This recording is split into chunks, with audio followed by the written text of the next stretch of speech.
Welcome to Sleepy Love Tales, soothing romance for a restful night. If these stories help you unwind, be sure to subscribe. For now, close your eyes and let's begin tonight's story. The Quiet Return. The airport smelled of burnt coffee and recycled air, underlaid with something else, jet fuel perhaps, or the accumulated exhaustion of 10,000 travellers passing through. Margaret stood with her hands clasped before her, watching their son's back disappear into the security line. He was 20 now, confident in his shoulders, wearing the backpack they'd bought him just last week. When he turned to wave, just once briefly, his smile held no uncertainty, no shadow of homesickness. He was ready. He had always been ready. She felt David shift beside her, heard the small intake of breath that meant he was fighting something down. After 23 years of marriage, she knew all his tells, the way he pressed his thumb against his forefinger when he was anxious, the particular stillness he assumed when emotions threatened to overwhelm him. He was doing it now, going very quiet beside her, a man turned to stone. He didn't look back twice, she said, and was surprised by the steadiness of her own voice. No, David's voice was quiet, careful. That's good, isn't it? That's what we wanted. They had wanted it, had raised all 3 children to be sturdy and self-sufficient, to leave without tearing, without the terrible clinging that had marked Margaret's own departure from her mother's house 30 years ago. But now, standing in Terminal B while strangers rushed past with their urgent destinations and rolling suitcases and crying babies, Margaret felt the absence of urgency in herself like a physical thing, a hollowness. She and David had nowhere they needed to be, nothing pressing waiting for them at home. For the first time in 2 decades, they were simply unnecessary. "Coffee?" David asked. "I've had 3 cups already. My hands are shaking." "So have I."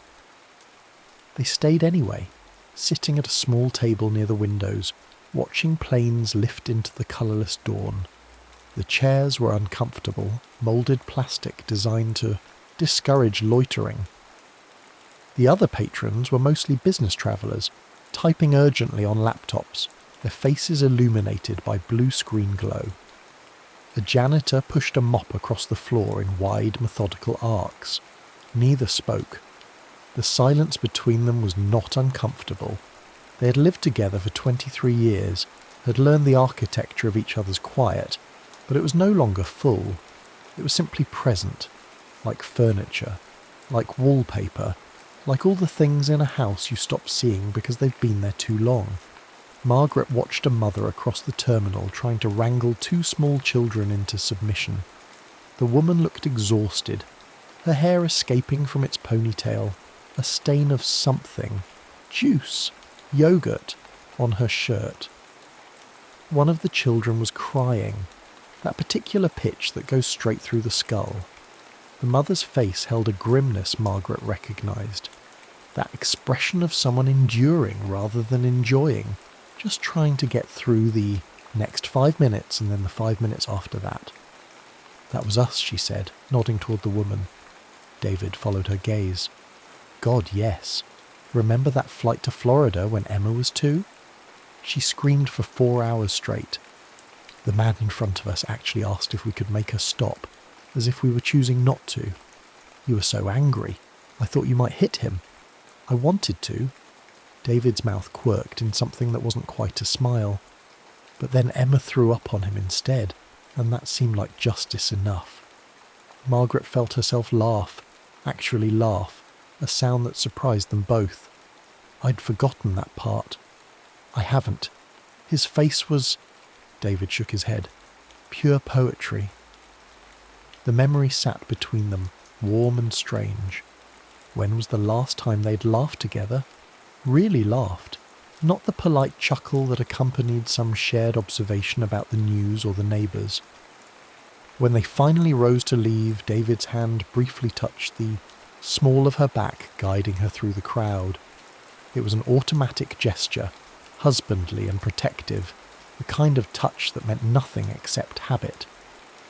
but Margaret felt the warmth of it through her coat and wondered when touch had become so rare between them that she noticed it. When had his hand on her back become remarkable instead of ordinary? The drive home took 40 minutes through thickening traffic.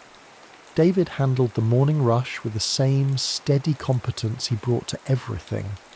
Bill paying, dinner conversation, the careful architecture of their separate lives under one roof.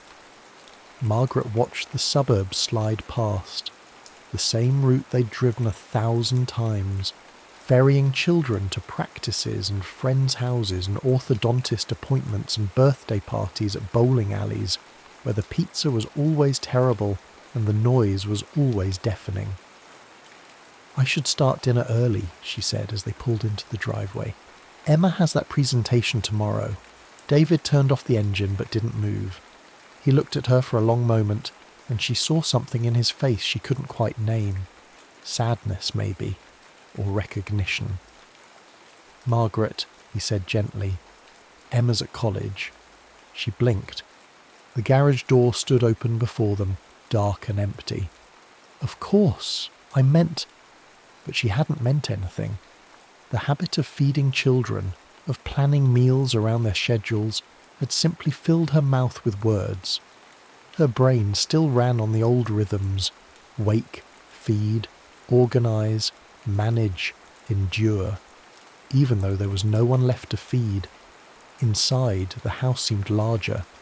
Thomas would be home from university in 3 months, but his absence had been familiar for 2 years now. Emma's room still smelled faintly of her perfume, but she called only twice a week, her voice bright with new independence. And now James, the middle child, the easy one, the boy who had never given them a moment's worry, was gone too. Margaret stood in the kitchen, staring at the refrigerator. She had bought groceries yesterday. Chicken breasts, fresh vegetables, the ingredients for meals that now seemed absurdly large. "We could order in," David said from the doorway. "We could. Or I could make pasta, the simple kind." She turned to look at him. He had loosened his tie, and in the afternoon light filtering through the window, she could see the grey threading through his hair more clearly than she had in years. When had that happened? When had she stopped looking? "I'll help," she said. They worked in the kitchen together, moving around each other with long practice. David chopped garlic while Margaret set water to boil. He had good hands, she noticed, careful and precise. Hands that had held their babies, built bookshelves, steadied her elbow when she slipped on ice. "Do you remember," David said, not looking up from the cutting board, "when James was 3 and he insisted on wearing his Superman cape to the grocery store?" Margaret felt herself smile. "He wore it for 6 months straight. I had to wash it at night while he slept. You cried the day it finally fell apart." "I didn't cry." "You did. I saw you." David scraped the garlic into the pan, and the kitchen filled with its sharp, warm scent. "You were standing at the washing machine holding that tattered red thing, and your shoulders were shaking." Margaret remembered. She remembered everything. The weight of that small cape in her hands, the knowledge that James would wake up and ask for it, and she would have to tell him it was gone, that he was too old for it anyway, that growing up meant letting things fall apart. "I should have sewn it," she said quietly. "You couldn't have saved it forever." The pasta water began to boil, too loud for conversation. Margaret measured out the spaghetti, watching it soften and bend in the heat. They ate at the kitchen table, just the two of them, and the silence was different now. Not empty, but full of things, unsaid. That night, Margaret couldn't sleep. She lay in the darkness, listening to David's steady breathing beside her. They had shared this bed for more than 2 decades, but somewhere in the endless nights of infant feedings and childhood illnesses and teenage anxieties, they had learned to sleep separately within it. She on her side, he on his, an ocean of sheets between them. She thought about James at the airport turning to wave. She thought about the way David's hand had felt on her back. She thought about the last time they had touched each other with intention. too. The days developed a new rhythm, slow and uncertain. Margaret still woke early. Her body, trained by years of infant feedings and school drop-offs, refused to sleep past 6:30. But instead of packing lunches and signing permission slips, she found herself reading the newspaper over coffee. Actually reading it, not just skimming headlines while simultaneously making breakfast and finding lost shoes and arbitrating sibling disputes. The silence of the house was profound. She could hear the refrigerator humming, the creak of the floors settling, the distant bark of the Hendersons' dog 3 houses down. David came down later, his hair still damp from the shower, smelling of soap and shaving cream. He would pour his coffee and sit across from her at the kitchen table, and they would exist in the same space without the buffer of children's chatter, without the blessed distraction of other people's needs. It should have been easy. They had longed for this, hadn't they? Those exhausted nights when the baby wouldn't sleep, and the toddler had an ear infection, and the preteen was having a meltdown about some social crisis at school. Someday, they used to say to each other, someday we'll have time for ourselves again. But now that someday had arrived, and neither of them quite knew what to do with it. The Hendersons are selling their house, Margaret said one morning, pointing to the real estate section. The newspaper crinkled under her finger, and she noticed absently that her nails needed trimming. Already? They only moved in, 5 years ago? 6, right before Emma started high school. Everything was measured that way, Margaret realised. Before Thomas went to college, after James got his driver's licence, when Emma had braces. Their kids are grown, they're downsizing. She said it neutrally, but the word hung between them. Downsizing, as if children were inventory that had been sold off, as if the space they took up could simply be eliminated like clearing out a storage closet. David looked at her over his coffee cup. Do you want to downsize? I don't know what I want. It was the most honest thing she'd said in years. The conversations began to unspool after that. Small admissions, tentative and testing. Margaret told him about the book she was reading. Not a summary, but what it made her feel. David described a piece of music he'd heard on the radio, how it had made him pull over to the side of the road just to listen. I'd forgotten, he said, that you could do that. Just stop and pay attention to something beautiful. They went for walks in the evening, circling the neighbourhood while the light faded. David pointed out houses they had admired when they first moved here, when everything was new and full of possibility. Margaret remembered the way they used to walk then, his hand in hers, talking about the family they would build. We did it, she said one evening, pausing beneath a maple tree. We built what we imagined. We did. So why does it feel like we lost something along the way? David was quiet for a long moment. A car passed, its headlights briefly illuminating his face. I think we lost ourselves, he said finally. Or maybe we just forgot to look. That night they sat together on the sofa, not at opposite ends as they usually did, but in the middle, their shoulders nearly touching. They were watching some forgettable programme, but Margaret was acutely aware of the small distance between them, the warmth radiating from his body. When David's hand moved to rest on the cushion between them, she stared at it. Long fingers, a callus on his thumb from where he held his pen. She remembered those hands on her skin, remembered the way he used to trace the curve of her hip in the darkness, wordless and reverent. Margaret, he said, and his voice was rough. I miss you. I'm right here. Are you? She turned to look at him then, really look at him, and saw something she hadn't expected. Desire, naked and uncertain in his eyes. It frightened her, that look, not because it was unwelcome, but because she felt it echo in her own chest, fierce and terrifying. I don't know how to do this anymore, she whispered. Neither do I. But when he reached for her hand, she let him take it. His palm was warm, familiar and strange at once. They sat like that, hands joined, Watching the television neither of them was seeing, and Margaret felt something unlock inside her chest. The fear came later, as she knew it would. Margaret lay awake at 3 a.m, David asleep beside her, and felt panic rising in her throat like water filling a drowning person's lungs. What were they doing? They had survived years of parallel living by not asking too much of each other, by accepting that love could be quiet and steady and safe, that it could exist in the margins of child-rearing and bill-paying and all the mundane necessities of a shared life. This new thing between them, this wanting, was none of those things. It was dangerous. She thought of all the ways they could hurt each other, all the ways they had already hurt each other, with silence and absence and the slow erosion of intimacy. The night she'd gone to bed crying about something.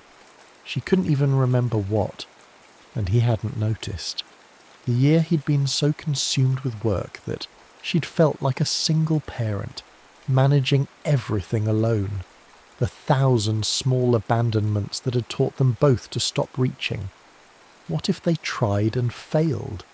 What if this rekindling was just the shock of the empty nest, a grief-stricken grasping at what used to be? What if they were two people who had grown so far apart that physical proximity couldn't bridge the distance? Worse, what if she opened herself to him again, let herself want him again, need him again, and he left? Not physically, but emotionally. What if he pulled away the moment she became vulnerable? Outside, rain had begun to fall, tapping against the windows. The sound was almost comforting, but not quite. Nothing was comforting at 3 a.m. when your heart was racing and your thoughts were spiralling, and the person sleeping peacefully beside you seemed like a stranger. The next morning, she was careful, polite. She made coffee and toast and kept her hands busy, wiping down counters that were already clean, reorganizing the spice cabinet, anything to avoid looking at him directly. David noticed. Of course he noticed. "What is it?" he asked. "Nothing. I'm fine." "Margaret, I have errands to run." She left the house and drove aimlessly, ending up at the park where they used to take the children. The playground was full of young mothers, their toddlers shrieking with joy on the swings. Margaret watched them and felt impossibly old. Her phone buzzed. A text from David. "Wherever you are, it's okay. Take your time." She sat on a bench and cried. When she came home, David was in the garden, pulling weeds from the flower bed she had neglected all summer. He looked up when he heard the car but didn't come to her, didn't demand explanations. He just went back to his work, patient and present. Margaret stood at the window and watched him. His shirt was damp with sweat, his movements steady and methodical. He had always been like this, reliable, constant there, and she had mistaken reliability for the absence of passion, had thought that because he didn't speak of desire, he didn't feel it. But she remembered now, David had never been a man of words. He spoke in actions, in small gestures, in the way he noticed what she needed before she asked. He spoke in the garden he was tending because she had once mentioned loving roses. She went outside. The afternoon sun was warm on her shoulders, and the scent of earth and growing things filled the air. "David." He looked up, squinting against the light. "I'm afraid," she said. He stood slowly, brushing dirt from his hands. "Of what?" "Of wanting you. Of wanting this. Of everything changing." "Everything has already changed." "I know." She took a step closer. "That's what scares me." David crossed the space between them in 3 strides. He didn't touch her, but he stood close enough that she could feel the heat of him, could see the pulse beating in his throat. "I'm afraid too," he said. "I've been afraid for years. Afraid that you'd wake up one day and realize you'd wasted your life on someone who couldn't give you what you needed. Someone who turned love into a list of responsibilities and forgot about joy." "David, let me finish." His hands were shaking. "I know I failed you. I know I let the marriage become something hollow, but Margaret, I never stopped wanting you. I never stopped loving you. I just stopped believing I had the right to ask for more." Margaret felt something crack open inside her. All the careful control, all the years of managing and enduring and surviving. She reached for him, and he caught her hands, and they stood in the garden like that, holding on, neither of them quite brave enough to close the final distance. "What if we break?" she whispered. "What if we don't?" The sun slanted through the trees, painting everything gold. Margaret looked at her husband, his lined face, his gentle eyes, his hands still holding hers like she was something precious, and made a choice. She kissed him. It was tentative at first, a question more than an answer, but David made a sound low in his throat and pulled her closer, and suddenly they were 23 again, standing in his college apartment, drowning in each other. Except this was better because it was earned, because they knew what they had nearly lost. When they finally pulled apart, both breathing hard, David rested his forehead against hers. "Come inside," he said. "I fee."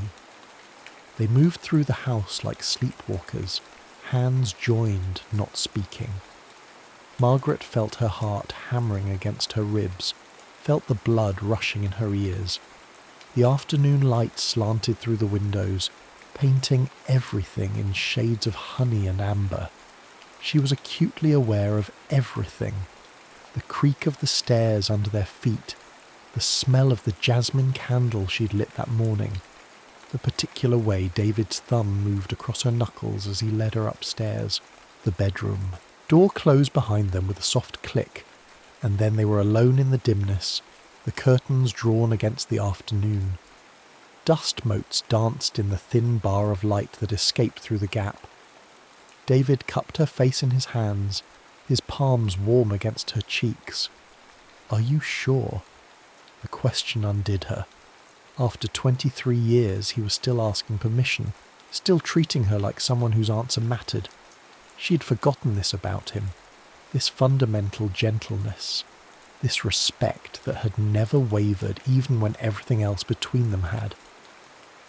She answered by kissing him again, deeper this time, her hands finding the buttons of his shirt. Her fingers trembled slightly, and she fumbled with the second button.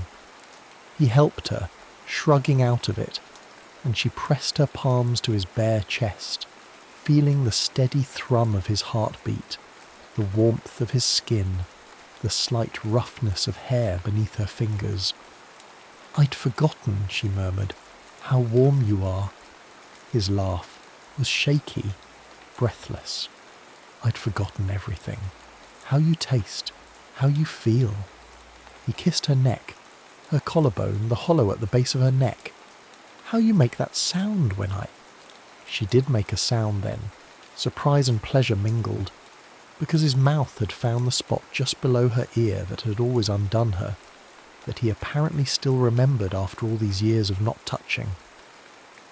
They undressed each other slowly, reverently, relearning the landscape of familiar bodies.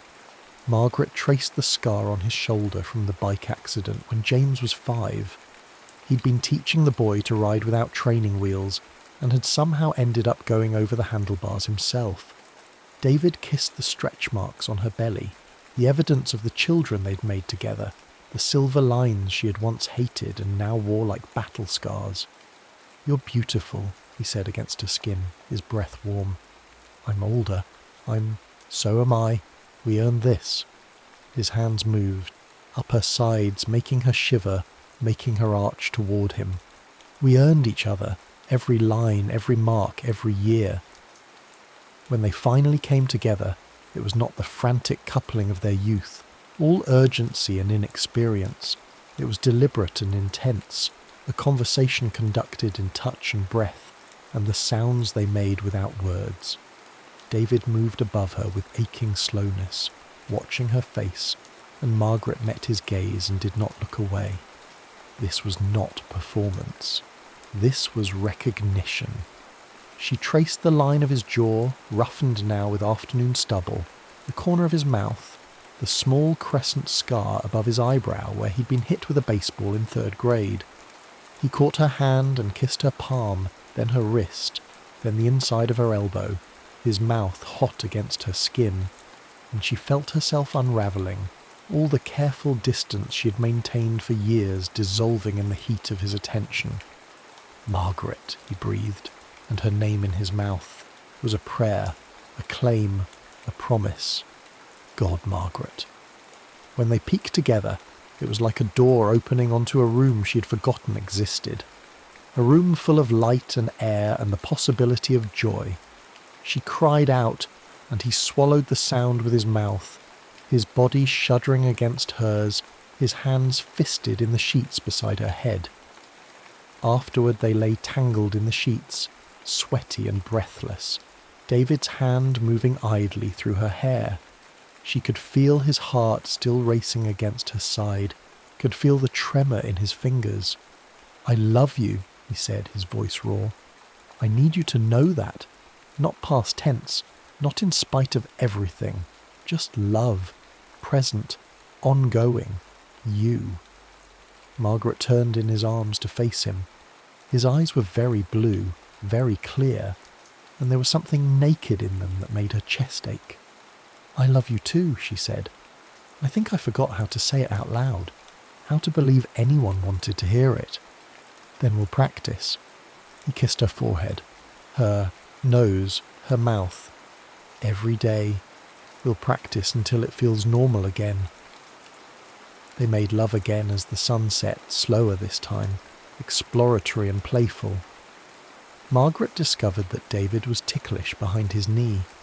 David discovered that she liked having her hair pulled, just a little. They laughed and touched and learned each other again, and the years fell away like old skin. V. The house was quiet when Margaret woke. Early morning light filtered through the curtains, painting everything in shades of pearl and rose. David was still asleep beside her, one arm flung across her waist, his breath warm and steady against her shoulder. In sleep, his face looked younger, the worry lines smoothed out, his mouth soft. She lay very still, afraid to move, afraid to break whatever spell had been cast. Her body ached in unfamiliar places, good aches, earned aches. She felt tender and open, like something long frozen had finally thawed. But as the light strengthened and the world outside began to wake, birds singing in the oak tree outside their window, a car starting somewhere down the street, she understood that this was not a spell. This was not some temporary enchantment that would dissolve with daylight. This was a choice they would have to make again and again, every day for the rest of their lives. The choice to reach instead of retreat, to speak instead of silence, to risk instead of protect. David stirred, his eyes opening slowly. When he saw her watching him, he smiled. A real smile, unguarded and warm, the smile she remembered from their early days when everything was new and terrifying and wonderful. "Hi," he said, his voice rough with sleep. "Hi. Still here?" "Still here." He pulled her closer, kissing her temple, her cheekbone, the corner of her mouth. "Good. That's good." They rose eventually, moving through the morning routine with a new awareness of each other. Every casual touch was electric, his hand on the small of her back as he reached past her for the coffee mugs, her fingers brushing his as she handed him the milk, the way their knees touched under the table. David made coffee while Margaret showered, and she came down to find him standing at the stove making eggs, humming something under his breath. She paused in the doorway just watching him. He had put on an old sweater, the navy blue one with the fraying cuffs that she'd been threatening to throw away for 3 years. His hair was still messy from sleep, standing up in tufts at the crown where she'd run her fingers through it last night. "You're singing," she said. He turned, spatula in hand, looking sheepish. "I am, aren't I? Can't even carry a tune. I haven't heard you sing in years. I haven't had anything to sing about." He said it simply, without drama, but the words landed between them with weight. Margaret crossed the kitchen and wrapped her arms around him from behind, resting her cheek against his back. She could feel the solid warmth of him, the rise and fall of his breathing. He covered her hands with his, and they stood like that while the eggs cooked, just breathing together, just being.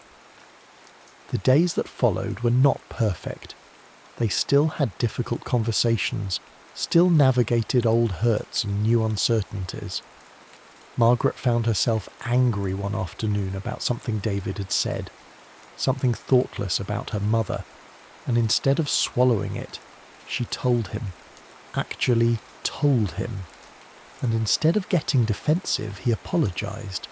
Actually apologised without qualifications or excuses. "You're right," he said. "That was unkind. I'm sorry." She'd stood in the kitchen, dish towel in hand, staring at him like he'd spoken a foreign language. They talked about money, about retirement, about whether they should finally replace the ancient water heater. They talked about the year Emma was 12 and had stopped speaking to Margaret for a month, and how terrified Margaret had been that she'd lost her daughter forever. They talked about the night Thomas called from college, drunk and crying, admitting he'd failed 2 classes, and how David had driven 4 hours in the dark to bring him home. They talked, and in talking they remembered who they were, not just parents, not just co-managers of a household, but people with histories and fears and desires all their own. Margaret caught herself smiling at odd moments, folding laundry and remembering the way David had kissed the inside of her wrist that morning, driving to the grocery store and thinking about the way he'd looked at her across the breakfast table, reading in bed while David worked beside her, and feeling a contentment so profound it was almost painful. David touched her constantly, casually, a hand on her shoulder as he passed, fingers tangling with hers while they watched television, kisses dropped on the top of her head for no reason at all. As if he were making up for lost time, as if he were afraid she might disappear if he didn't keep reaching. When Emma called on Sunday, she heard it immediately. "Mum, you sound different. Are you okay?" Margaret looked across the room to where David sat reading the newspaper, his reading glasses perched on his nose, completely absorbed in whatever article had caught his attention. As if sensing her gaze, he looked up and winked. Actually winked, like they were conspirators in some delicious secret. "I'm fine, sweetheart. Better than fine. Is Dad there?" "Yes," Margaret said, warmth flooding through her. "He's here." She thought about telling Emma everything, about the airport and the garden and the way they had found each other again in the wreckage of an empty nest, about how sometimes the things you think you've lost forever are just waiting for you to remember they exist. But some things were too private, too precious to share. Some things were just for them. "We miss you," Margaret said instead. "Both of us. Very much. I miss you too. But Mum, you really do sound happy. Really happy." After she hung up, David came to sit beside her on the sofa, close enough that their thighs pressed together. "Everything all right?" "Everything's good." Margaret leaned into him, resting her head on his shoulder, breathing in the scent of him, laundry, detergent and coffee and something essentially him that she'd loved since she was 22 years old. "Emma thinks I sound happy." "Do you? Feel happy?" She considered the question seriously. Happiness seemed too small a word for what she felt, this deep, abiding sense of rightness, of having come home to herself and to him, of having been lost and found herself found. "Yes," she said finally, "I do. Terrifyingly happy. Terrifyingly. Because I could lose it again. Lose you again. Lose us." David was quiet for a moment, his arm tightening around her. "You could," he said. "We could. That's always the risk, isn't it? That's what makes it worth something, knowing it's fragile, knowing we have to tend it." That evening they stood together in the kitchen, cooking dinner side by side. It was an ordinary moment, vegetables sizzling in a pan, music playing softly on the radio, the smell of garlic and wine in the air. But Margaret understood now that ordinary moments were the ones that mattered, that a marriage was not built on grand gestures, but on the small daily choice to be present with each other, to show up, to try. David set down his knife and turned to her, his expression serious. "I want to do this right," he said. "Not perfectly. I know we'll stumble. I know there will be days when we're tired or frustrated, or when old patterns try to reassert themselves. I want to really try, to really live with you, not just alongside you. I want that too. Then we'll figure it out, together." He picked up her hand, studied it like he was memorizing it. "We'll keep figuring it out every day until we get it right, and even then we'll keep trying." He kissed her, and Margaret tasted wine on his lips, tasted promise and commitment and the sweetness of second chances. When they pulled apart, she saw her whole future in his eyes, not the future she'd imagined at 20, full of romance and adventure and passionate declarations, but something better, a future built on honesty and effort and the deep knowledge of what they had almost lost, a future built on choosing each other again and again and again. Outside, the sun was setting, painting the sky in shades of amber and violet and deep rose. The house was quiet around them, full of memories and possibility. Their children were out in the world, becoming themselves, strong and capable and ready, just as they'd hoped. And here in the kitchen, in the golden light of evening, two people who had loved each other for half their lives were learning to love each other again. It was enough. It was everything. It was just the beginning. The end.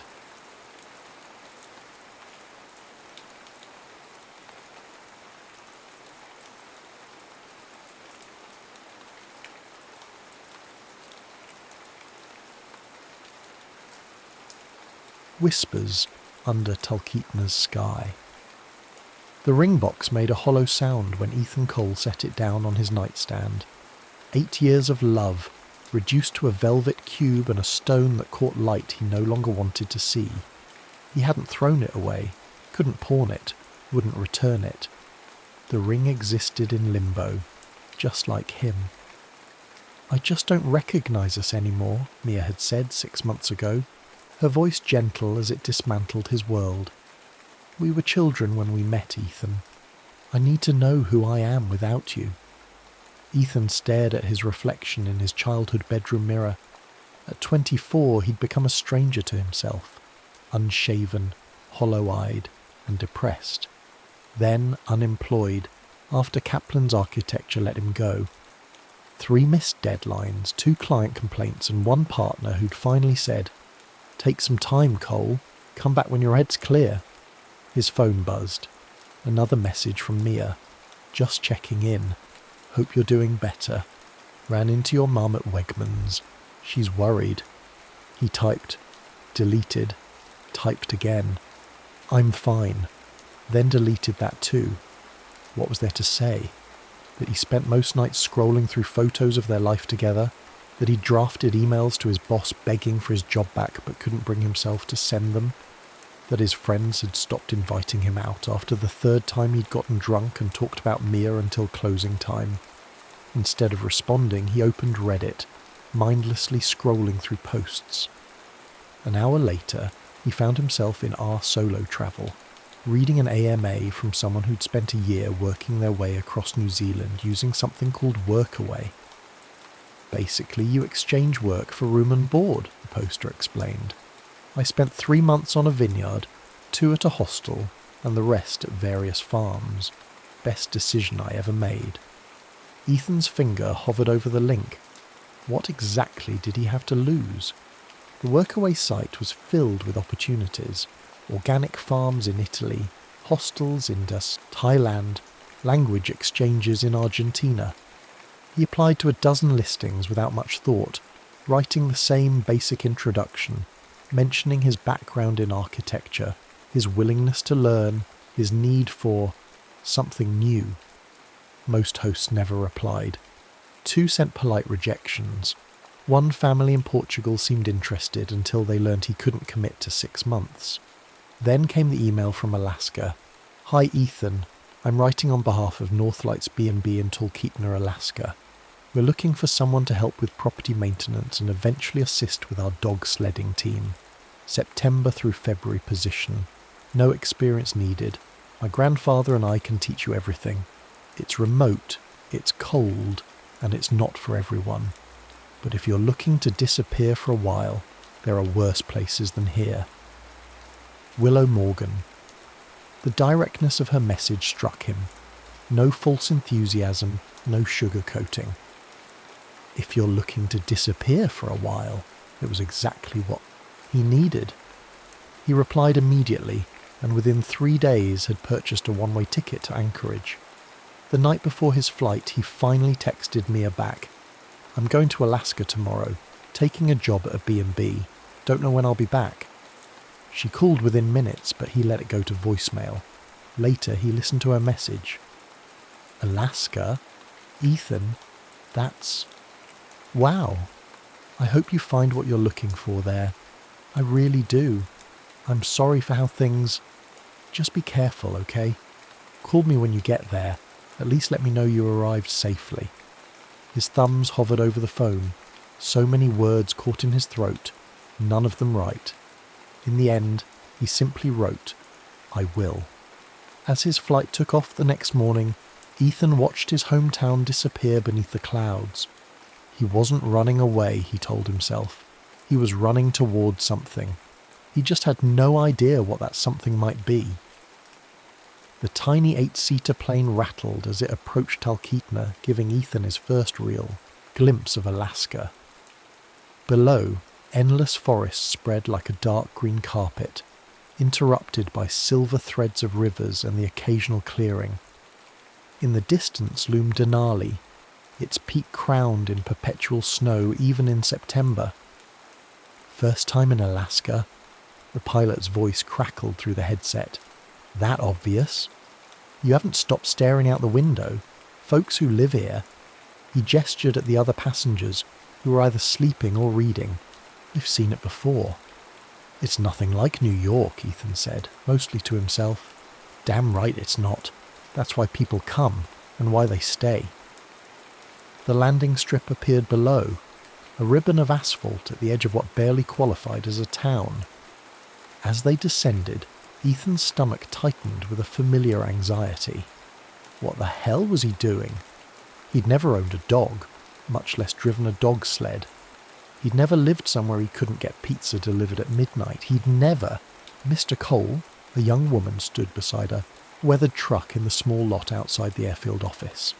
She was startlingly petite, maybe 5'2", wearing a flannel shirt that hung loose on her slender frame. Her dark hair was pulled back in a messy bun, revealing a face that looked younger than he'd expected. "Willow?" he asked, extending his hand. "That's me." Her handshake was firm, her eyes an unsettling shade of grey. Not blue-grey or green-grey, but the colour of storm clouds. "Welcome to Talkeetna." She took one of his bags and loaded it into the truck. "Thanks for meeting me," he said, struggling to make conversation as they drove away from the airstrip. "The town seems... quaint." A slight smile. "Quaint is one word for it. 300 residents year-round, though it doubles in summer with tourists. Winters, though, it's just us." Ethan wanted to ask about her, how old she was, why she ran a B&B in the middle of nowhere, who "us" referred to besides her grandfather, but something in her demeanour suggested she preferred keeping conversation functional. Instead, he watched out the window as they passed the town's main street, a collection of log cabins converted to gift shops, a brewing company, an ice cream parlour, and a bar whose sign simply read, "Fair View." "That's downtown," Willow explained. "South side is mostly residential, and we're headed north about 2 miles out." The truck turned onto a narrower road that wound through dense forest before finally emerging at a clearing. The Northlights bed and breakfast was a large 2-storey log structure with a wraparound porch, flanked by several smaller outbuildings and what appeared to be dog kennels set further back on the property. Beyond it all, a pristine lake reflected the afternoon sunlight. "Nice place," Ethan said, genuinely impressed. "Been in my grandparents' family for 3 generations. Before the tourists, it was just a homestead." Willow parked and got out. "Grandpa's probably with the dogs. I'll show you to your cabin, then give you the tour." "My cabin?" She pointed to one of the smaller structures. "That's where you'll stay. We don't make staff sleep in the main house. Everyone needs their privacy." The cabin was simple but comfortable. A studio set up with a queen bed, small kitchenette, bathroom with a stand-up shower, and a desk by the window that overlooked the lake. Rustic but not primitive, there was Wi-Fi, electric heat, and even a small TV. "It's perfect," Ethan said, setting down his bags. "When do I start?" Willow leaned against the doorframe. "Tomorrow's soon enough. Rest today. Get your bearings. Dinner's at 6 in the main house. We don't have guests until the weekend, so it's just you, me, and my grandparents." As she turned to leave, Ethan called after her. "Willow?" She paused, those storm cloud eyes meeting his. "Thanks for taking a chance on me. I know I don't exactly have the right experience for this." Something unreadable passed across her face. "Everyone has their reasons for coming to Alaska, Ethan. Most of them boil down to needing to be somewhere that isn't where they were before." She offered a small smile. 6 o'clock. Don't be late. Gran hates when food gets cold." Left alone, Ethan unpacked methodically, arranging his belongings as though establishing this new space might help establish this new self. From the bottom of his duffel, he pulled out his field recording equipment, a Zoom F3 field recorder, a matched pair of clippy EM272 XLR microphones, Sony MDR 7506 headphones, and an Apple MacBook Pro with Reaper installed. It was the one passion he'd maintained even during his worst days after Mia. The emptiness hit suddenly as he sat on the edge of the bed. 6 hours ago he'd been in New York. Now he was in Alaska, where he knew no one, working a job he wasn't qualified for, running from a broken heart that had followed him anyway. His phone buzzed. Mia again. "Did you arrive? Are you okay?" He stared at the message for a long moment, before replying simply, "I'm here. I'm okay." Then he silenced his phone, set an alarm for 5:45, and lay back on the bed. Outside his window, the lake water rippled under a breeze, making a sound both foreign and familiar. He closed his eyes and listened, really listened, for the first time in months. "Lean with the sled, not against it," Frank Morgan called over the morning wind. "You fight the curve, you'll flip us both." Ethan adjusted his weight, feeling the wooden sled respond beneath him as they navigated a turn on the practice trail. After 2 weeks at Northlights, he graduated from kennel cleaning and feeding to actual dog handling. This first run with Frank, Willow's grandfather and the unquestioned patriarch of the operation, was his first real test. The 6-dog team powered ahead, their breath visible in the crisp October air. Talkeetna had already seen its first snowfall, though not enough for proper sledding. Today they used a wheeled training rig, but Frank insisted the principles were the same. "Good! Now give him the command to slow." "Whoa," Ethan called out, surprised when the lead dog actually responded, bringing the team to a gradual halt. Frank clapped him on the shoulder. "You're a natural city boy." Ethan couldn't help but laugh. Nothing about the past 2 weeks had felt natural. His first days had been a blur of sore muscles, blistered hands, and endless instructions about the B&B's operation. He'd painted railings, replaced rotted boards on the dock, cleaned guest rooms, and spent hours in the kennel learning the names and personalities of 16 Alaskan huskies. Through it all, Willow had been a patient but reserved guide, teaching him the essentials with a quiet efficiency. She handled the B&B's operations, bookkeeping, reservations, guest services, while Frank managed the dogs and her grandmother Rosemary ran the kitchen. "Look alive, Cole," Frank called, breaking into Ethan's thoughts. "We're heading back. You take the commands this time." By the time they returned to the kennel, Ethan's face was chilled but flushed with exhilaration. As they unharnessed the dogs, he caught sight of Willow watching from the porch of the main house, her expression unreadable from a distance. "Not bad," Frank said, coiling the harness lines. "A few more runs and you'll be ready to take guests out, just in time for the real snow."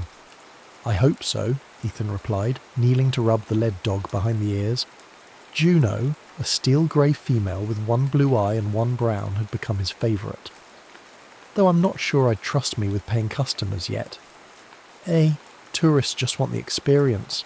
Long as you don't dump them in a snowbank, they'll give you 5 stars. Frank's weathered face creased with a smile.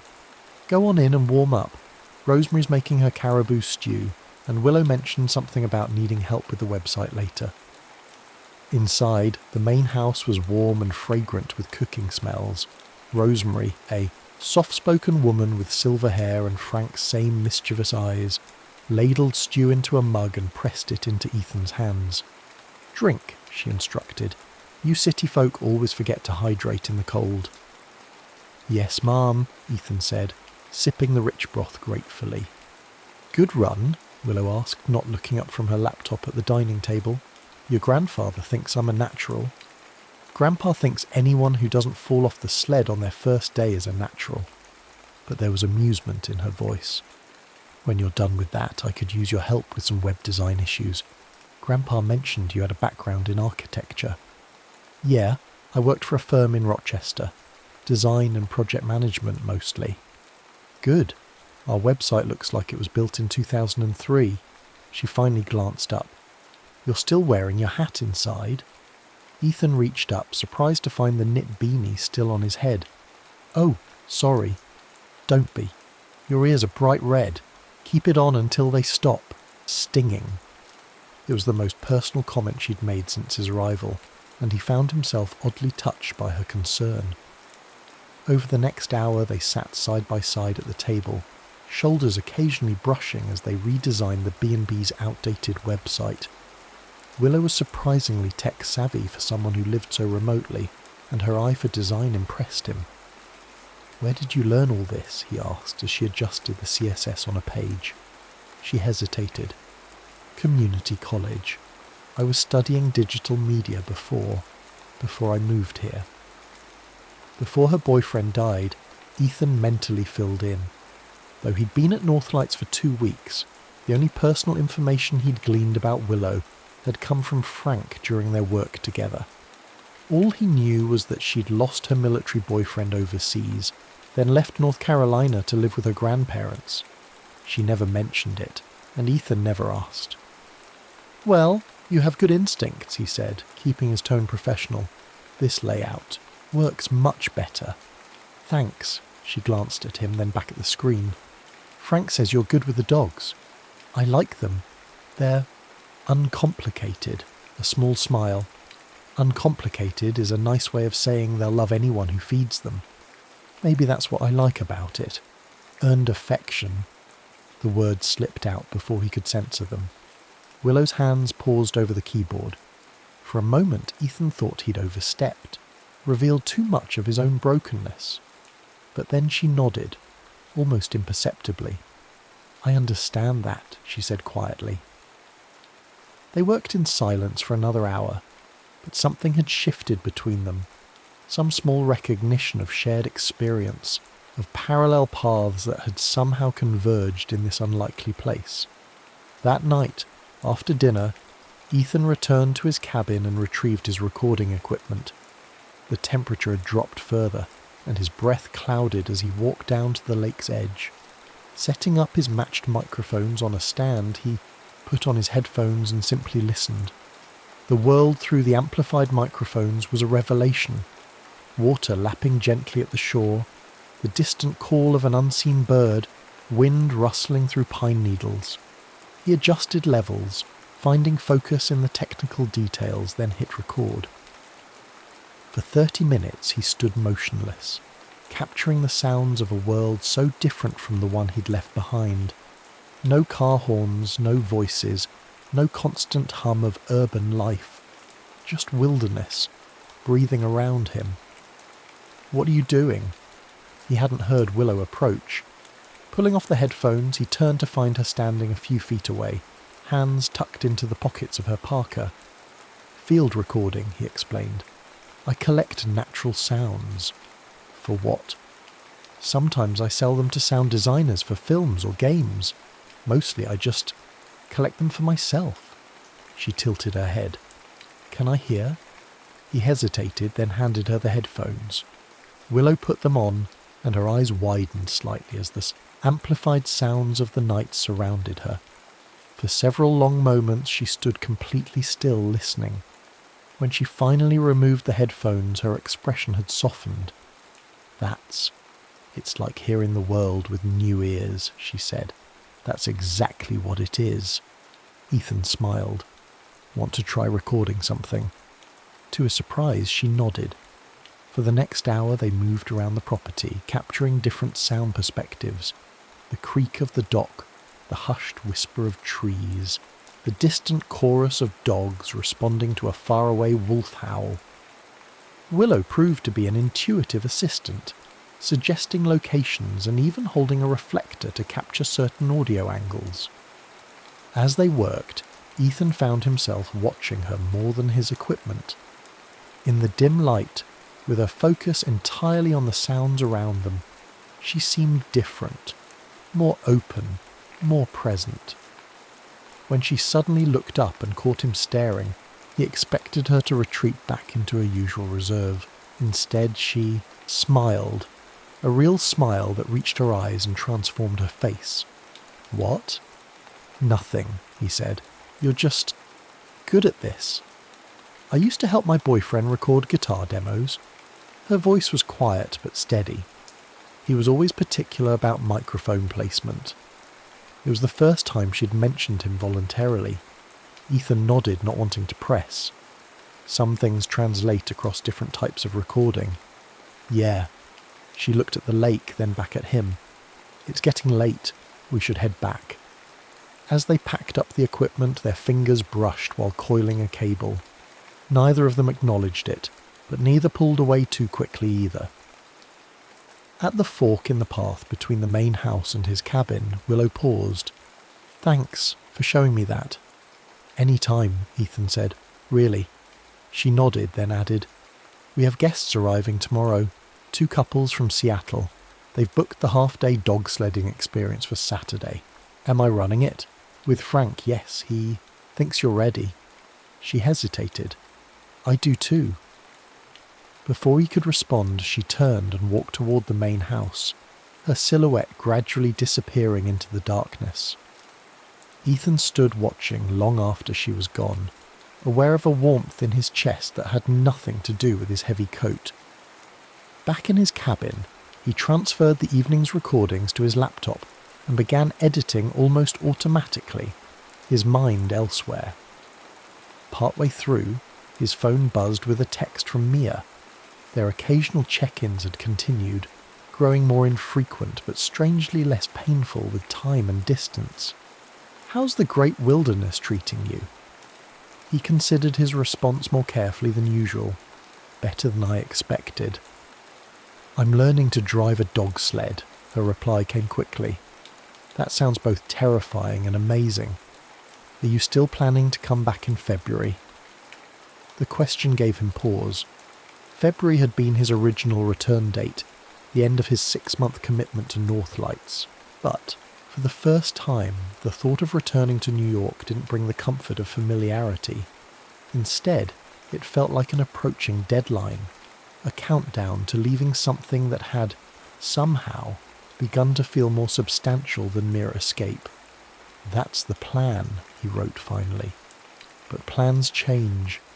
He sent the message, then returned to his editing, losing himself in the captured sounds of Talkeetna and in memories of storm-grey eyes that had, for a brief moment, looked at him with something like connection.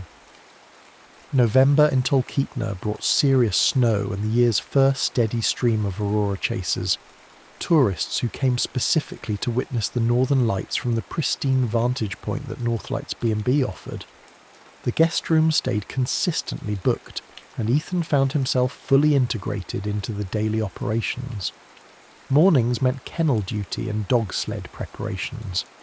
Afternoons were spent either guiding guests on beginner trails or handling maintenance tasks around the property. Evenings brought dinner service assistance and then, increasingly often, time with Willow. Their shared interest in recording had become a regular activity. 3 times a week, weather permitting, they would venture out with Ethan's equipment, capturing the evolving soundscape of the Alaskan wilderness. Willow had proven herself not just a willing assistant, but an insightful collaborator, hearing nuances in the natural environment that even Ethan sometimes missed. "The ice on the lake is making that singing sound again," she said one evening as they stood on the partially frozen shoreline, the temperature well below freezing. "Can you hear it?" Ethan adjusted his headphones.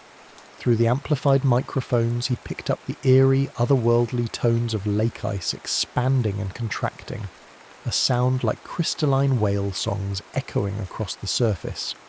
"Got it," he confirmed, watching the levels on his recorder. "This is incredible. It only happens when the year temperature drops suddenly after sunset." Willow's face, half hidden by her scarf, showed concentrated interest. "My grandfather used to tell me it was the lake spirits talking to each other." "What do you think they're saying?" She considered this, her breath clouding in the frigid air. "Bundle up, idiot humans. It's 15 below." Ethan laughed, the sound carrying across the empty landscape. Fair assessment. As they recorded, the sky above them began to shimmer with the first hints of aurora. Faint green ribbons undulating against the stars. Willow pointed upward. "Looks like a good night for it," she said. "The guests will be thrilled." "Do you ever get used to it?" Ethan asked, watching the lights intensify. "Seeing something so extraordinary?" "No," she answered simply. "Some things never become ordinary, no matter how many times you see them."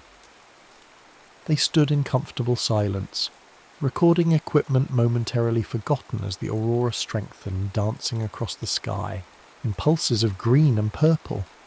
Without conscious thought, Ethan found himself shifting closer to Willow until their shoulders touched. She didn't move away. "The first time I saw it," she said quietly, "was the night I arrived here. I was such a mess, couldn't stop crying for days. Gran and Grandpa didn't know what to do with me." She kept her eyes on the sky. "That night, Grandpa practically dragged me outside, said, 'Look up, girl. Remember how small we are.' And there it was. The whole sky. Alive." I stood there until my tears froze on my face. Ethan swallowed. "Did it help?" "Not immediately, but it reminded me that the world was bigger than my grief." She turned to look at him. "What are you running from, Ethan?" The directness of her question startled him, though perhaps it shouldn't have. After 2 months of working side by side, they'd developed a rapport built on shared silence and careful words. But neither had pushed into the tender places of the other's past. "My fiancé left me," he said, the words simpler to speak aloud than he'd anticipated. 8 years together since high school. I thought we were forever. She didn't." Willow nodded, not with pity but with recognition. "How long ago?"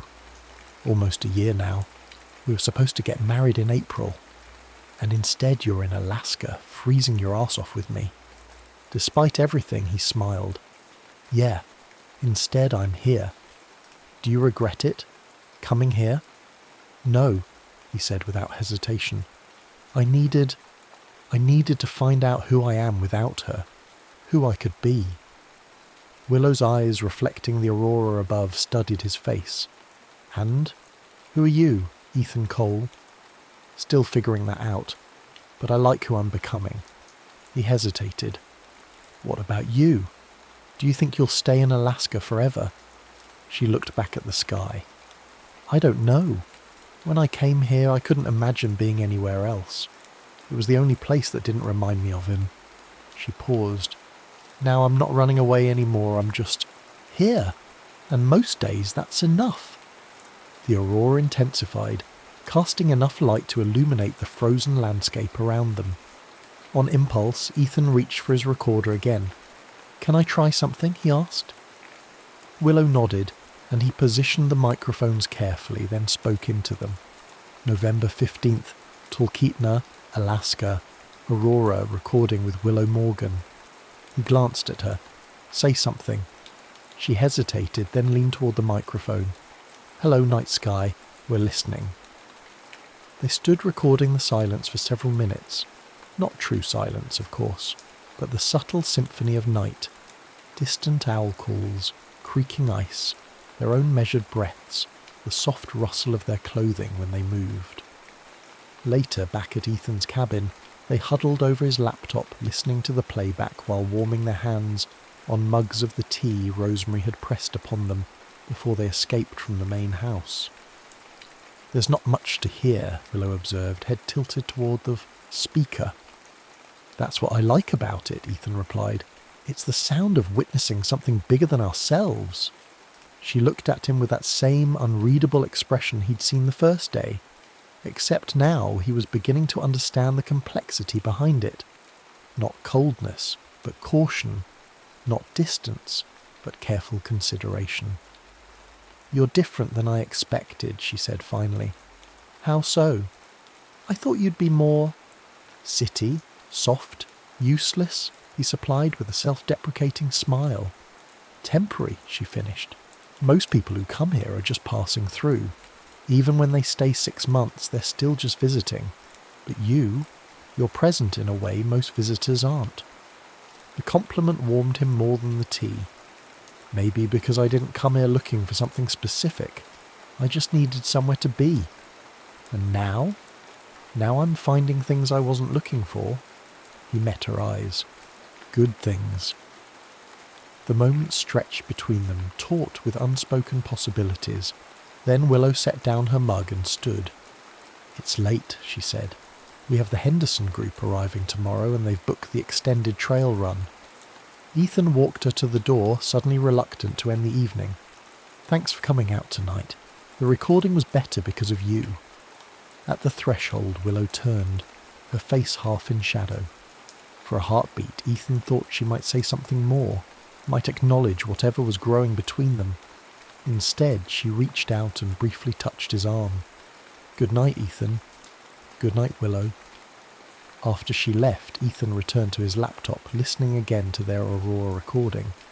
Her voice saying, "We're listening," looped in his mind as he edited the file, balancing levels and removing wind noise.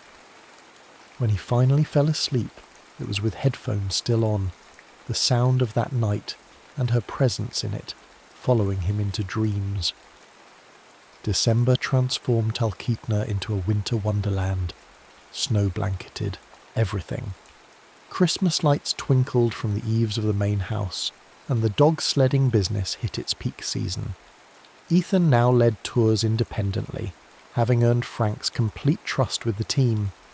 The morning of the winter solstice, the darkest day of the year, Ethan woke before dawn to take Juno and the lead team out for an early run.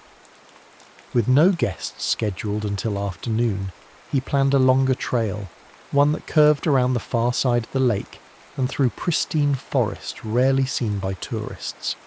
To his surprise, he found Willow already at the kennel, preparing harnesses. "Morning," she said, her breath visible in the pre-dawn cold. "Mind some company?" "Not at all," he replied, unable to keep the pleasure from his voice. "Special occasion?" "Solstice tradition. Grandpa and I always take a sunrise run, but his hip's bothering him, so I thought..." She shrugged. "Unless you'd rather go alone." "I'd rather go with you." They worked in companionable silence, harnessing the dogs who pranced with excitement, aware of the adventure ahead.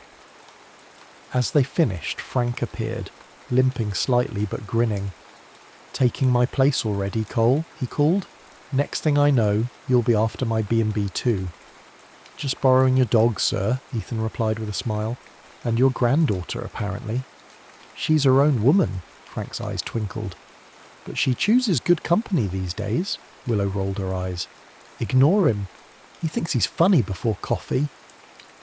Once the sled was ready, Ethan took the driving position with Willow standing just in front of him, both of them nestled between the curved handles. Ready? He asked. She nodded, and he gave the command. Hike!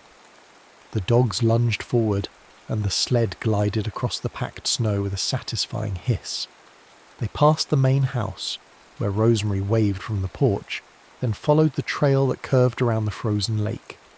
The sky was just beginning to lighten, not with true sunlight, but with the deep blue that preceded dawn in winter.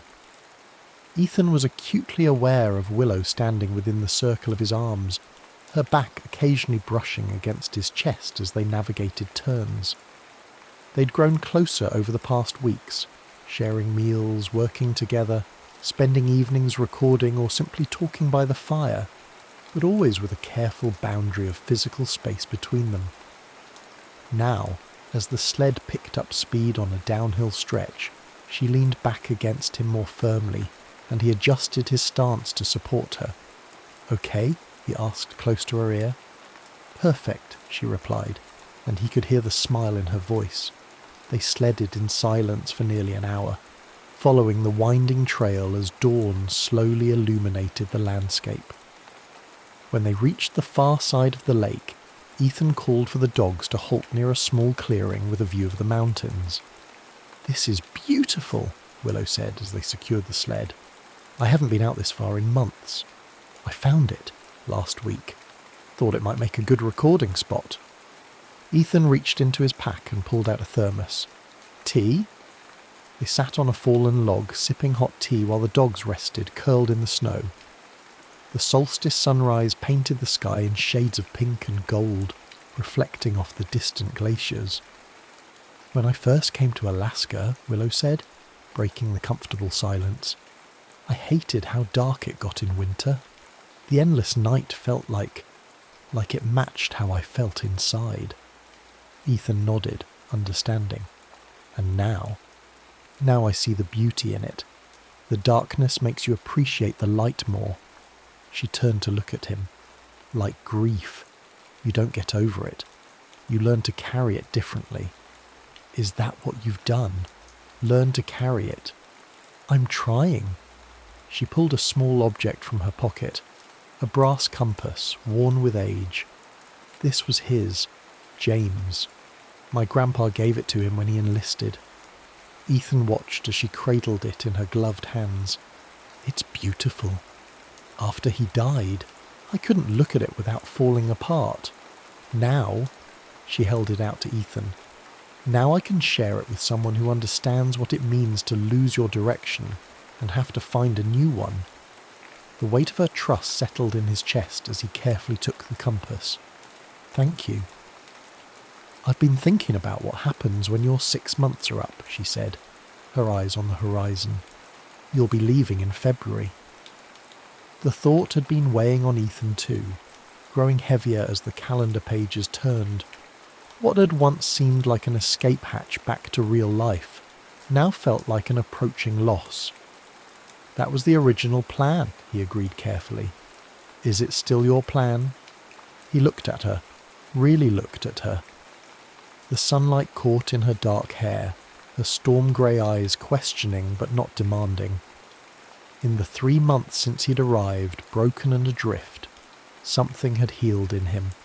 Something had grown too. I don't know, he admitted. My life is still in New York. My family. My career. What's left of it. And Mia? She asked quietly.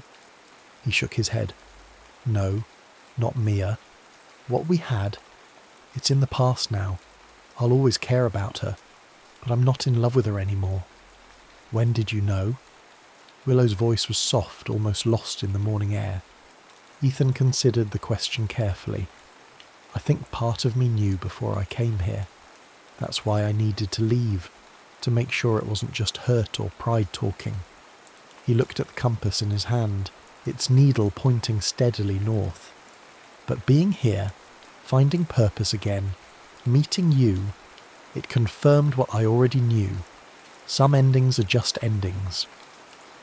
Willow was quiet for a long moment, then slid her hand into his. Even through their gloves, the contact felt significant, a deliberate crossing of the careful boundary they'd maintained. "I didn't think I'd ever want to feel anything for anyone again," she said. "After James, I just shut down, came here to disappear. And now?" Her eyes met his, clear and certain. "Now I'm ready to reappear." The kiss, when it finally happened, felt both inevitable and surprising, like the first snowfall of winter or the sudden appearance of aurora in a clear sky. Ethan leaned forward. Willow met him halfway, and their lips touched with gentle certainty. When they pulled apart, their breath mingled in the cold air between them. Willow's cheeks were flushed, her eyes brighter than he had ever seen them. "We should head back," she said, though she made no move to rise. "Gran will worry." "5 more minutes," Ethan replied, pulling her closer. "The dogs aren't complaining." She laughed, the sound crystal clear in the winter stillness, and rested her head against his shoulder. 5 minutes. They sat together as the sun continued its brief winter arc, casting long shadows across the snow. In the distance, Dennerley stood immovable and eternal, witness to countless human stories played out beneath its watch. For the first time since arriving in Alaska, Ethan didn't feel like a visitor passing through. He felt, improbably but undeniably, like he was exactly where he belonged. Christmas at Northlights came with traditions that felt ancient and grounding.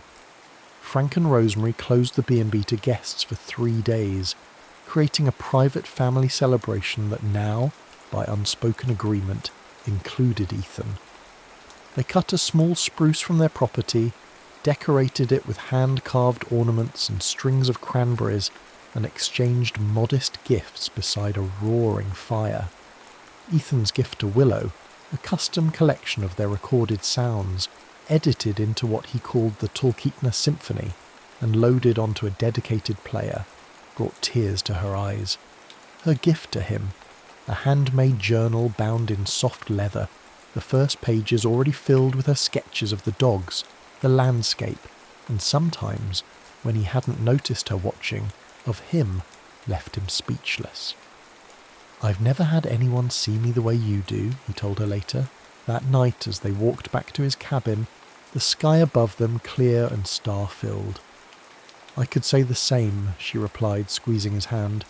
"You hear the things most people miss." Their relationship had blossomed in the week since the solstice kiss, growing with the natural rhythm of people who recognise something essential in each other. They spent most evenings together now, alternating between his cabin and the quiet corner of the main house that Willow had claimed as her personal space, a small room off the kitchen with a comfortable love seat and a window facing the mountains. Nothing was hidden. Frank and Rosemary watched their granddaughter's happiness with approving eyes, though Frank occasionally grumbled good-naturedly about young love making everyone else feel ancient. Intimacy developed gradually between them, each step deliberate and meaningful. Ethan, still cautious after Mia, and Willow, still carrying the shadow of her loss, moved toward each other with tender patience. When they finally made love for the first time, on New Year's Eve while Aurora painted the sky outside his cabin window, it felt like a culmination rather than a beginning, a natural progression of the connection they'd been building since that first sunrise dog sled run. "Look," Willow whispered afterward, drawing his attention to the window where green and purple lights danced across the darkness. "The sky is celebrating with us." Ethan kissed her shoulder, marvelling at how perfectly she fit against him. "I never want to leave this place." The words slipped out unplanned, but soon as he spoke them, he knew they were true. The thought of returning to New York in February, once his anchor to reality, now felt like a sentence. Here, with Willow and the life they were building, He had found something he hadn't known he was searching for. She propped herself up on one elbow, her dark hair spilling across her bare shoulders. Then don't. It's not that simple. Why not? Her grey eyes were serious. The B&B needs someone year-round. Grandpa's not getting any younger, and his hip's worse than he admits. We've talked about hiring someone permanent, and you already know the operation. You could stay, Ethan, if you wanted to.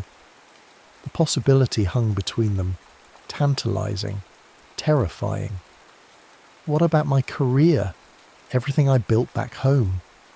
You were an architect. People need buildings everywhere, even in Alaska. She touched his face gently. I'm not asking you to decide tonight. Just think about it, about what really matters to you now. He pulled her close again, breathing in the pine and sweetgrass scent of her hair. I will. But thinking was all he seemed capable of doing in the weeks that followed. January brought the deepest cold and the most brilliant auroras, keeping the B&B fully booked and everyone busy. Ethan led dog sled tours daily, continued helping Frank with maintenance projects, and spent his free moments with Willow, all while the February deadline loomed closer. You seem distracted, Willow observed one evening as they edited recordings together in his cabin. Just thinking about the future, he hesitated. I got an email from my old boss today. They want me back. Said they'd held my position open, hoping I'd return. Willow's hand stilled over the laptop. Are you going to accept? I don't know. It's a good offer. Security, familiar work, a path forward. He ran a hand through his hair. But the thought of leaving here, leaving you? You could try long distance, she suggested, though her voice lacked conviction. People make it work. Do they? Really? He took her hand. I don't want to start something beautiful just to watch it wither from 2,000 miles away. Then what do you want, Ethan? The question was simple but profound. 4 months ago he wouldn't have had an answer, or rather, his answer would have been to rewind time, to go back to when his life with Mia still made sense. Now, looking at Willow in the soft light of his cabin, he knew exactly what he wanted. The challenge was reconciling it with the life he'd built before Alaska.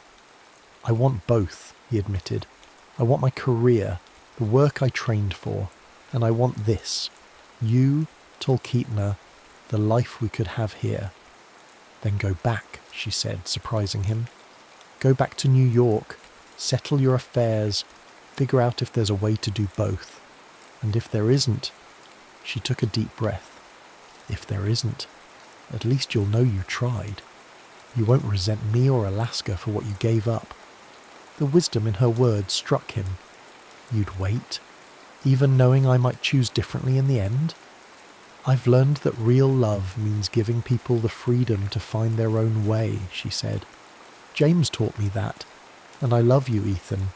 I want you to stay because you choose it, not because you're afraid of losing me.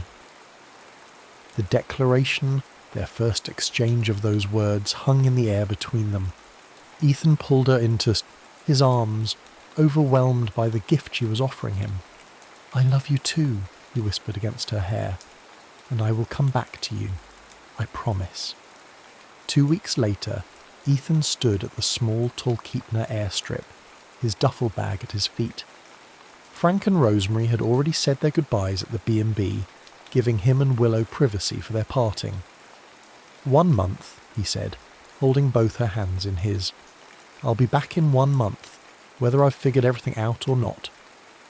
Willow nodded, her eyes bright with unshed tears. Take this. She pressed James's compass into his hand, so you can always find your way back. I can't take this.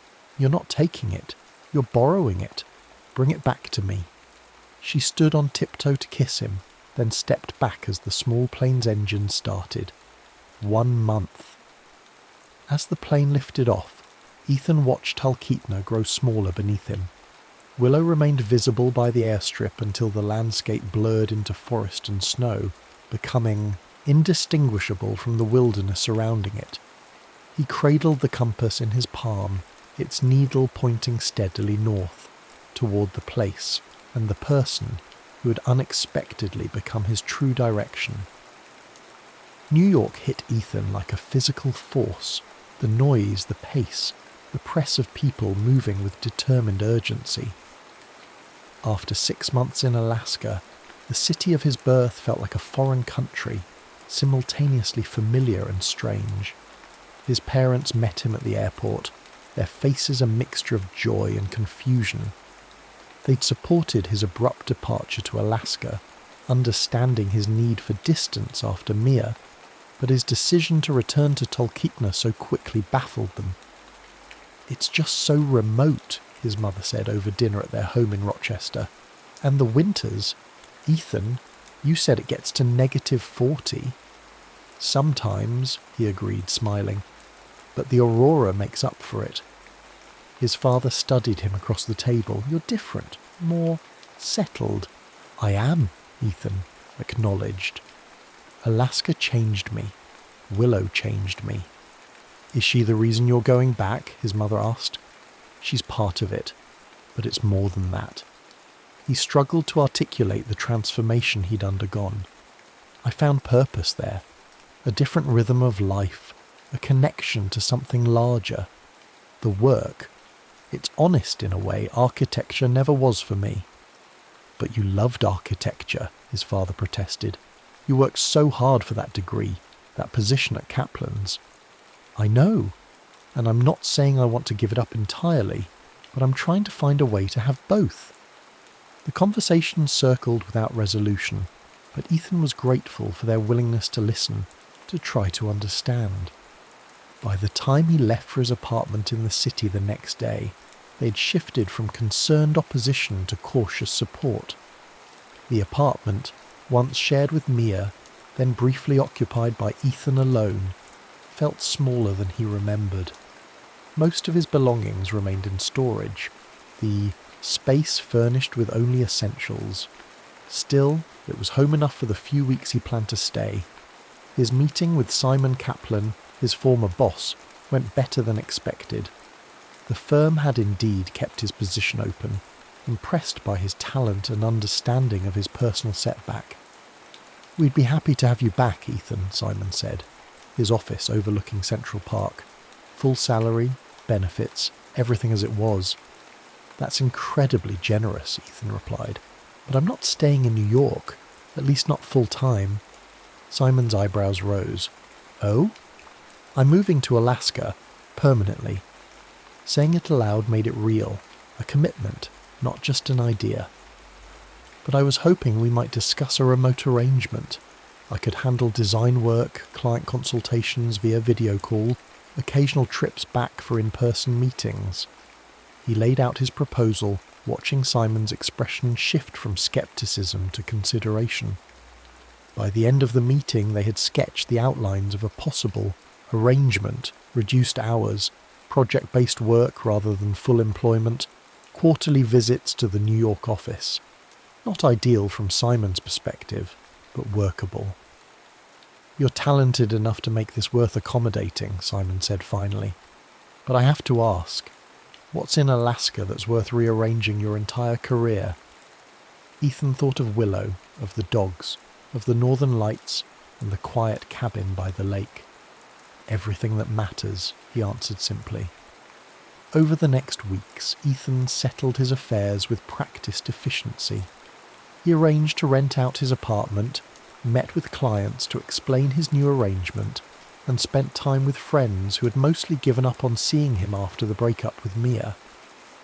"So you're really doing this?" asked Jason, his oldest friend, as they shared drinks at their favourite bar. "Trading New York for, what did you call it? Talkeetna?" "Yep." Ethan smiled. Population 301, soon to be 302. "Because of a girl you've known for 6 months?" "Because of the life I found there. Willow is a huge part of that, but it's not just about her." Ethan traced a pattern in the condensation on his glass. "It's about who I am there versus who I was here." Jason studied him.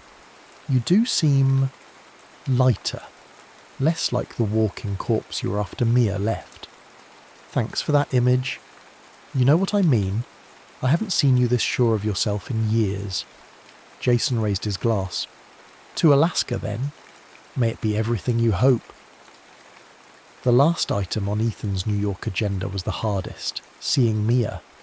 They'd maintained sporadic contact during his time away, but he felt he owed her an in-person goodbye, a proper closure to their shared history. They met at a quiet cafe near the apartment they'd once shared. When she walked in, Ethan was struck by the absence of the pain he'd expected. Mia was still beautiful, still familiar in the way only someone you've loved for 8 years can be. But the sight of her no longer ached. You look good, she said, sitting across from him. Tan, more muscular. Dog sledding will do that, he replied with a small smile. You look good too. And she did. There was a lightness to her, a confidence that had been missing in their final months together. She'd cut her hair, changed her style somewhat, but the real difference was in her eyes. Like him, she seemed more at peace. So you're really moving to Alaska? She asked after they'd exchanged pleasantries. For good? That's the plan. He told her about the arrangement with Kaplan's, about the B&B, about his cabin by the lake. And about the girl, Mia added gently. Willow, right? Ethan hesitated, then nodded. Yes, she's important to me. I'm glad. To his surprise, she seemed genuinely pleased. I was worried about you, after us. I didn't want you to close yourself off. I almost did, he admitted. But Alaska had other ideas. They talked for nearly 2 hours, moving from the awkwardness of ex-lovers to something approaching the friendship that had always been the foundation of their relationship. Mia told him about her new job in publishing, about the classes she was taking, about rediscovering parts of herself she'd set aside during their years together. I was right, she said as they prepared to leave, about us needing to find ourselves separately. I just never imagined it would take you to Alaska to do it.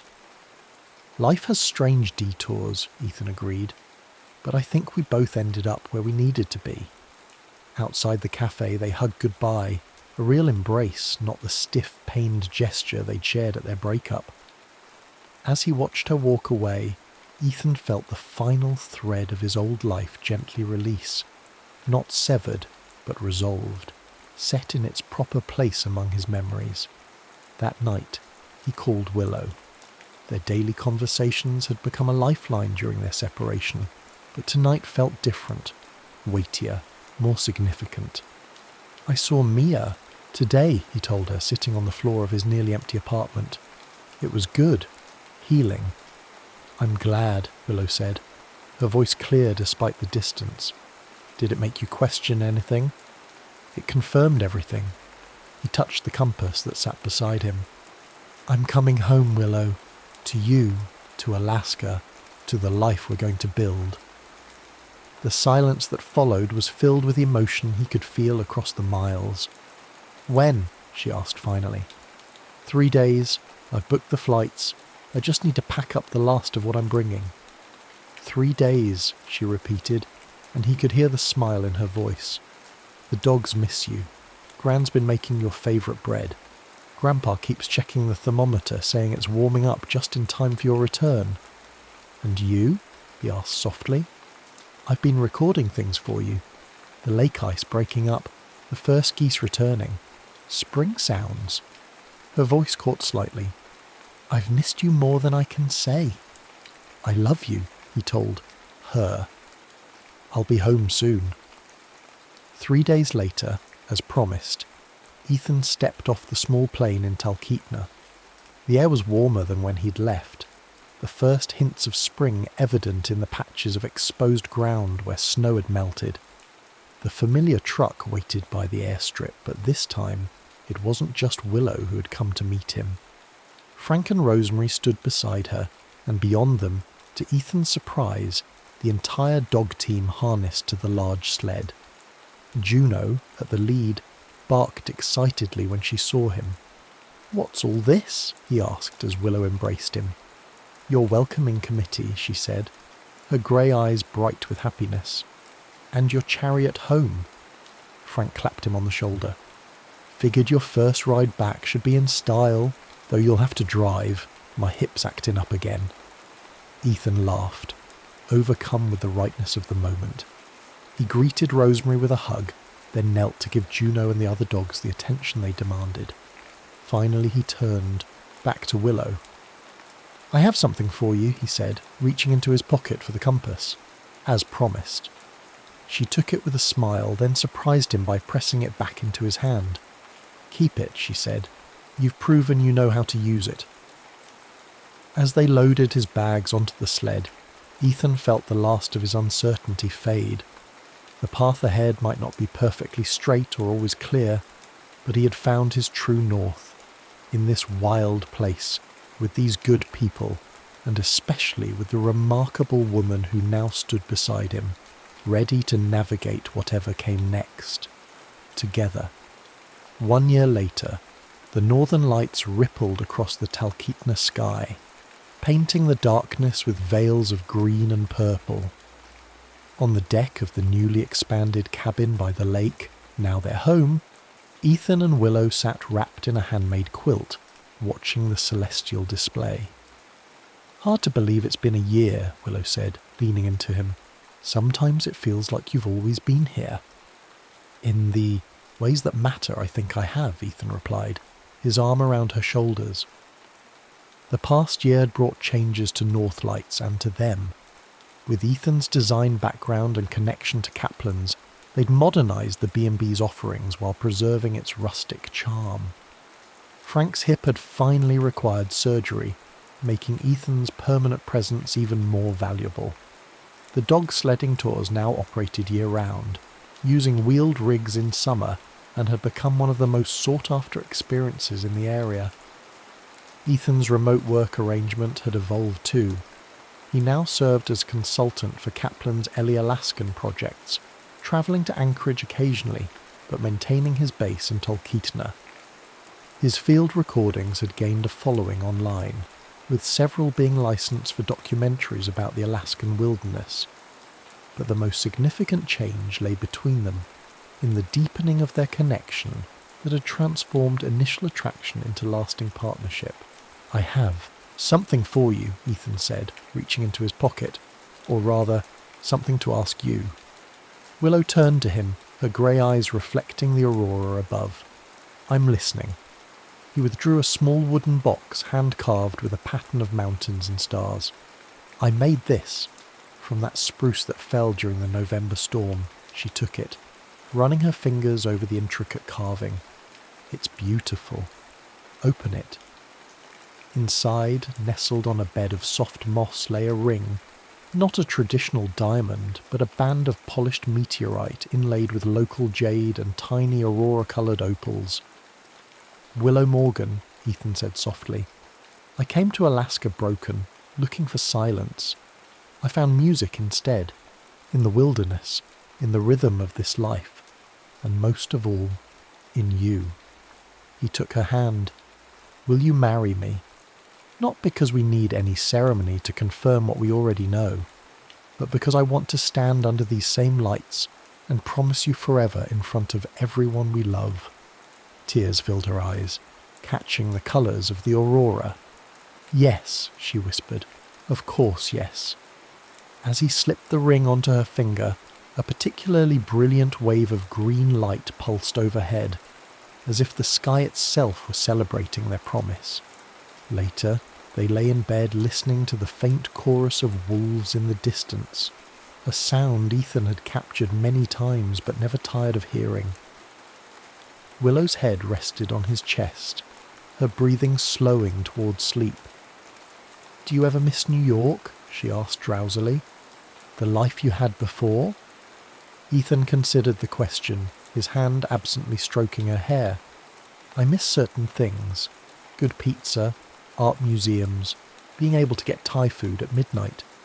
But that life feels like a prologue now, like everything before Alaska was preparing me for this, for here, for you. She lifted her head to look at him, her expression soft in the dim light.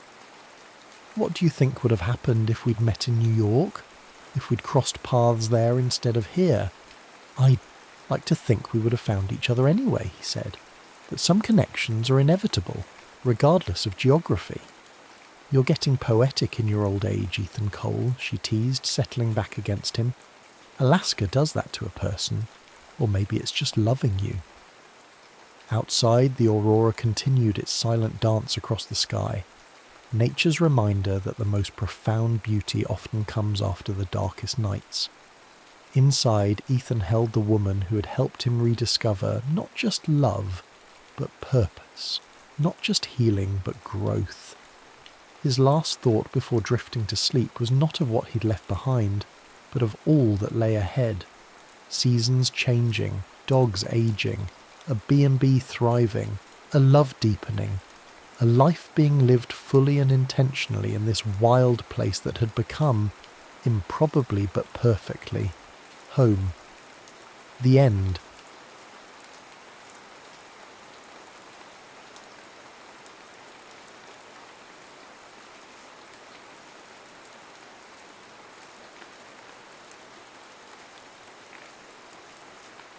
The composer's Muse. New York City at dusk is a curious, shape-shifting place. Lights flicker on in high-rise windows, cabs honk impatiently in the streets, and the hum of a million stories pulses in every direction. Hidden in one of the quieter neighbourhoods sits a small, unassuming cafe. A chalkboard sign reads, Kira Stein's Espresso and Notes, though the subdued exterior rarely draws crowds. The reason people step inside, if they do, is whispered among the local night owls. Come for the coffee, stay for the piano. Tonight, Alex Peterson is at that very piano. He's a man defined by quiet intensity. Dressed in a black button-down shirt and simple trousers, he blends into the backdrop until he rests his fingertips on the keys. Then, the atmosphere around him transforms. His music is an undercurrent that calms the chatter, gliding through the air like an intimate secret. A few patrons pause to listen, though most remain lost in their conversations. Alex's eyes shift toward a crumpled newspaper lying beside a half-empty latte on a nearby table. The headline leaps out at him. Hazel Warner, disgraced violinist, returns to her roots. A familiar longing blooms in his chest. Once, years ago, Hazel was at the pinnacle of the classical world, a former child prodigy with a glow about her that dazzled both critics and fans. Now, the tabloids buzz with her downfall, a plagiarism scandal pinned on her by her charismatic ex-fiancé, Nathaniel Nate Caldwell.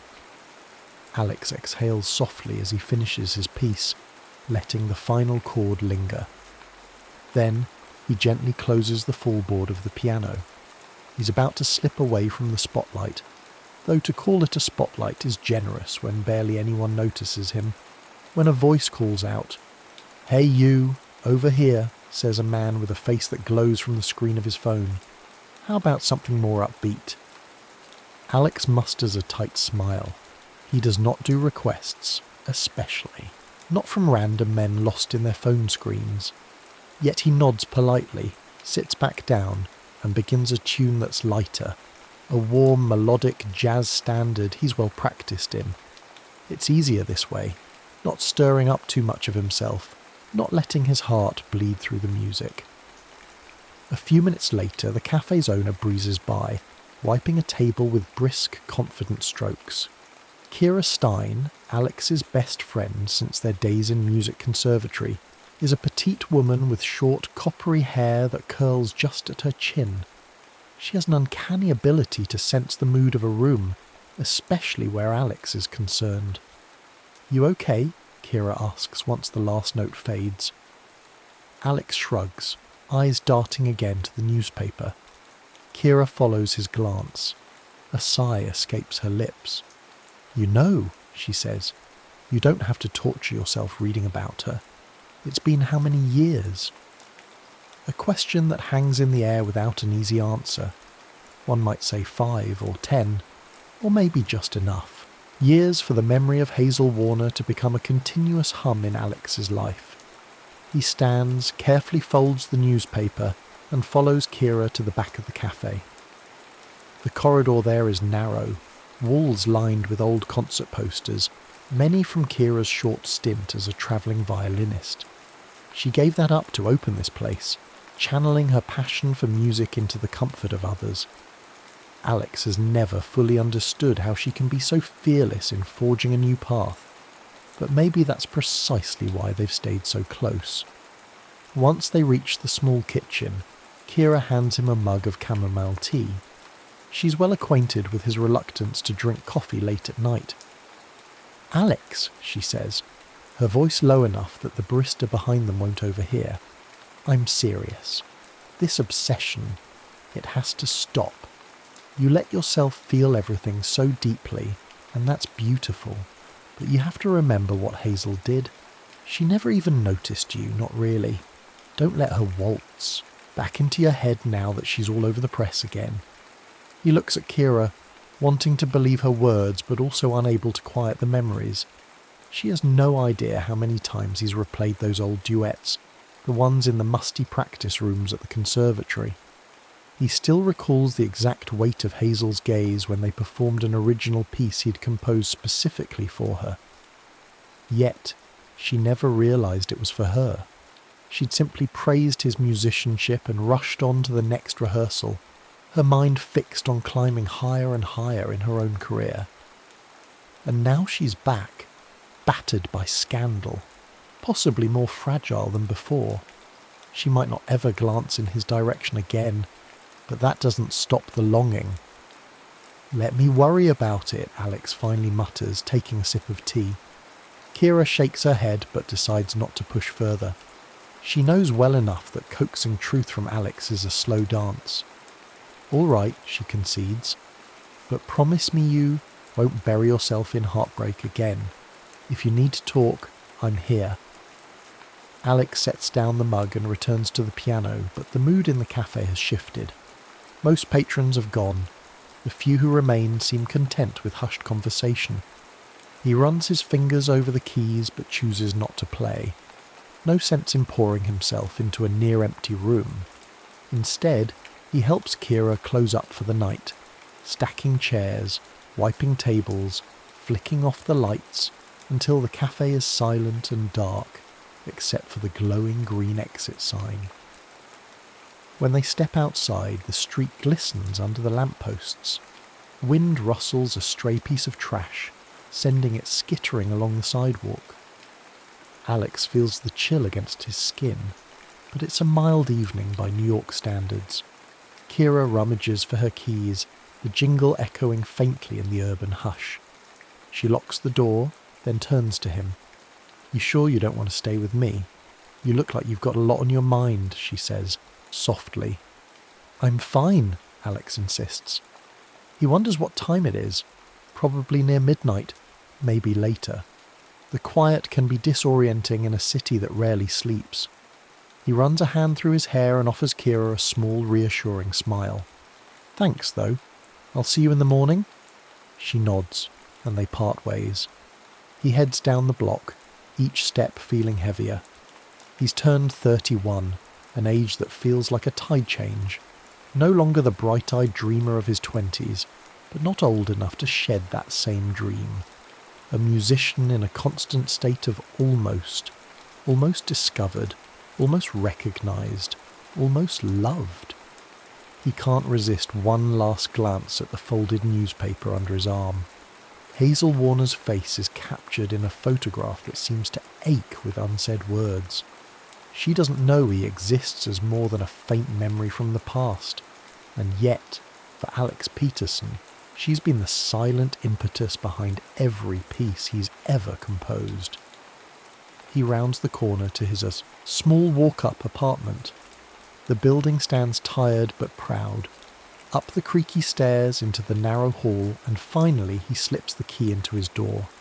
Inside, the living room is cluttered with sheet music, some scribbled on loose-leaf pages, others meticulously noted in bound notebooks. His baby grand piano, a well-loved Steinway, is tucked in the corner. He flips on a small lamp, letting its warm glow caress the instrument. Setting the newspaper on the piano bench, he leans against a wall scrawled with half-finished compositions pinned up like puzzle pieces.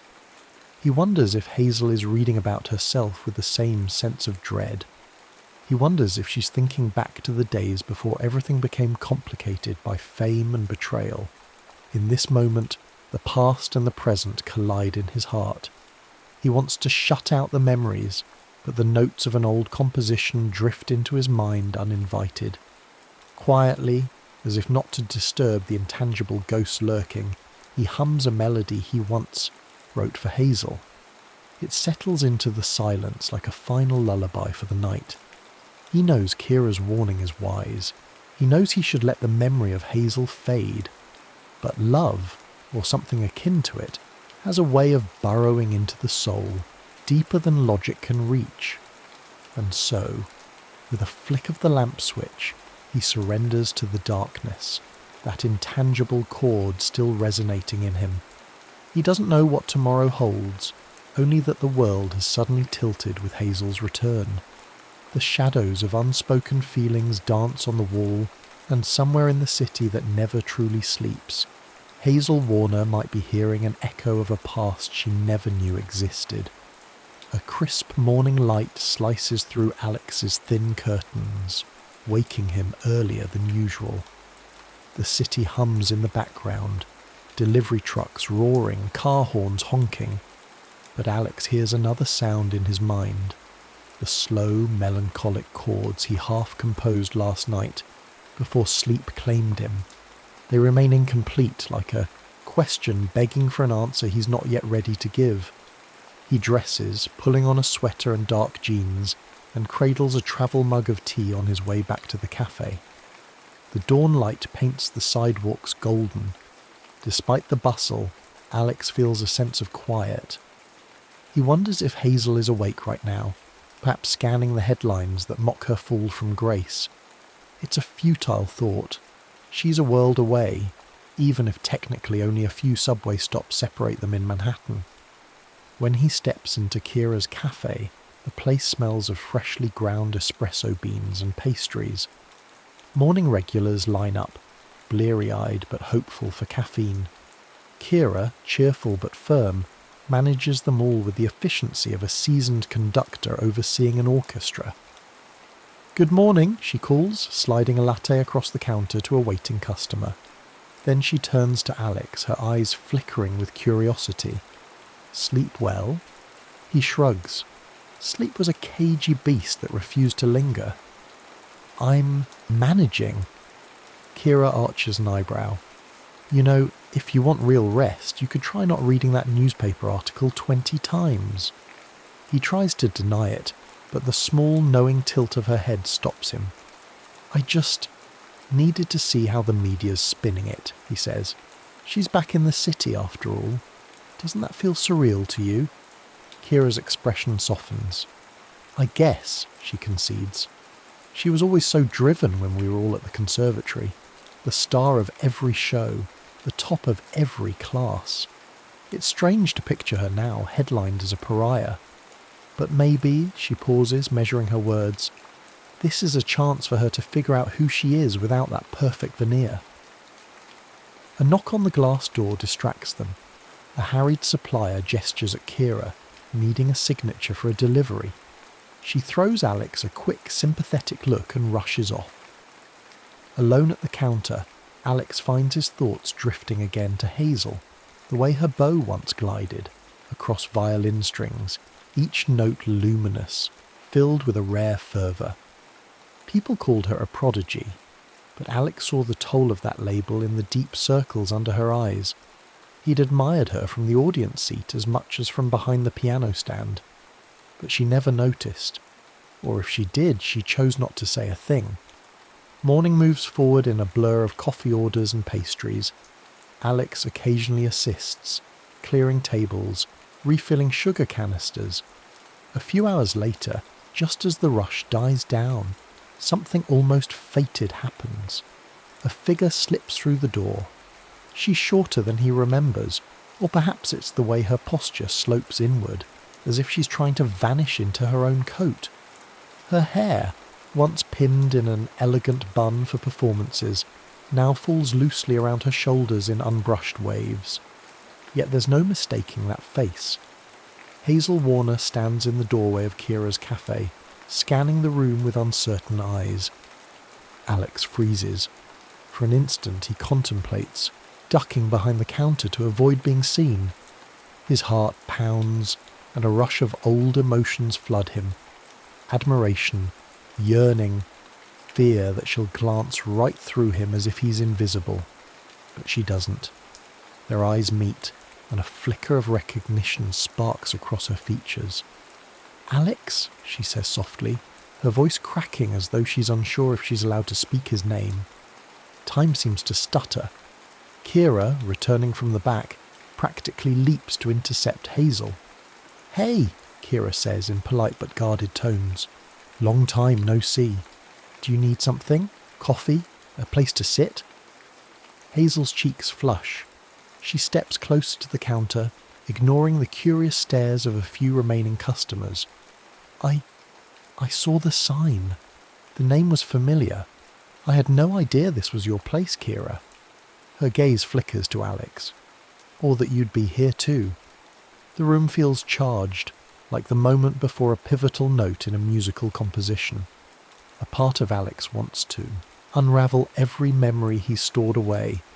Tell Hazel how proud he was of her successes, how gutted he was when she fell from grace, how her face in that newspaper last night reignited every feeling he'd tried to bury. But he stands there, measured silence forming a barrier. Kira, stepping up, tries to dissolve the tension with a businesslike tone. "Welcome. If you'd like something, the menu's on the board. We also have fresh pastries." Hazel glances at the blackboard, though she seems more focused on Alex's face. She opens her mouth, closes it, and then tries again. "Actually, Could we talk? All of us, maybe. I know a lot has happened since forever." She gives a half laugh that lacks humour. "I just wanted to see you both. Maybe apologise." Kira folds her arms. "Apologise for what exactly?" Hazel's gaze drops to the floor. "For never being around, for shutting people out, especially after everything. You probably heard about the scandal. Nate Caldwell accused me of stealing a concerto from him. It wasn't true." Her voice tightens. "But no one believed me. I lost everything. My reputation, my bookings, sponsors, everything." A silence follows, broken only by the hiss of the espresso machine behind the counter. "I should have reached out sooner." Alex feels a pang of sympathy, then quickly reminds himself of Kira's warning. Hazel had always been too wrapped up in her own ambitions to notice the people who truly cared about her. But is it fair to blame her entirely? Or is this vulnerability genuine? Finally he lets out a breath and in a measured voice says, "It's been a while, Hazel. Let's grab a table." The three of them settle at a corner table by the window. Passers-by rush along the sidewalk outside, glimpsing the cafe's interior without understanding the emotional undercurrents swirling in that small space. Hazel fiddles with her fraying jacket sleeve, as though searching for the right words. "I'm sorry to just barge in like this," she begins again. "I know I have no right to ask for help after everything that's happened. But the truth is, I don't know if I can play violin the way I used to. I can't trust my own instincts anymore. Everyone's eyes are on me, waiting for me to fail again." Kira's expression softens just a fraction. "What do you want from us?" Hazel looks directly at Alex and he feels his heart skip. "Back in school, you wrote a piece for me once," she says, her voice tender. "You might not remember," he interrupts. "Of course I remember. I remember every piece I've ever composed." She nods, looking grateful for a moment of connection. "It was unlike anything else. I felt a sincerity in your notes that I never felt in any other composition. After what I've been through, I want to feel that again. I need to rediscover why I love music. I was hoping, maybe, You could compose something new for me. It's the only way I know how to start over." A jolt of conflicting emotions grips Alex. Part of him bristles at the idea. Why should he cater to Hazel's request now, after years of quiet neglect? But another part of him, the composer who thrives on raw emotion, can't ignore the stirring of inspiration. The guard dog in his mind barks that this is dangerous, that he'll be hurt again. Yet the flicker of hope in Hazel's eyes is undeniable. "You're asking a lot," Alex manages to say. Hazel lowers her gaze.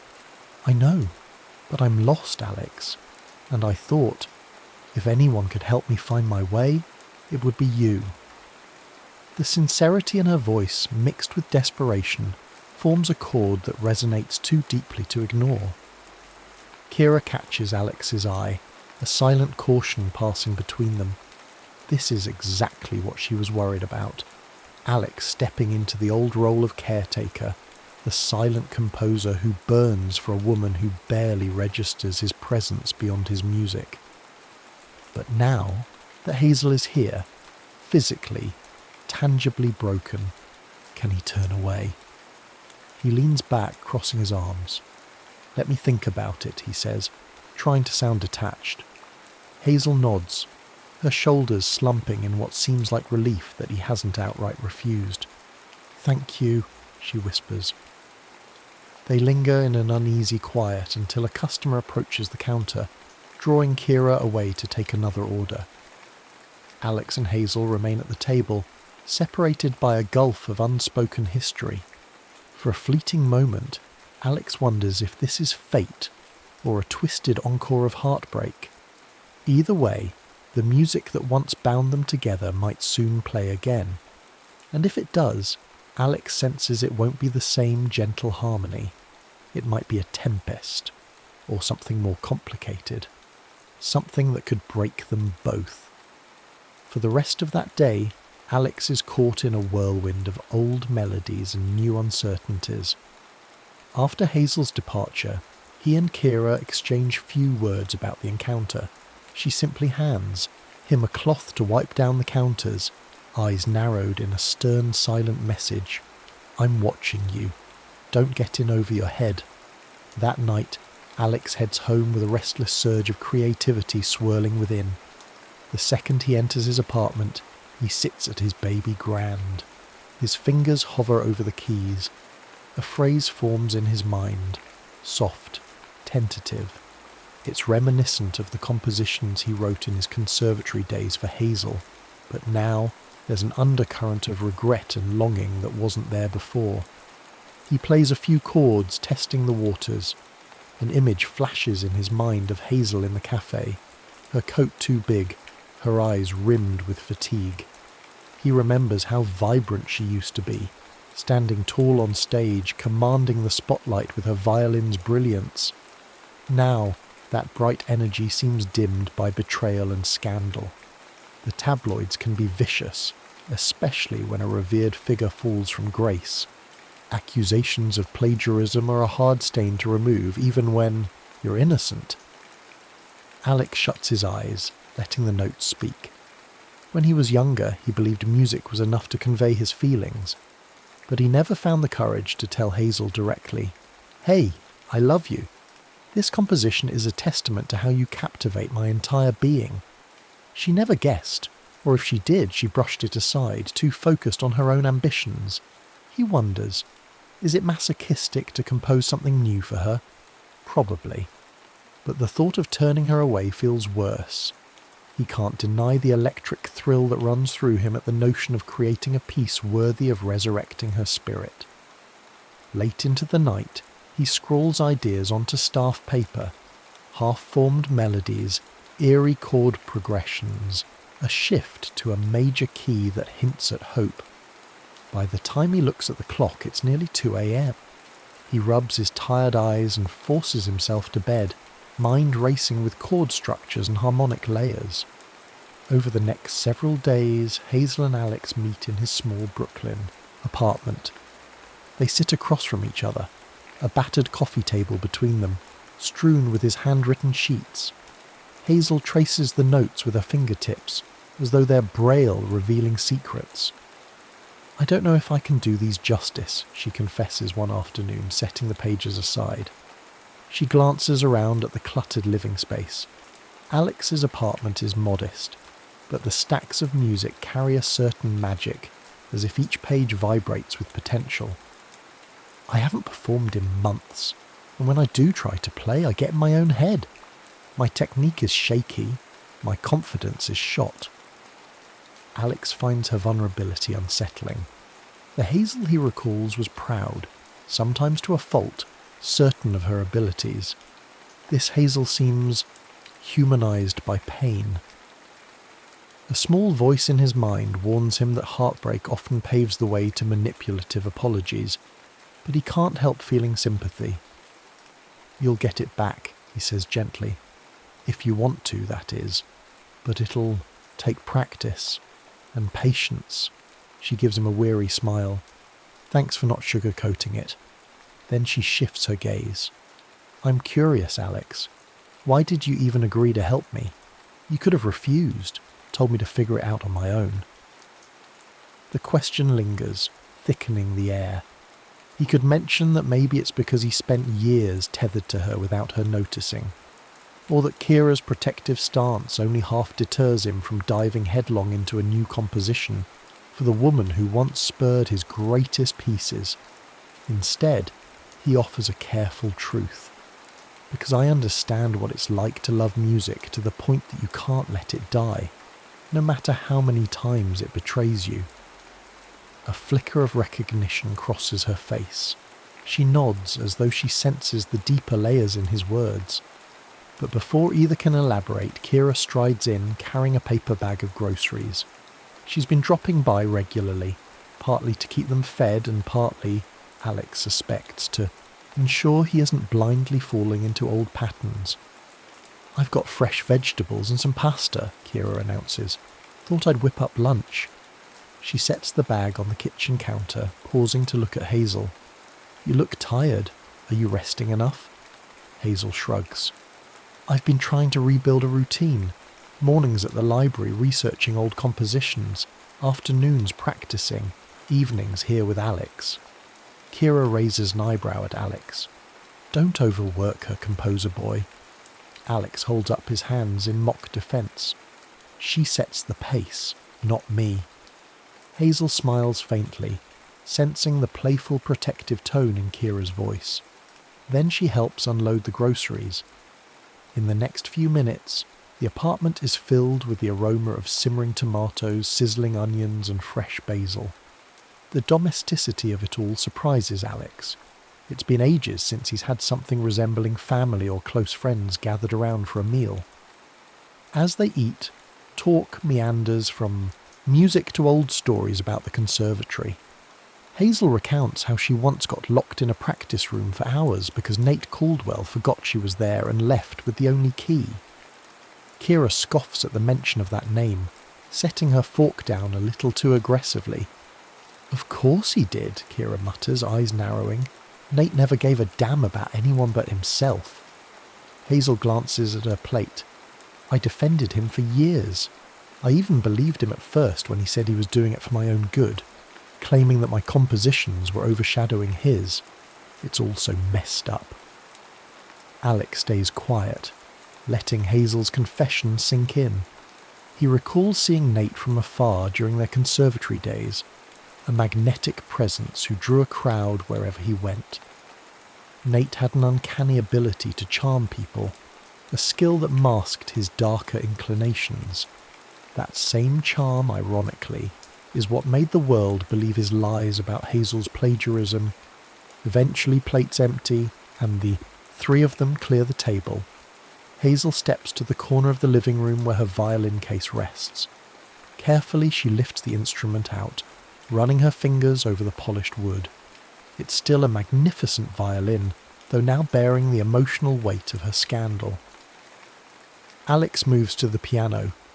"Let's try a few bars from that piece I showed you," he suggests, flipping open the pages on the stand. Hazel nods, positioning the violin under her chin. She draws in a breath, and her bow meets the strings. The first note wavers. She stops, breath ragged. "It's okay," Alex says calmly. Again. A second attempt produces a slightly steadier sound, though far from her old brilliance.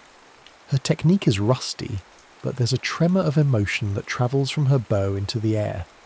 It's not just skill that's missing, it's belief in herself. Alex begins to play the supporting piano line, a gentle ripple of chords meant to cradle the violin melody. It's a new composition with hints of an old longing. For a moment, Hazel meets his eyes. Something sparks, as if she recognizes that the music is built around her essence. Her timid reawakening, her heartbreak, her hope. The notes intertwine, delicate but fraught with tension. It's imperfect, but genuine. When they finish, Hazel lowers her violin, tears brimming. She blinks them away quickly, her voice shaking. It's like the music understands me better than I understand myself. Kira watches quietly, arms folded but not unkindly. "That's Alex for you," she finally says. "He hears what's unspoken." Hazel's eyes never leave Alex's face. "You once wrote for me, years ago, and I barely thanked you," she says. "But I want you to know now that it meant the world, even if I didn't say it. I just didn't realise how much I needed it." Alex's heart clenches with an odd mix of longing and frustration. He has waited so long for any kind of acknowledgement, from Hazel, yet hearing it now stings. It reminds him of the lost time, the night spent pining for a woman who was only a dream. Clearing his throat, he says, "Let's refine that second section tomorrow. The tempo shift might help you transition better." Hazel nods, cheeks flushed.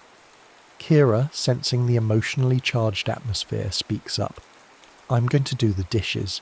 Hazel, why don't you pack up your violin for the day? We've done enough for now." Hazel lingers only a moment longer before setting her instrument down and heading to the kitchen to help Kira. Alone, Alex flips through the sheets of music on his piano stand. His eyes land on a line that reads, "Dedicated to H.W." It's an echo of the secret dedications he made back in school, though he never had the courage to show them to her. In the kitchen, he hears the murmur of Hazel and Kira's voices. They're talking quietly, maybe about him, or maybe about the scandal. He wonders if Hazel is telling Kira about the heartbreak she endured with Nate, or the raw guilt she carries for not noticing Alex's devotion all those years ago. He wonders if Kira is cautioning Hazel not to hurt him again. He closes the music folder, pressing down gently on the pages as though sealing them into his own heart. Despite his caution, he's already invested. Too much. His walls are crumbling, and the music of her presence is slipping in once more. He can't help but think, if this collaboration heals Hazel, what will it do to him? Will he finally find closure? Or is he walking straight into heartbreak for a second time?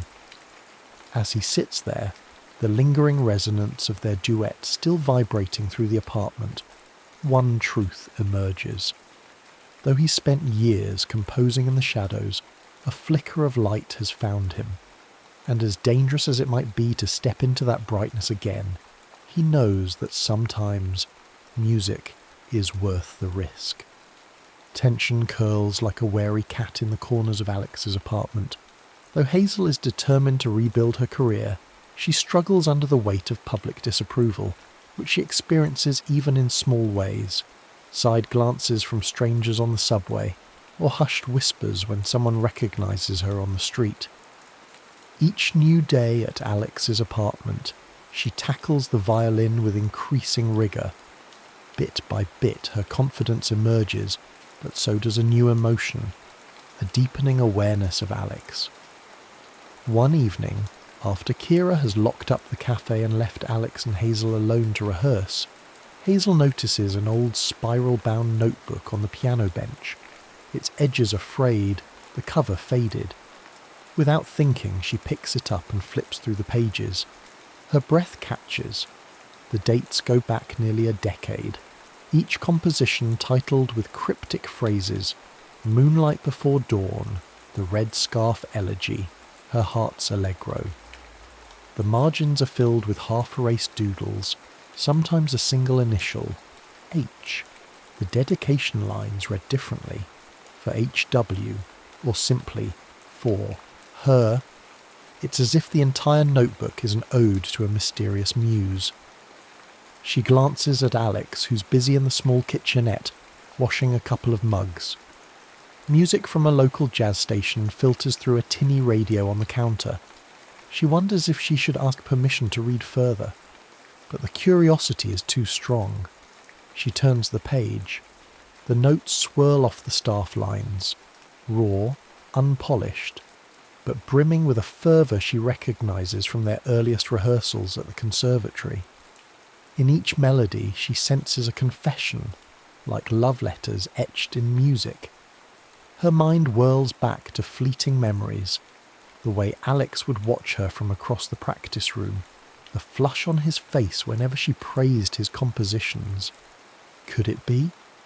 Hazel snaps the notebook shut when Alex walks in, concern etched on his features. "Where did you find that?" he asks, drying his hands on a dish towel. She holds it out, cheeks burning. "It was on the bench. Alex, these pieces, you wrote them. For me. Didn't you?" His silence is answer enough. Slowly he sets the towel aside, tension in his jaw. "That was a long time ago." Her hands tremble. "Why didn't you ever tell me?" Alex's gaze falls to the floor. "You never asked. And you never seemed interested in anything that wasn't about your own spotlight." She flinches as though struck. "That's not fair. I didn't know. I was focused," he finishes. "Driven. You were unstoppable, Hazel. I admired that. But you never looked back." For a moment neither speaks. The radio crackles out a lonely saxophone line punctuating the silence. Finally Hazel musters the courage to meet his eyes. "I see that now. I was young and foolish. I was so consumed with being the best that I didn't stop to see who was right beside me." Alex exhales, running a hand over the piano's worn finish. "Why are we talking about the past? It can't be changed." She clutches the notebook to her chest. "Because it matters to me," she confesses, voice quavering. "I thought nobody understood me or my passion, but all this time you were writing for me, fueling me, loving me through your music, and I never even thanked you." A storm brews in Alex's dark eyes. Pain, longing, frustration. "Don't read too much into it," he says, though his tone betrays him. "I was just a naive composer in love with an idea." "An idea?" Hazel echoes, feeling her throat tighten. "Or was it me?" He's silent for a long beat, then quietly responds, "I don't know any more." She sets the notebook down gently, returning it to him like something fragile. "For what it's worth, those pieces are some of the most beautiful I've ever seen. I wish I could have heard them played. Maybe one day I still can." Alex avoids her gaze, gathering the notebook and tucking it away. "We should call it a night." The next morning Hazel confides in Kira. They meet at the cafe, before opening, in that in-between time when the city is just waking. Hazel sits on a stool near the counter, arms resting on her violin case. She looks pensive, as if she hasn't slept. Kira pours them both a cup of strong coffee, ignoring Hazel's mention that she's more of a tea person these days. "Trust me, you need the caffeine," Kira jokes softly. "Now spill. What's going on in that head of yours?" Hazel hesitates, then sighs. "I found a notebook of Alex's compositions from years ago. All of them. They're dedicated to me. I had no clue he felt so strongly. My mind is reeling." Kira's expression is guarded, though not entirely surprised. "I warned him not to get hurt again. He's been carrying this torch for so long." Hazel lets out a broken laugh. "I never meant to be so blind. I was just so caught up in my career, in Nate, in everything." And now that I see the depth of Alex's devotion, I feel, she searches for the right word, guilty, and more than that. Something else I can't quite put my finger on, like I'm seeing Alex for the first time, but it's too late.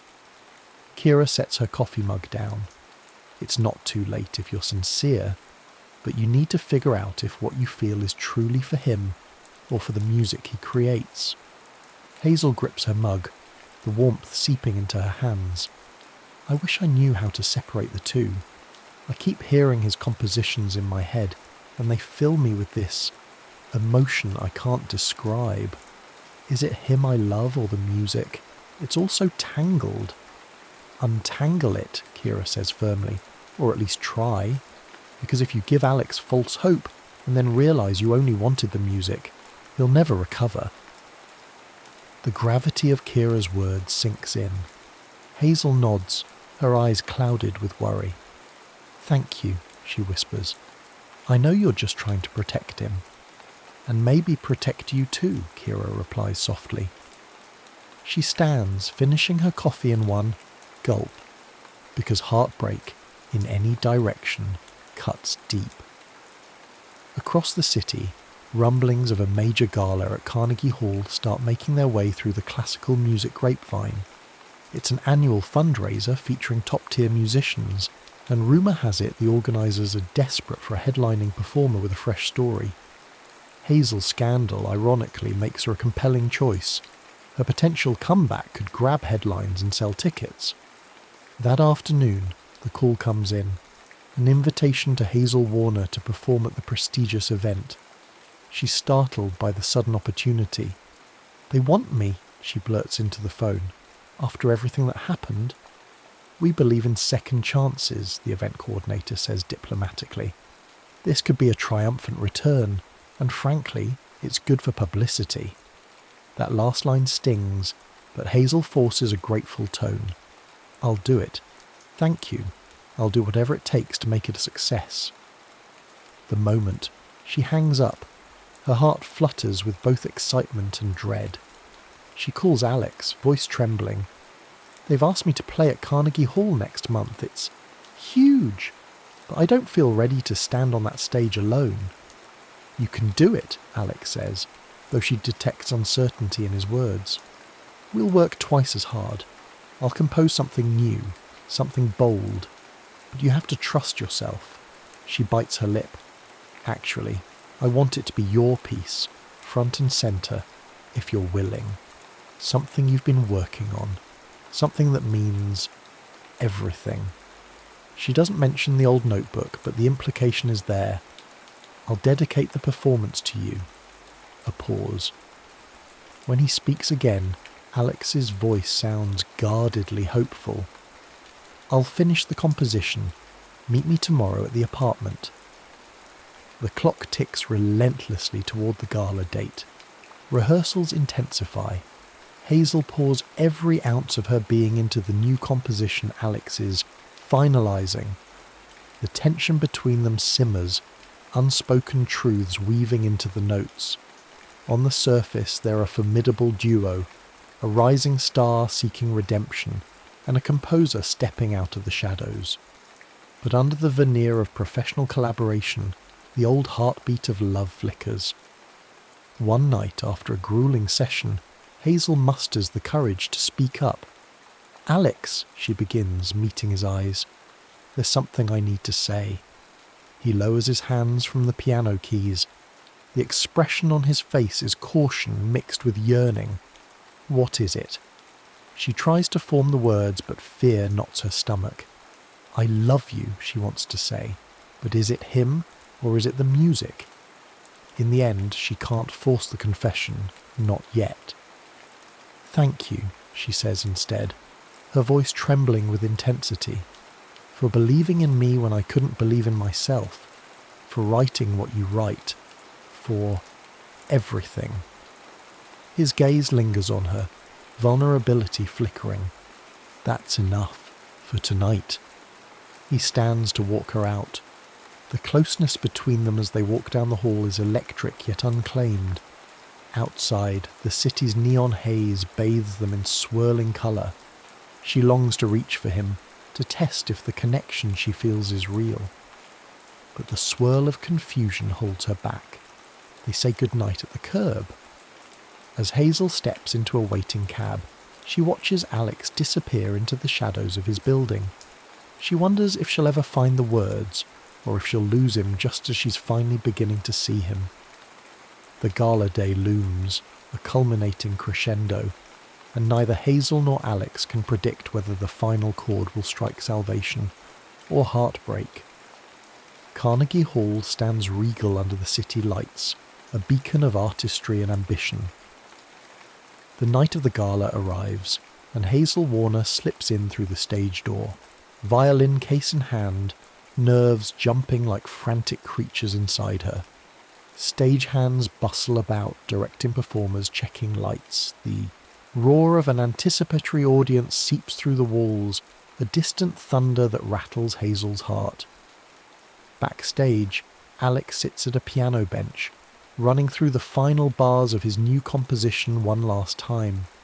The piece is raw and unfiltered, a reflection of everything he's carried for years: unrequited love, quiet devotion, and the heartbreak of being unseen. He glances up as Hazel approaches, her eyes flickering with both anxiety and determination. "You ready?" he asks softly, a note of sincerity in his voice. She exhales. "Ready as I'll ever be. I want to play your music perfectly, not just to prove something to the world, but to show you that I hear you. Finally." He nods, swallowing hard. No words come, but the moment is charged with a deeper understanding. They step onto the stage together. The hall's grand interior dazzles with chandeliers and plush red seats packed to capacity. Reporters, critics, and patrons crane their necks. The entire room crackles with the tension of this high-stakes performance. Hazel stands under the spotlight, violin at her chin. Alex takes his seat at the Steinway Grand. A hush settles, a collective inhale. Then, with a single nod, Hazel draws her bow across the strings, and the first note emerges, a trembling whisper that blossoms into a forceful lament. The composition sweeps from a plaintive melody to a fierce crescendo, each movement telling a story of regret, devotion, and redemption.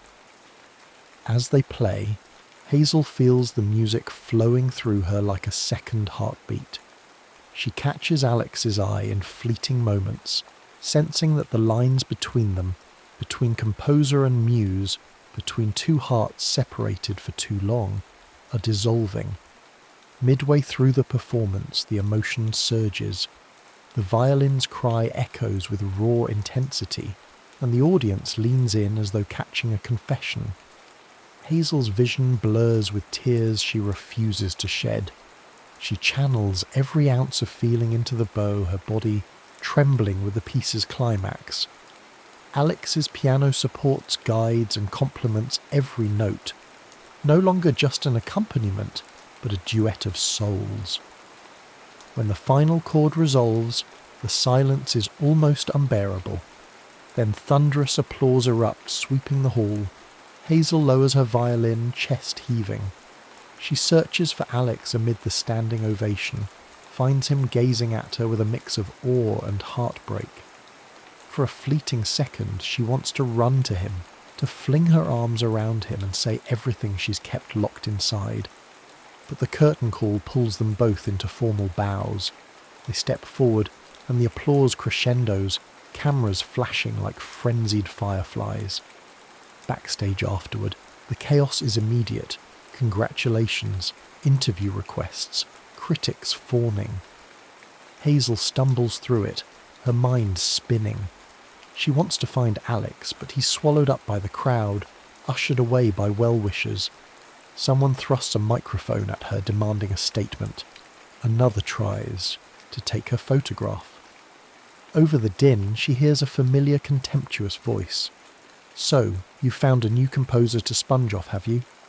The voice stops her cold. Nate Caldwell, her ex-fiancé, emerges from the throng. His tailored suit and polished shoes shine under the harsh backstage lights.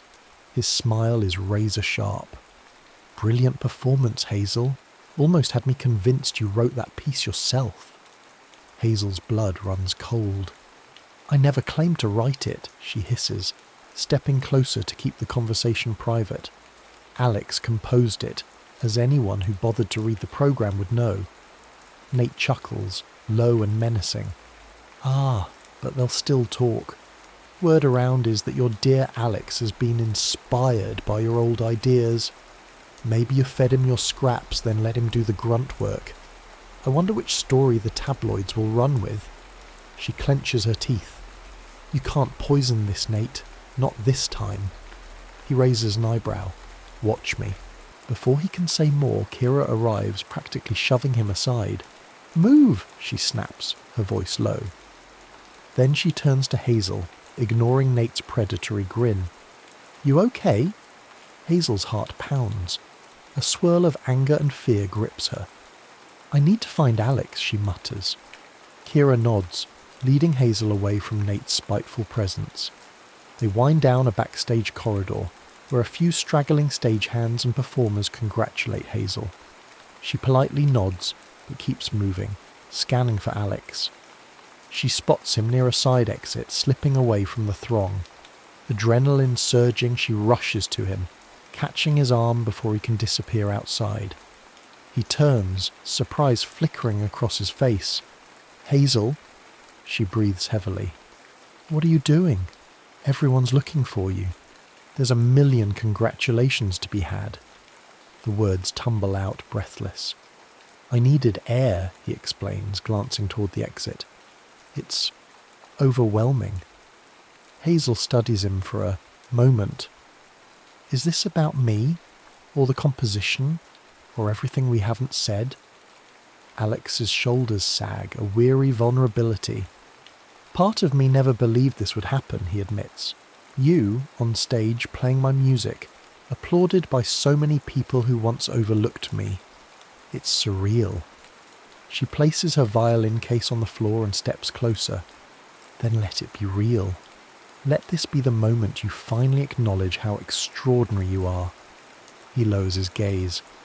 I can't help feeling like you're in love with the music, not the man behind it. The corridor feels like a quiet echo chamber, the muffled claps and chatter of the gala drifting from afar. Hazel lifts a trembling hand, brushes it against Alex's cheek. I won't lie. The music is a part of you, and it's what first spoke to me, even before I had the sense to listen. But over these past weeks, she hesitates, tears brimming. I realised it's you I see when the music stops. It's you I ache, for when I'm not holding my violin, I love what you create, but I love who you are more. Alex's breath catches, doubt wars with longing in his eyes. Hazel, she silences him by resting her forehead against his. A wave of relief washes through her as he leans into the contact. Then, with delicate care, she steps back just enough to meet his gaze. I'm sorry it took me this long. He closes his eyes, exhaling as though letting go of years of pent-up emotion. I've wanted to hear those words for so long. His voice is unsteady. I was convinced it'd never happen. Hazel smiles through her tears. If it's too late, tell me now. Instead of answering, Alex pulls her into a tentative hug. She melts against him, the shape of his arms around her feeling like the home she never knew she needed. The distant sound of applause continues behind them, but here, in this quiet hallway, they share a different symphony, a duet of hearts finally in tune. Kira appears at the end of the corridor, noticing their embrace. She steps back, a soft smile curving her lips. Quietly she slips away, letting them have their moment. Years later, Hazel Warner and Alex Peterson sit side by side in a high-ceilinged concert hall in Vienna. The stage is set for a performance, with spectators chatting excitedly in hushed tones. Hazel holds her violin, leaning into Alex with effortless intimacy. Their world tours have garnered both of them acclaim. Alex, once an overlooked pianist, is now recognised as a brilliant composer in his own right. Hazel, once disgraced, has risen from the ashes with the authenticity that only heartbreak and redemption can bring. A journalist from a European music magazine takes a seat beside them for a brief interview. Flipping through her notes, she looks at Hazel. You're known worldwide for your electrifying performances, but in your own words, what inspires you the most? Hazel glances at Alex, a gentle laugh escaping. Gentle, her. I used to think I played music for the entire world's approval, but I realise now I was always playing for him. She squeezes Alex's hand. And once I understood that, everything changed. The journalist turns to Alex. And you, Mr. Peterson? What's it like to compose for such a celebrated violinist, and to share more than just a stage? He offers a thoughtful smile. It's like having your heart walking round outside your body, weaving your notes into magic. There's nothing quite like it. The journalist jots down a few more comments, then leaves them with a warm goodbye. As the audience begins to fill in, Hazel and Alex steal a final moment of quiet. She leans her head on his shoulder. They step onto the stage together, a married couple now, and an even stronger musical partnership. The lights dim, and a hush falls over the audience. Alex takes his seat at the piano. Hazel positions the violin beneath her chin, meeting his eyes with a look that says, "I hear you, always." The first note resonates through the hall, and it's clear to everyone listening that this music is born of two hearts that once ran parallel, never touching.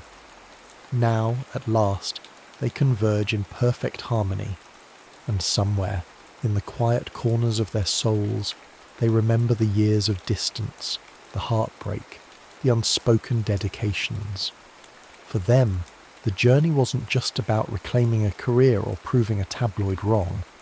It was about finally discovering that what they truly needed was to recognise the love that had been in front of them all along.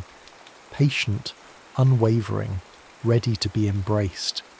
They play on, each measure speaking of second chances and the beauty that comes from letting yourself be seen, not just in the glow of the stage lights, but in the silent dawn of everyday life. And as the music swells to its final chord, one truth stands above all else. Some compositions are written not just for the world, but for the one who finally hears your heart.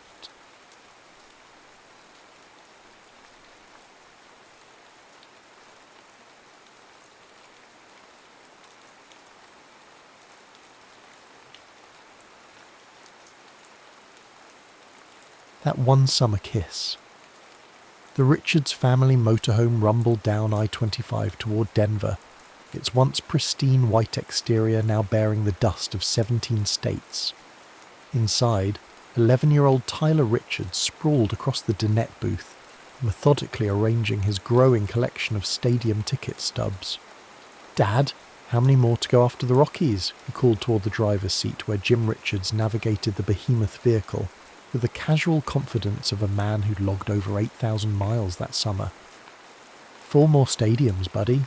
Then we've hit all 30, Jim answered, his eyes flicking to the rearview mirror where he could see his wife Catherine reviewing tomorrow's itinerary.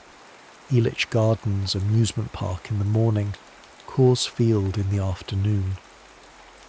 In the back bedroom, 9-year-old Britt sat cross-legged on her bunk, carefully applying pine tar to her baseball glove, a ritual she'd adopted after watching her father do the same. Unlike many girls her age, Britt's summer heroes weren't pop stars or movie actresses. They were sluggers, pitchers, and especially Bryce Harper, whose jersey she wore so often that her mother had to practically peel it off her for washing. "Britt, we're stopping for gas. Last chance for snacks before Denver," Catherine called back. The Richards' Great American Baseball Tour had been Jim's dream.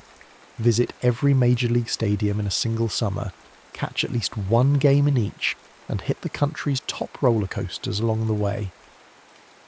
What had seemed like an impossible logistical challenge had become their reality, fueled by Catherine's meticulous planning, a calendar gridded with game times, and a motorhome that had become more home than motor over the past 3 months.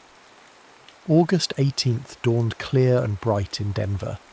The Richards family arrived at Coors Field 3 hours before first pitch, Jim's rule for exploring each stadium properly. While Catherine and Tyler headed to the team store, Jim took Britt to watch batting practice, her Harper jersey standing out among the purple and black Rockies gear. "Look how the ball carries in this thin air," Jim explained, his arm around Britt's shoulders. "That's why they call it a hitter's park." By game time, the Richards had found their seats along the first baseline in right field. Beside them sat another family, locals by the looks of their well-worn Rockies gear. Their son, about 10 years old, clutched a baseball glove tightly, his eyes never leaving the field. "You know Harper's the enemy today, right?" the boy said, noticing Britt's Nationals jersey. Britt raised her chin. "He's still the best player in baseball." "Nuh-uh, Trout is better." "Harper has better hair," Britt countered, which made both kids laugh, breaking the tension. Throughout the game, the two families exchanged the casual camaraderie of temporary neighbours, passing condiments, holding seats during bathroom breaks, and debating calls together.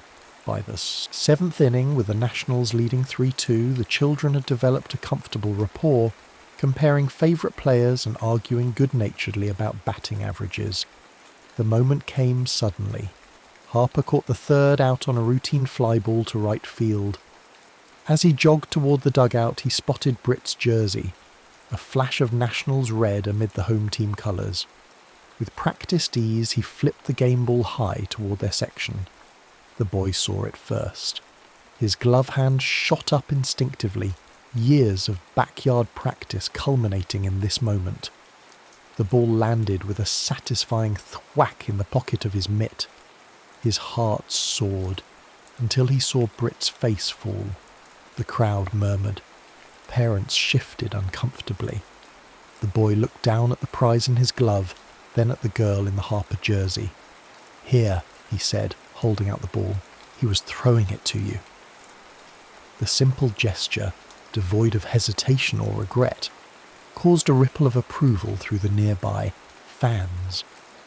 Britt's eyes widened as she accepted the baseball, turning it reverently in her hands.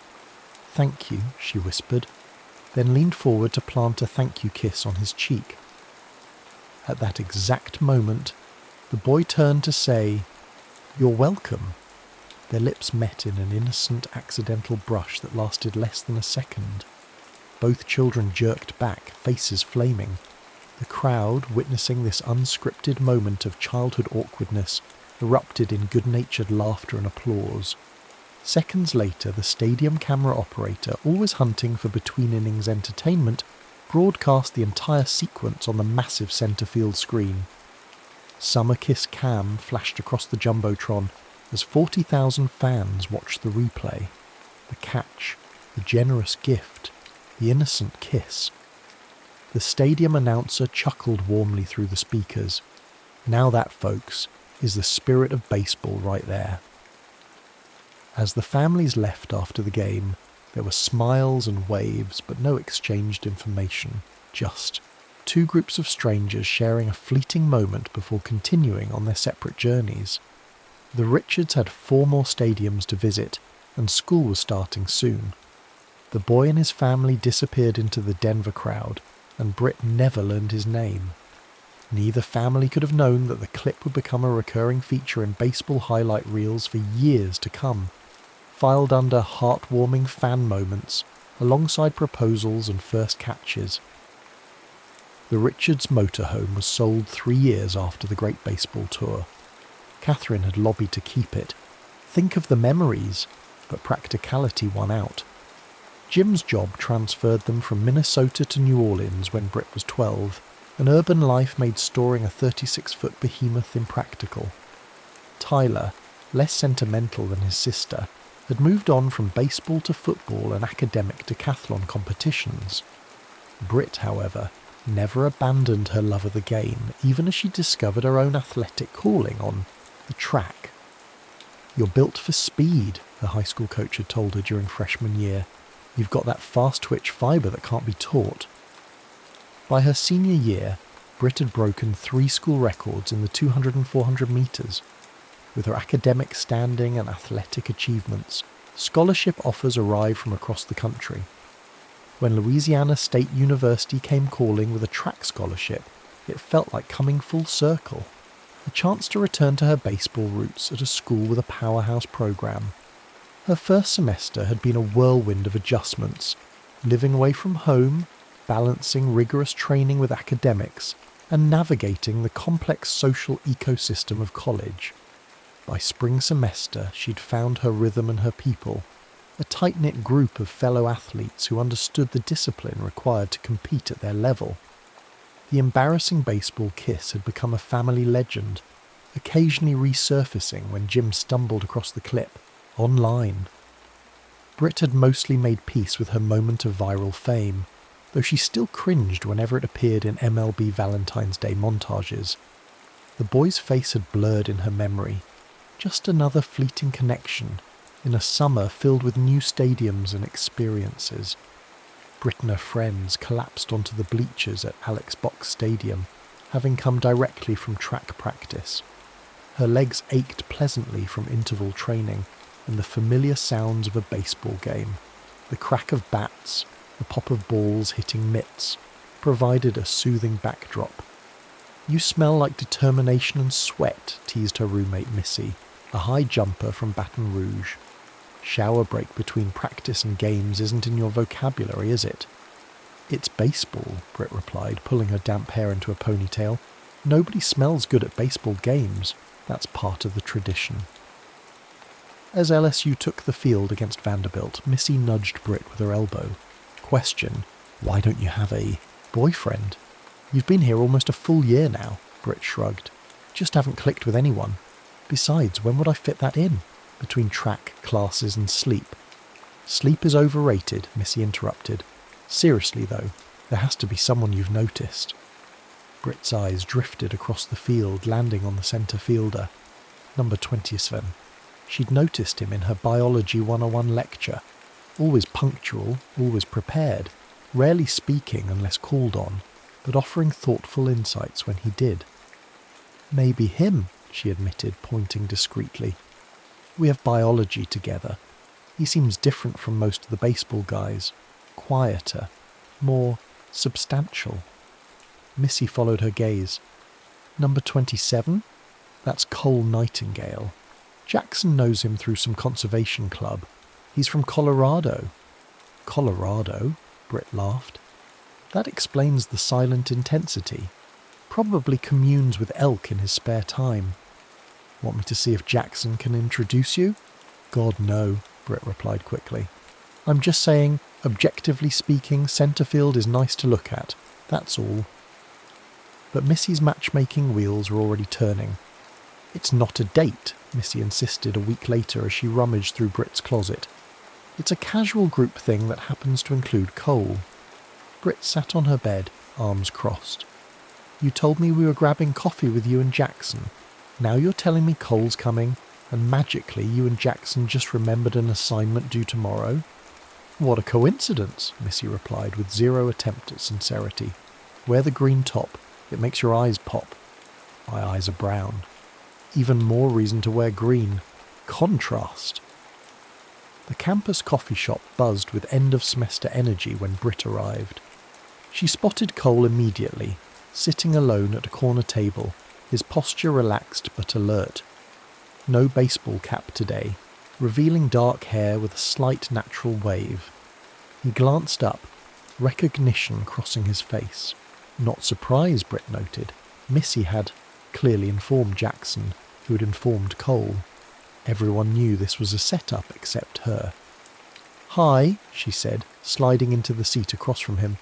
"I'm guessing you also got the last-minute text about a forgotten assignment." Cole's mouth curved into a half-smile. "Jackson's not subtle. I figured it out when he spent 15 minutes describing you yesterday. unless there are multiple track stars named Brit in our biology class. His directness caught her off guard. At least 3. We're having a convention later.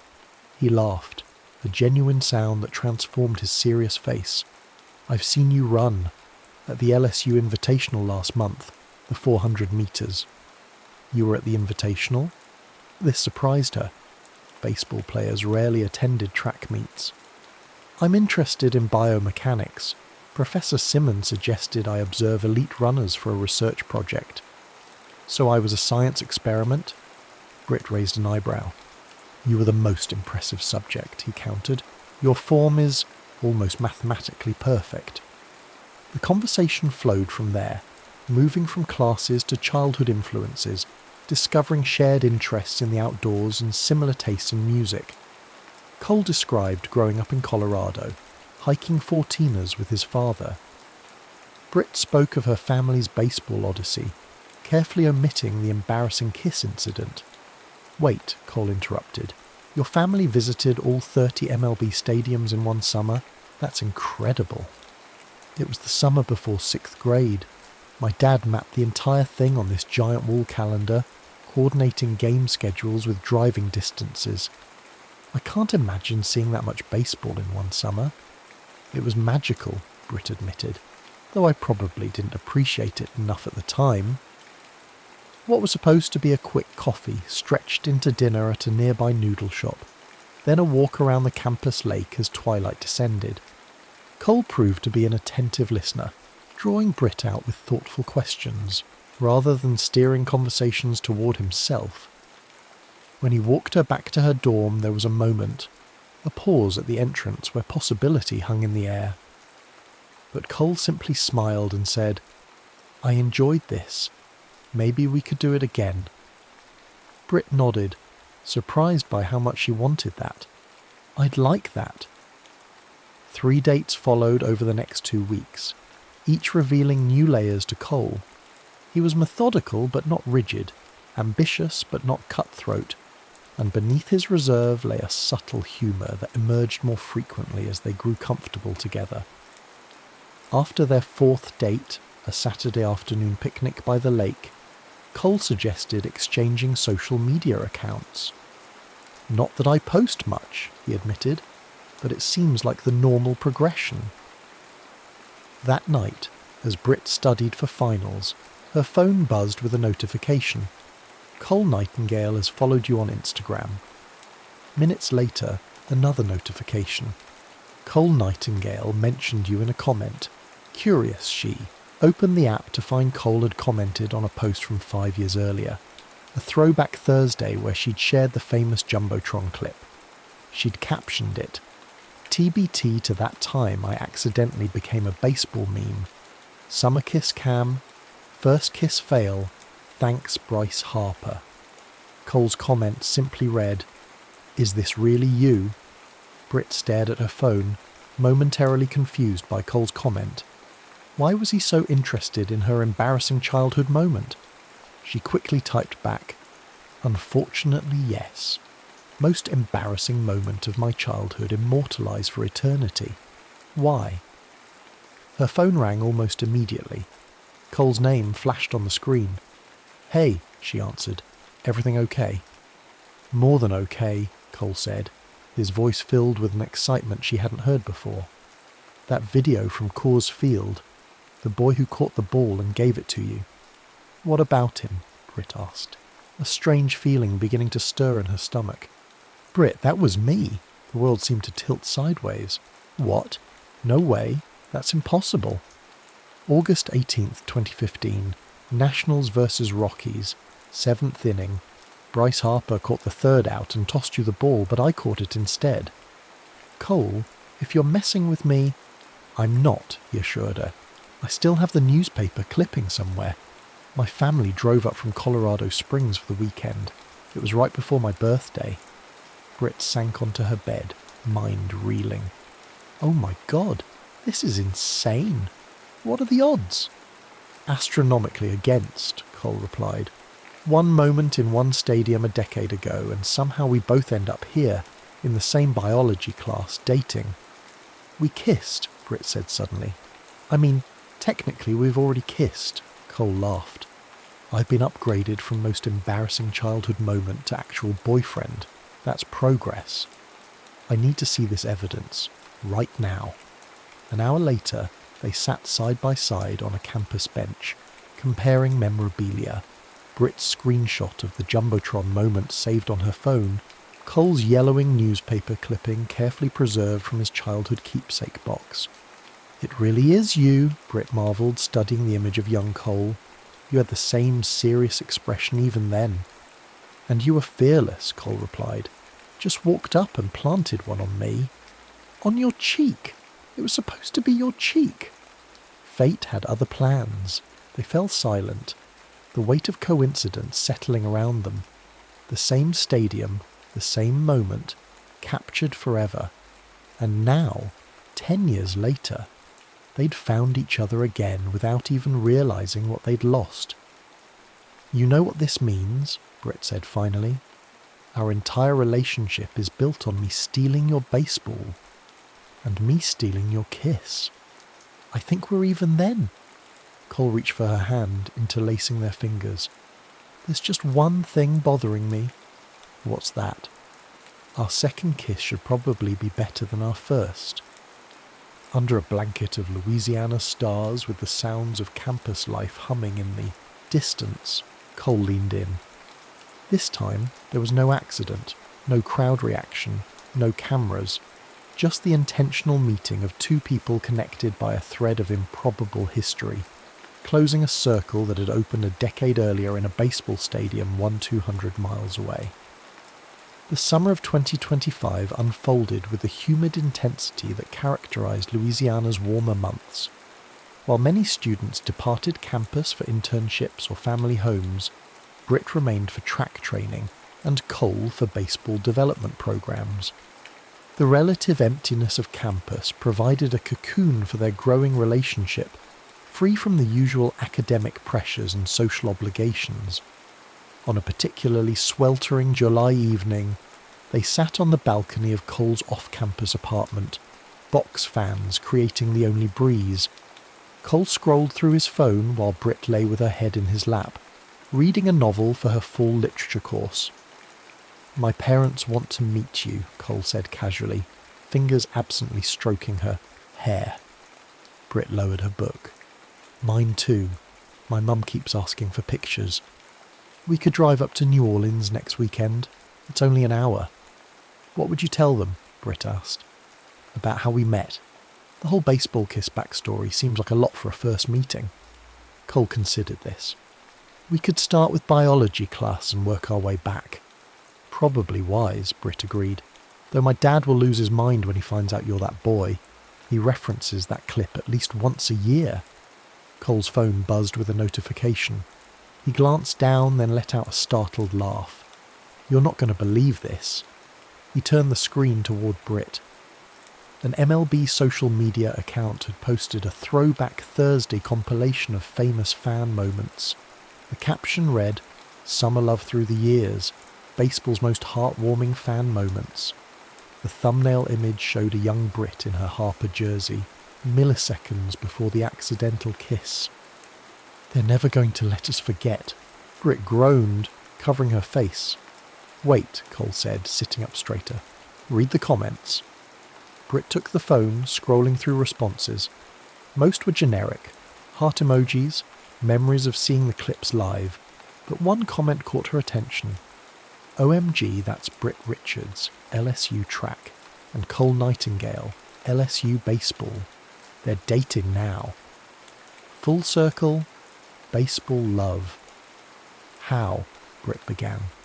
Missy, they said in unison. She must have made the connection and shared it, Cole reasoned. She does follow all the MLB accounts. The post was rapidly gaining traction, with more comments confirming the unlikely reunion story. By morning, several sports websites had picked up the tale, framing it as a baseball fairy tale. The children from the famous kiss cam serendipitously reuniting in college, unaware of their shared history. Britt's phone rang early the next day. Her father, calling with an uncharacteristic urgency in his voice. "Brittany Ann Richards," he said when she answered, using her full name in a way that signalled his excitement rather than disapproval. "Is it true? The boy from the kiss cam is your boyfriend? The one you've been telling us about?" Britt sighed, shooting Cole a resigned look as he entered the room with coffee. "Yes, Dad, it's true." Jim's whoop of delight was loud enough that Cole could hear it across the room. "Your mother won't believe this. Actually, everyone needs to hear this story. Thanksgiving. You're bringing him for Thanksgiving, right? Both families. We need both families there." "Dad, it's July, and we haven't even met each other's parents yet." "Details. Mere details. This is baseball destiny, honey." After assuring her father that yes, they would discuss holiday plans, and no, ESPN could not have an exclusive interview, Britt ended the call and collapsed dramatically onto Cole's couch. "My father is already planning our baseball-themed wedding," she informed him. "Hope you're ready to say vows over home plate." Cole laughed, sitting beside her. "My mum texted earlier. She found our box of memorabilia from that game. Apparently she kept the ticket stubs." The media attention faded as quickly as it had flared, their story becoming just another heartwarming internet moment before being replaced by the next viral sensation. But privately, something had shifted between them. What had been a strange coincidence had become part of their shared mythology. The story they would tell for years to come, the unlikely thread that had connected them long before they understood its significance. 2 weeks later, they drove to New Orleans to meet the Richards family. Jim greeted Cole with a bear hug and an immediate barrage of baseball questions. Catherine was more restrained but equally welcoming, showing Cole the meticulous scrapbook she'd created from their great baseball tour, including a page dedicated to the famous kiss. "We should have gotten your autograph back then," Jim joked over dinner. "Could have sold it for college tuition by now." "Jim," Catherine chided gently, then turned to Cole, "we're just happy Britt found someone who shares her love of the game. That's rare." Later that evening, as they sat on the porch swing of the Richards' modest New Orleans home, Britt rested her head on Cole's shoulder. "Well, you survived meeting my parents. Ready for round 2 in Colorado next month." Cole nodded, watching fireflies illuminate the gathering darkness. "I've been thinking about that day at Coors Field, about all the little moments that had to align perfectly, like Harper having to catch that specific third out, and me turning my head at exactly the wrong moment, or the camera operator deciding that was worth broadcasting, or both of us choosing LSU years later." Britt laced her fingers through his. "My dad would call it baseball destiny. My science brain would call it statistically impossible. What do you call it?" Cole considered this, watching the rhythm of a firefly's silent communication across the yard. "I don't know if there's a name for it, but I'm grateful." Above them, the porch light attracted moths in hypnotic patterns, nature's own version of chance and circumstance. Inside, they could hear Jim regaling Catherine with plans for a Thanksgiving reunion with the Nightingales, a suggestion that would have seemed absurd months earlier, but now felt inevitable. "Do you ever wonder," Britt asked softly, "about all the other moments like that? The connections we miss, the people we brush against without realising it?" "All the time," Cole admitted. "But maybe we don't miss as many as we think. Maybe the important ones find a way to circle back." As if to punctuate his point, Britt's phone buzzed with a notification. An MLB account had shared their story again, this time with a side-by-side comparison. The original kiss cam moment from 2015, alongside a recent photo of them at an LSU game, 10 years older but unmistakably the same. People. The caption read simply, "Some catches last a lifetime." Baseball love. Britt smiled, turning off her phone and leaning into Cole's embrace. The digital world could have their story, could reshape it into whatever narrative fit neatly into a social media post. But the reality, the complex, improbable path that had led them from a crowded stadium to this quiet porch, belonged only to them. That, and the memory of a summer kiss that had somehow against all odds, found its way home.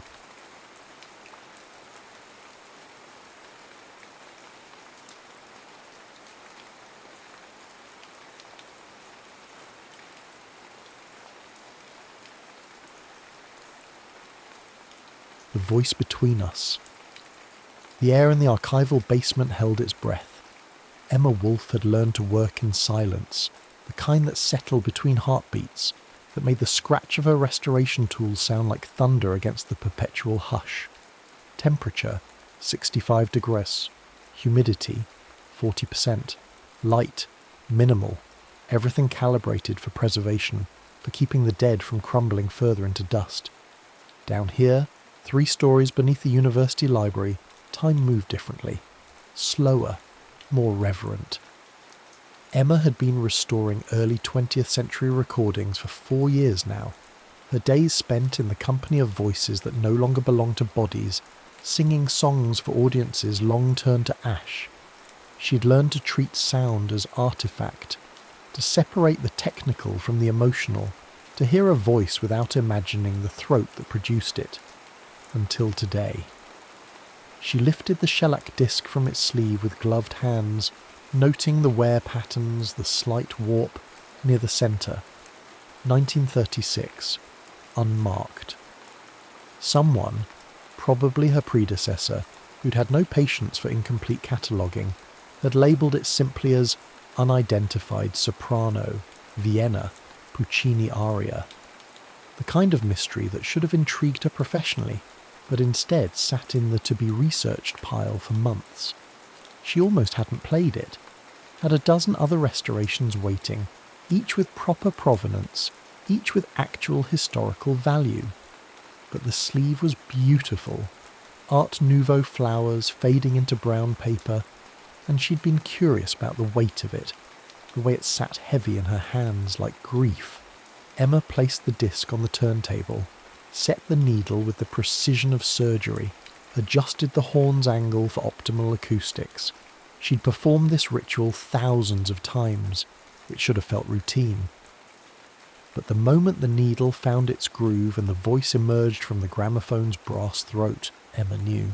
The voice was imperfect, breath audible between phrases, vibrato barely controlled, a hairline crack in the upper register where the soprano pushed too hard, wanted too much. Technically, it shouldn't move anyone. Technically, by every measure of professional training Emma had received, it was flawed. But Emma's hands stopped moving. The cotton swab she'd been using to clean another disc fell from her fingers, rolled across the workbench, dropped to the floor. She didn't notice. She knew this voice. Had heard it hum absently over breakfast tea, murmur recipes in German while kneading bread, go abruptly silent when memory pressed too close. For 26 years she'd lived with a grandmother who spoke little and sang never, who seemed to prefer the company of books to people, restraint to revelation, who wore silence like other women wore pearls. But this was her grandmother's voice, 50 years younger, unguarded, singing Tosca's desperate prayer, as though she believed someone was listening, as though love might be returned simply for being offered, as though the future hadn't yet taught her that some things once given could never be reclaimed. Vici d'arte, vici d'amore, the voice sang. I lived for art, I lived for love. The past tense felt like prophecy. Emma played it again, and again. By the 4th repetition, she'd stopped pretending she was doing restoration work and admitted she was eavesdropping on a version of her grandmother she'd never been allowed to meet. That evening, Emma climbed the 3 flights to her grandmother's apartment with the unmarked sleeve in her bag and her heart performing arrhythmias. The building was pre-war, with radiators that clanked like percussion and hallways that smelled of cabbage and old carpet. Helene had lived here for 40 years, in the same rent-controlled 2-bedroom with the same furniture Emma remembered from childhood. Everything precisely placed, nothing excessive, each object earning its space through utility or beauty. Helene Wolfe, sat by the window with her usual tea in her usual chair, spine straight as a blade, hands folded in her lap like a prayer no one would answer. At 73 she remained handsome rather than beautiful, her face all elegant bones and discipline. She wore her silver hair in a bun so severe it looked painful. Her posture suggested a woman who'd learned young that to bend was to break, so she'd simply stopped bending. She looked up when Emma entered, and something in her granddaughter's face must have signalled danger, because she set down the book she'd been reading, Rilke in German, always Rilke, without marking her place. "I found something today." Emma didn't sit, couldn't sit. She felt like she was confessing to a crime, though she couldn't name which one. A recording from Vienna, 1936. Helene's teacup paused halfway to her lips. The pause lasted 3 seconds, which was 2 seconds longer than necessary. 2 seconds during which Emma could see her grandmother calculating what to admit, what to deny, what truths could survive exposure to air. "Did you?" Not a question. Helene's voice remained steady, but her hand trembled microscopically against the china. Tea rippled like a seismograph detecting distant earthquakes. The singer used a false name, or no name at all. Emma waited, watching her grandmother's face for cracks. "But I know your voice, Oma. I've known it my entire life. It's you." The cup completed its journey. Helen drank, swallowed, set the china down with the precision of someone who'd learned to control everything but her past.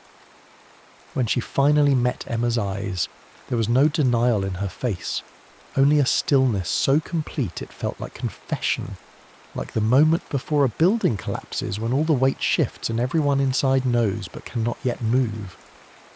"What do you want to know?" Helene asked. "Everything," Emma thought. "Why you stopped? Why you never told me? Why you fled Vienna? Who was listening when you sang like that? Who taught you to sound like your heart was breaking in 3/4 time?" But what she said was, "Why does it sound like you're singing to someone who can't answer?" Helene's mouth softened at the corners. Not quite a smile, too knowing for grief, too ancient for mere sadness. Her eyes went distant, focusing on something 50 years past and an ocean away. "Because I was." The restoration became Emma's obsession, though she pretended otherwise. She told herself it was professional curiosity, a musicological puzzle, a mystery of attribution that needed solving. She submitted paperwork requesting extended access to specialized equipment. She drafted research proposals about anonymous Vienna performers. She created elaborate spreadsheets of plausible matches, but nights found her hunched over the workbench long after her colleagues had gone home, headphones pressed to her ears until they ached, learning to hear what lay beneath the notes, learning to hear her grandmother as a stranger, as a woman, as someone who'd once been young enough to believe in happy endings. Between the phrases she heard breath, not the controlled breathing of professional technique, but something more raw, more desperate. In the vibrato, hesitation. The aria was Puccini, Vici d'arte, Tosca's prayer before she murders the man who would rape her. But her grandmother sang it like a question no deity would answer. Like a woman asking why love and devotion must guarantee suffering, why purity of heart cannot protect against pain. Emma began to notice things a casual listener would miss, how the tempo pulled against itself, as though the singer wanted both to rush forward toward some imagined resolution and to linger in these last moments of not yet knowing. How certain words received more air, more weight. Vici d'arte, I lived for art. Vici d'amore, I lived for love. Non feci mai male ad anima viva. I never hurt a living soul. The past tense mattered. The defensive tone mattered more. On her third visit to her grandmother's apartment, each one scheduled now, formal, Emma bringing pastries from the Austrian bakery, Helene pretended not to care about but always ate. Helene started talking. I was nobody, she said, stirring sugar into tea with methodical precision. Daughter of a watchmaker in Graz. He fixed timepieces for people who could afford to care about minutes. Voice lessons paid for by a patron who heard me sing in church and thought I had potential worth investing in. I had technique but no connections, no name that mattered, no family with money or influence. So when the Staatsoper offered me small roles, walk-ons, understudies, chorus work, I took them. I was grateful. Do you understand? Actually grateful to scrub floors in exchange for the chance to sing Carmen Cigarette Girls. And the alias? Protection. For him, primarily, but also for myself. Helene's fingers traced the rim of her teacup, around and around, a gesture. So unconscious, Emma wondered how many thousands of times she'd performed it, working anxiety into porcelain. In Vienna, reputation was currency. A soprano who sang well and behaved properly might advance, might catch the eye of important directors, might be invited to auditions that mattered. A soprano who loved unwisely would disappear, not dramatically, not with scandal, just quietly. No more roles, no more recommendations. The opera world is small, Emma. Everyone knows everyone. Shame travels faster than talent. Emma heard the edit in that sentence, the word scandal replaced with something softer, the way you learn to talk around old wounds. Who was he? The conductor. Helene said it without hesitation, as though the secret had been aging so long in silence it no longer stung to speak aloud, as though after 50 years the statute of limitations on heartbreak had finally expired. Maximilian Adler. Everyone called him Max. Married, prominent, Jewish, though this was 1935, 1936, and such things weren't yet openly dangerous the way they would become. He conducted with the precision of a mathematician and the heart of a poet, which shouldn't be possible but was. I fell in love with his hands first, how they shaped silence into meaning, how they could make an orchestra breathe as one body. Emma tried to picture it, her grandmother young, in love, singing night after night for a man who couldn't claim her, couldn't even applaud her without revealing too much. Did he know? Oh, he knew. Helene's smile turned rueful. Music doesn't lie, Emma. You cannot sing Puccini for a man and pretend indifference. Every rehearsal was a conversation we couldn't have in words. Every performance was a love letter I couldn't send. The intimacy of it struck Emma physical. How desire could live entirely in the space between baton and breath, between his direction and her voice. How two people could be lovers without ever touching. Did you ever kiss him? Helene asked. Almost. Once. After a particularly successful Tosca, I'd sung better than I ever knew I could. Found notes I didn't know I possessed. Sustained phrases that should have been impossible. The audience wouldn't stop applauding. 14 curtain calls. Flowers covering the stage. The director was ecstatic, already talking about extending my contract.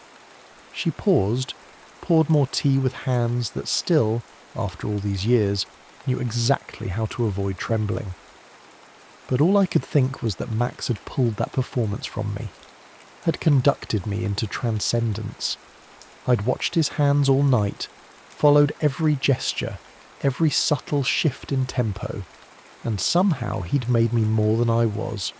That's what a great conductor does. He doesn't just lead, he transforms. What happened after? We were alone in the rehearsal room. The orchestra had packed up and left. The stage crew was striking sets, but the music wing was empty. We stood in this bubble of aftermath, both of us still trembling with adrenaline, with the memory of what we'd just created together. Helene's eyes closed, and Emma knew she was seeing it again. Not remembering, but actually seeing, the way trauma stays vivid but joy fades unless you tend it. He stood close enough that I could smell the pomade in his hair, bay rum, old-fashioned even then. Could see where he'd cut himself shaving that morning. There was a tiny piece of tissue paper still stuck to his jaw, brown with dried blood. I wanted to remove it, wanted to touch him so badly my hands actually ached. Did you? No, but I wanted to. God, how I wanted to. His hand came up. She demonstrated, palm hovering beside her own face, fingers extended but not quite making contact. He was going to cut my cheek. I could see the intention in his body, the way his weight shifted forward, and I knew if he touched me, I would lean into it, would turn my face into his palm, would cross whatever boundary we'd been maintaining between professional and personal. So what stopped you? He did.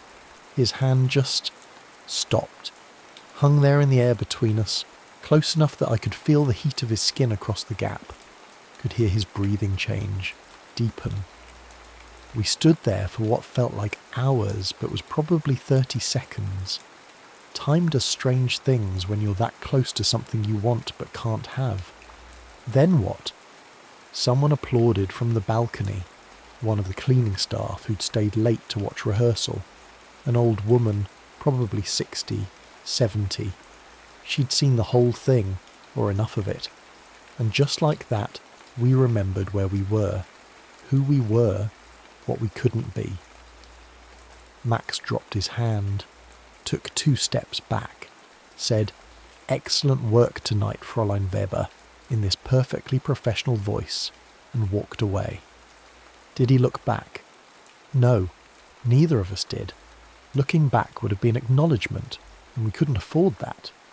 How long did this go on? Season. Autumn through spring. September 1935 to May 1936.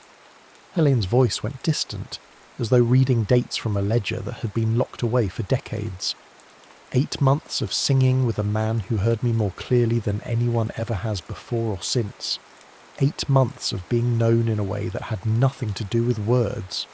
She refilled both their teacups, though neither had finished the first pour. That was the real intimacy, you understand. Not touch, but recognition. He knew my voice better than I knew it myself. Could tell from the first warm-up note of rehearsal whether I'd slept well the night before, whether I was happy, whether I was thinking of him. And I could read him through his conducting. Desire in the tempo he set, always slightly faster when he was agitated, when he'd been thinking about me. Frustration in how hard he struck the downbeat. Longing in the spaces he left between movements, the silences that lasted 1 beat too long. You never talked. About it? Once. Only once. It was December, snowing. Vienna was beautiful in that way that makes you forget about politics and danger. We were in his office after everyone had left. He was marking scores and I was supposed to be leaving, but I lingered. Finally he said, without looking up, "This cannot continue." What did you say? I said I know, because I did know. We both knew. It was unsustainable, this thing we were doing.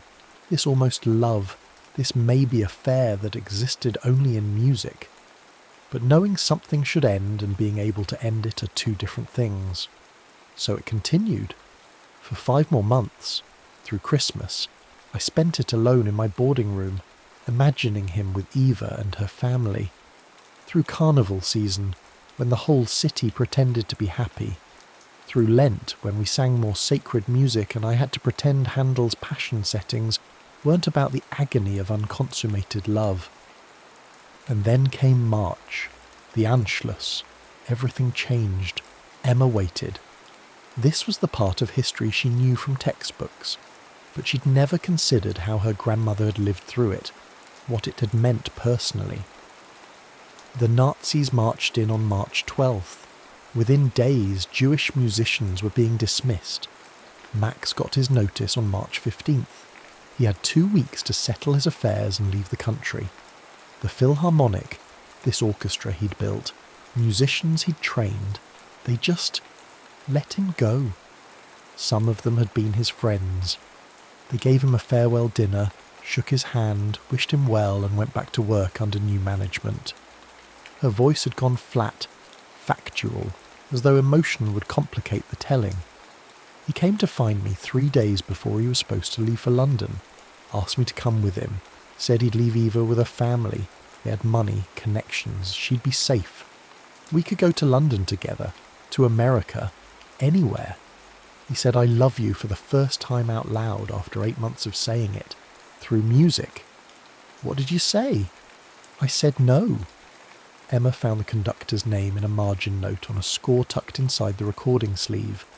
For H, you sang like you understood. Signed, M. Adler, Maximilian Adler. She found him in the Vienna Philharmonic archives, conductor from 1933 to 1938, when he fled to London ahead of the Anschluss.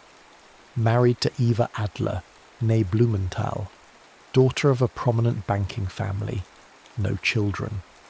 Emma brought the score to her grandmother's apartment on a Thursday evening. Helene took it in her hands like it might detonate. "You knew Eva," Emma said.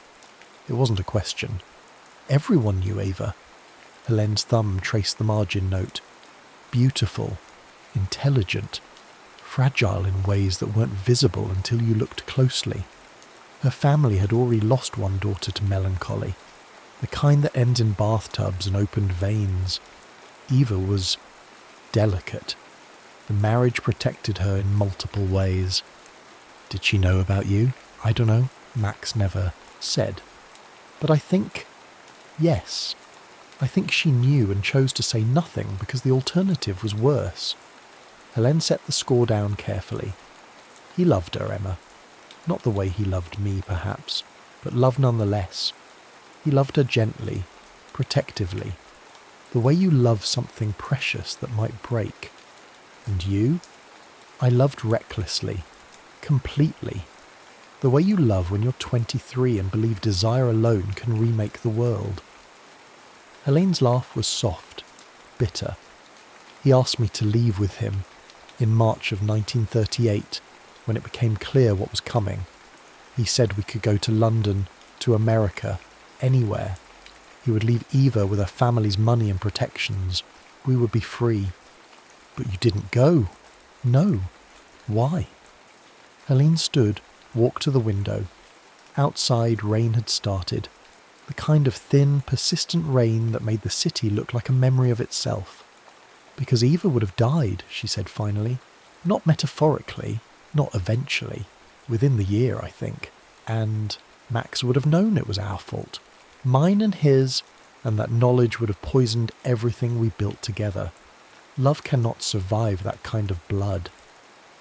Emma felt something shift in her chest, a recalibration of what she thought was a romance into something more complex, more devastating.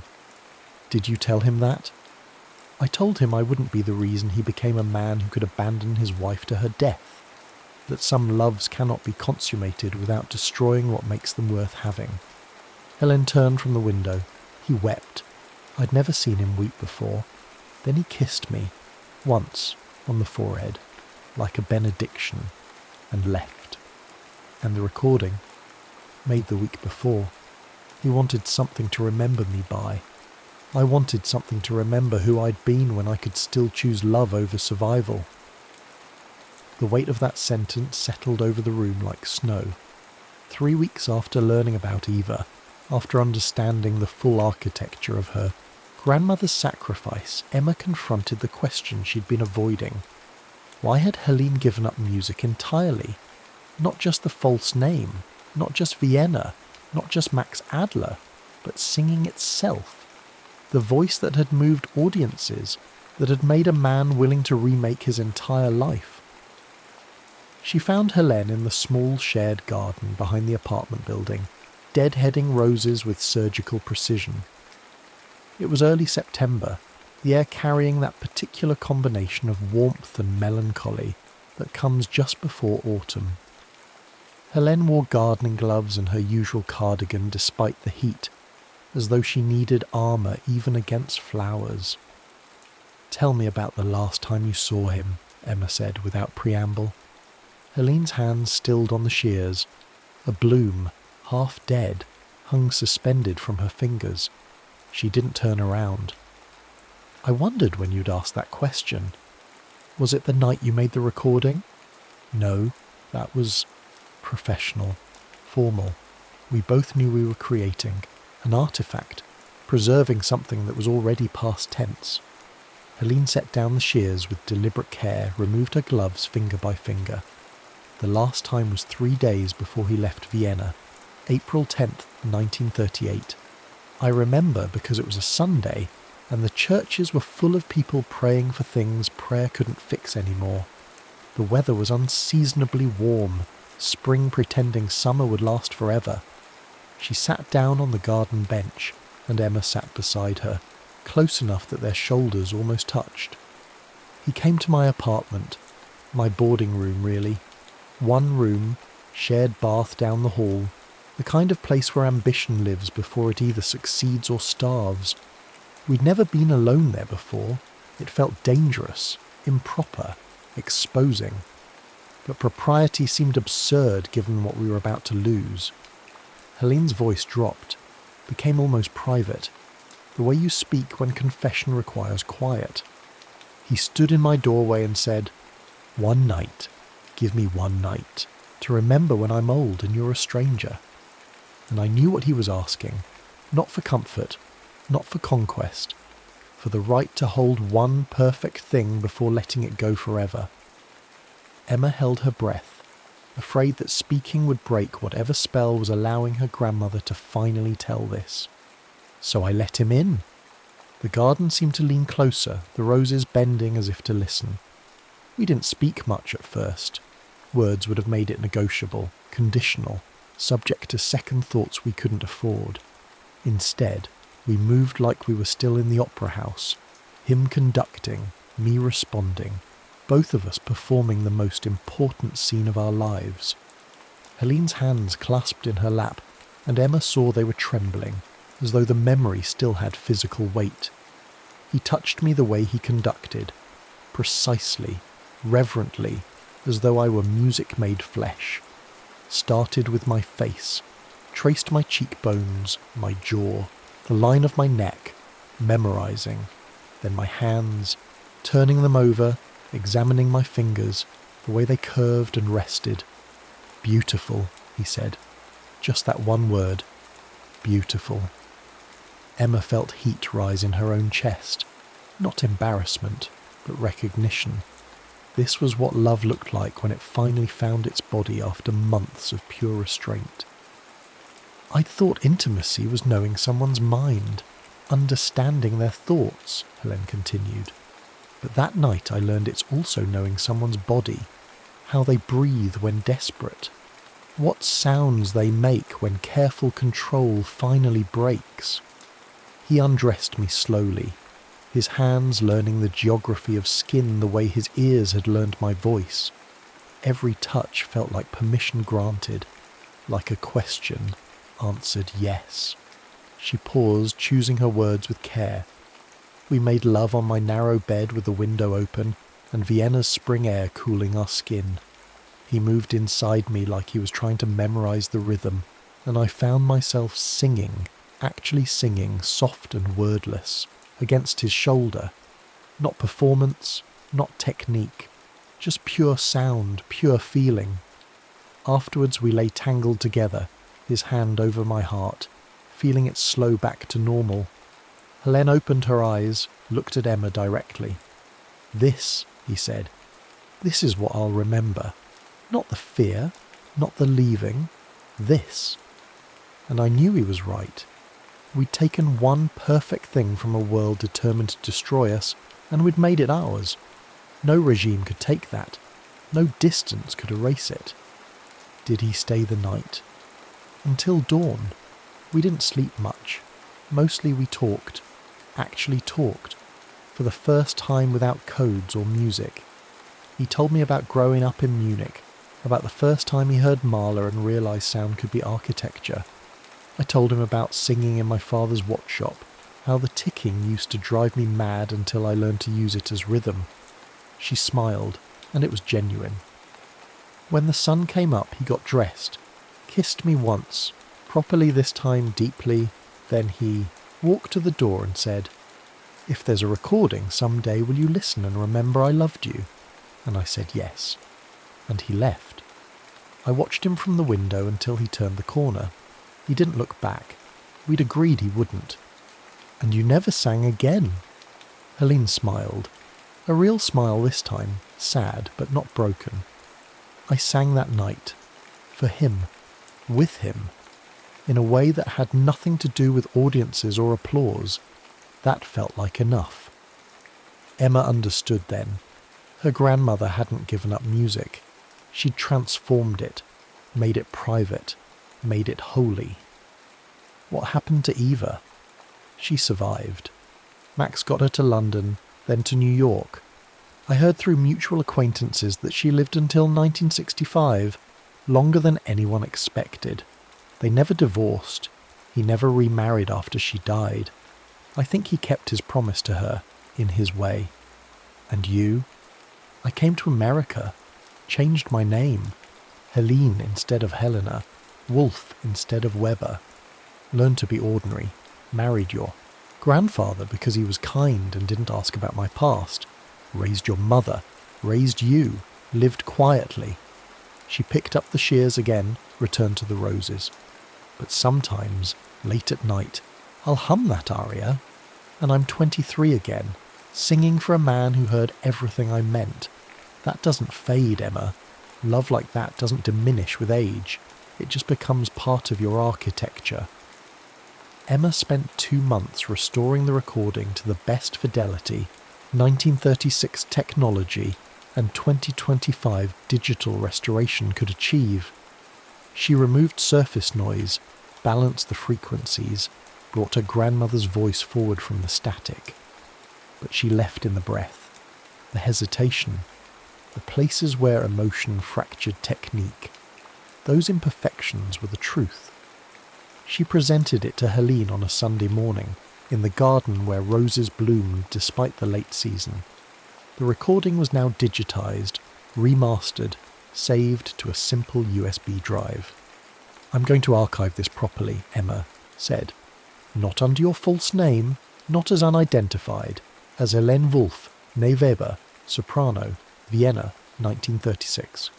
No, Helene said gently. Keep the alias. That woman, Helena Stern, she belongs to that moment, to him. Let her remain there.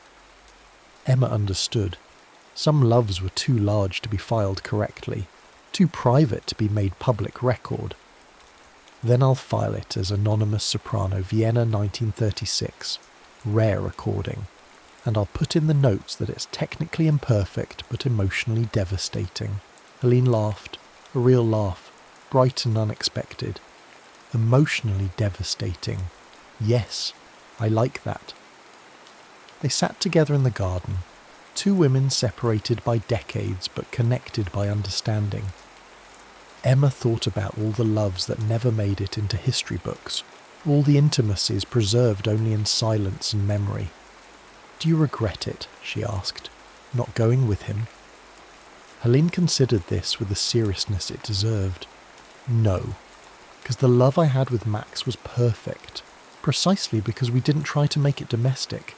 It stayed wild, immediate, untested by years and arguments and the small erosions of daily life. We got to love each other at our best. That's rare. But you gave up so much. I gave up one future for another. I gained your mother. You. This garden. A life that was mine, not borrowed or stolen. That's not nothing. Emma reached for her grandmother's hand. The same hand that once gestured so precisely on stage, that later kneaded bread and braided hair, and held her when she cried. Thank you for telling me. Thank you for asking, Helene squeezed back, and for understanding that some stories take a lifetime to be ready for telling. That afternoon, Emma returned to the archive. She catalogued the recording with its anonymous designation, filed it in the temperature-controlled vault where fragile things were kept safe from decay. But she also made a copy, unofficial, unmarked. She gave it to Helene on her 80th birthday, along with a small, expensive record player. In case you ever want to hear yourself young again, Emma said. Helene accepted it with hands that trembled slightly. Age, not emotion. That night, Alone in her apartment with a cup of tea going cold on the side table, Helene played the recording once. Just once. Her younger self sang Tosca's prayer with desperate, imperfect beauty, asking why love and art must hurt so much, why devotion guarantees suffering, why giving everything still isn't enough. She listened to the end, to where the orchestra swelled and her voice climbed towards something transcendent despite the technical flaws. Then she turned off the player and sat in the dark, remembering not the opera house with its velvet and gilt, not the audience with their applause and flowers, but a small boarding room in Vienna with spring air coming through the window and a man's hand over her heart, counting her pulse like it was the only music that mattered.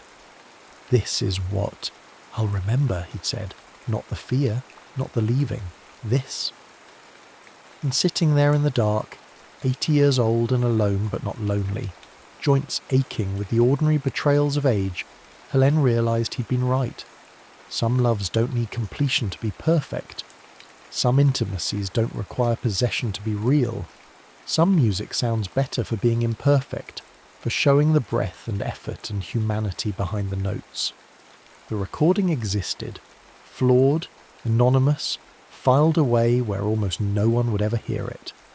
The memory existed, private, perfect, preserved not in shellac but in the architecture of her bones.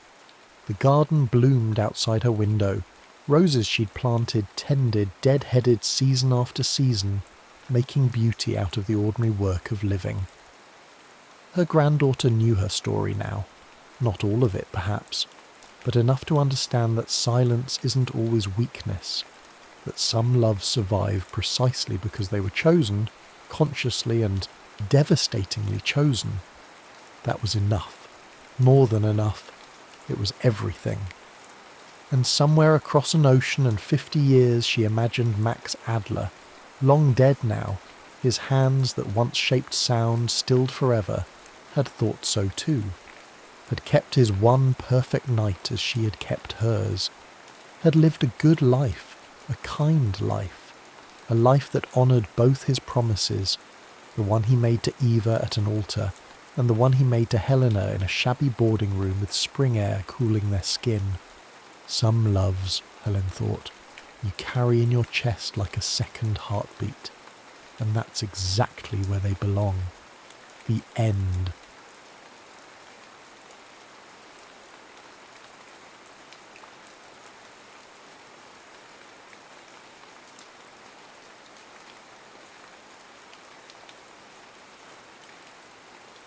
If this is enough. The clock in Dr. Raman's office ticks with the aggressive precision of something expensive. She watches the second hand complete another rotation, while her husband shifts beside her on the cream-coloured sofa, his hand resting on his knee, close enough to reach for hers but separate. Let's try something different today, Dr. Raman says, her pen poised above her yellow legal pad. I'd like each of you to write a letter to the other, not to share aloud, just to write. Sometimes we discover what we mean by seeing it on the page. The assignment feels both absurd and dangerous. They've been married for 7 years. What could possibly need to be written that hasn't already been said in the careful architecture of their shared life? But she takes the paper Dr. Raman offers, and so does he. Dear Michael, do you remember the library? Not ours, the one where we met. November, I think, or maybe early December. You were in the economics section, and I was supposed to be researching 18th century literature, but I'd gotten distracted by the way the afternoon light came through those tall windows. You looked up and our eyes met, and for just a moment I thought, but I didn't think anything. That's the truth. Or if I did, I thought, this is someone I could know. This is someone safe. She stops writing, looks up. Michael's pen moves steadily across his page, his brow furrowed in that familiar expression of concentration. She spent 7 years watching that face, learning its vocabulary of small tensions and releases. The scholarship that brought her to that campus had felt like a lifeline, a way out of a childhood spent making do, making less seem like enough.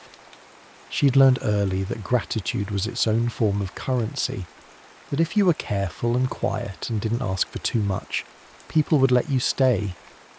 Michael had been careful too, she realises now, methodical in his affection, building their relationship like one of his economic models, variables controlled, outcomes predicted, risk minimised. 5 more minutes, Dr. Raman says gently. You proposed in that same library, do you remember? In the archives room where no one ever went. You said you'd been carrying the ring for 2 months, waiting for the perfect moment. But then you realised that we didn't need perfect. We needed real. I said yes immediately. I didn't hesitate. Why didn't I hesitate? She sets down her pen. That last line wasn't supposed to appear. She folds the paper quickly before Michael can see, before Dr. Rahman can ask her to share. Time, Dr. Rahman says. You can keep those, or share them later, if you choose. But I want you both to notice. How did it feel to write to each other rather than speak? Michael clears his throat. Easier, he says, and harder. She nods, still clutching her folded paper. That night, in their carefully curated bedroom, grey walls, white bedding, a single framed photograph from their honeymoon. In Montreal, she lies awake listening to Michael's breathing slow and deepen. The letter's in her purse downstairs in the kitchen where she left it. She should destroy it. Instead, she gets up quietly, goes downstairs in the dark and writes another. Dear Michael, what if careful isn't enough? What if all this time we've been so busy building something stable that we forgot to ask if it was what we actually wanted?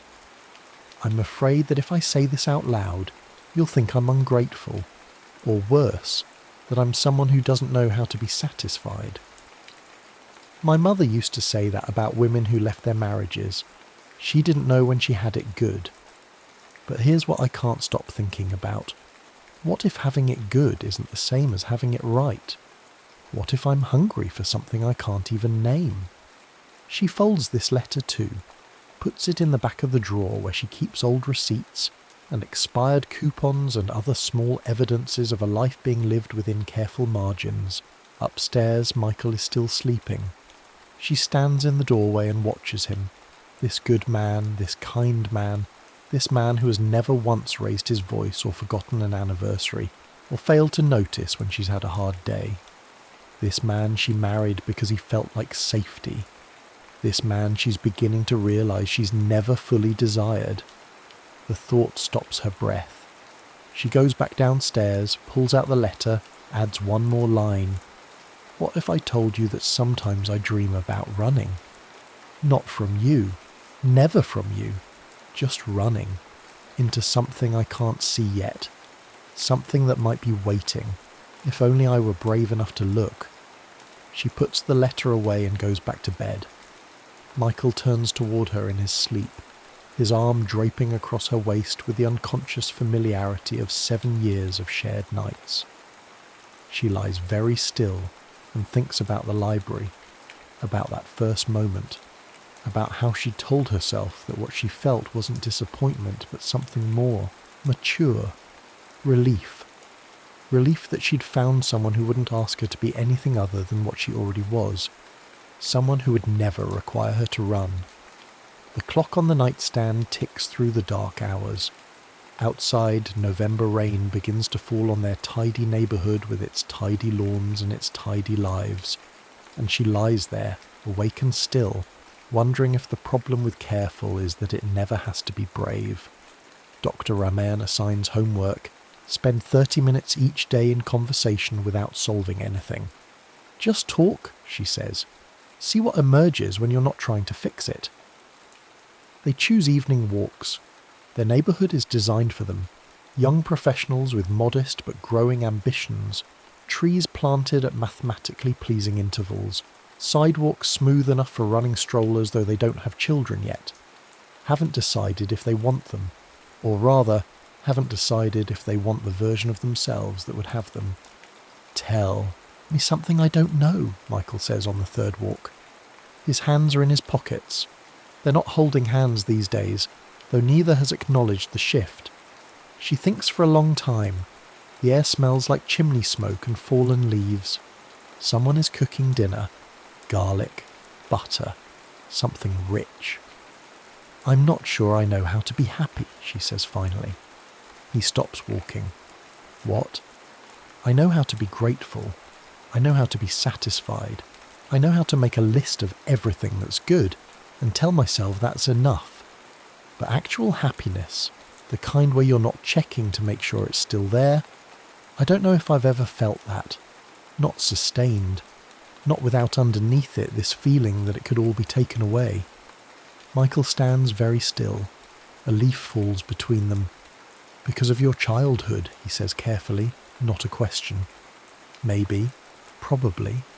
Does it matter why? It matters because... He stops, starts again. Because I've spent 7 years trying to give you security. I thought that was what you needed. I thought if I could just be stable enough, present enough, if I could prove that I wasn't going anywhere, you thought you could fix me. I thought I could love you into feeling safe. She looks at him then, really looks, and sees something she's never allowed herself to see before. He's terrified too. Terrified that love might not be enough. Terrified that all his careful constancy might be insufficient. Michael, she says softly, what if neither of us can be fixed? They walk in silence after that. 3 more blocks, then home to the house they bought together, the mortgage they split exactly down the middle, the life they've architected with such meticulous fairness. In the kitchen, making tea, he says, "Do you remember the night before our wedding?" She nods. They'd stayed apart that night, observing tradition. She'd been at her mother's house, in her childhood bedroom, staring at the ceiling and thinking about thresholds. "I almost called you," he says. "Around midnight. I wanted to, I don't know, make sure you were sure." "Why didn't you?" "Because I was afraid you'd say you weren't." The kettle whistles. Neither moves to turn it off. "And now?" she asks.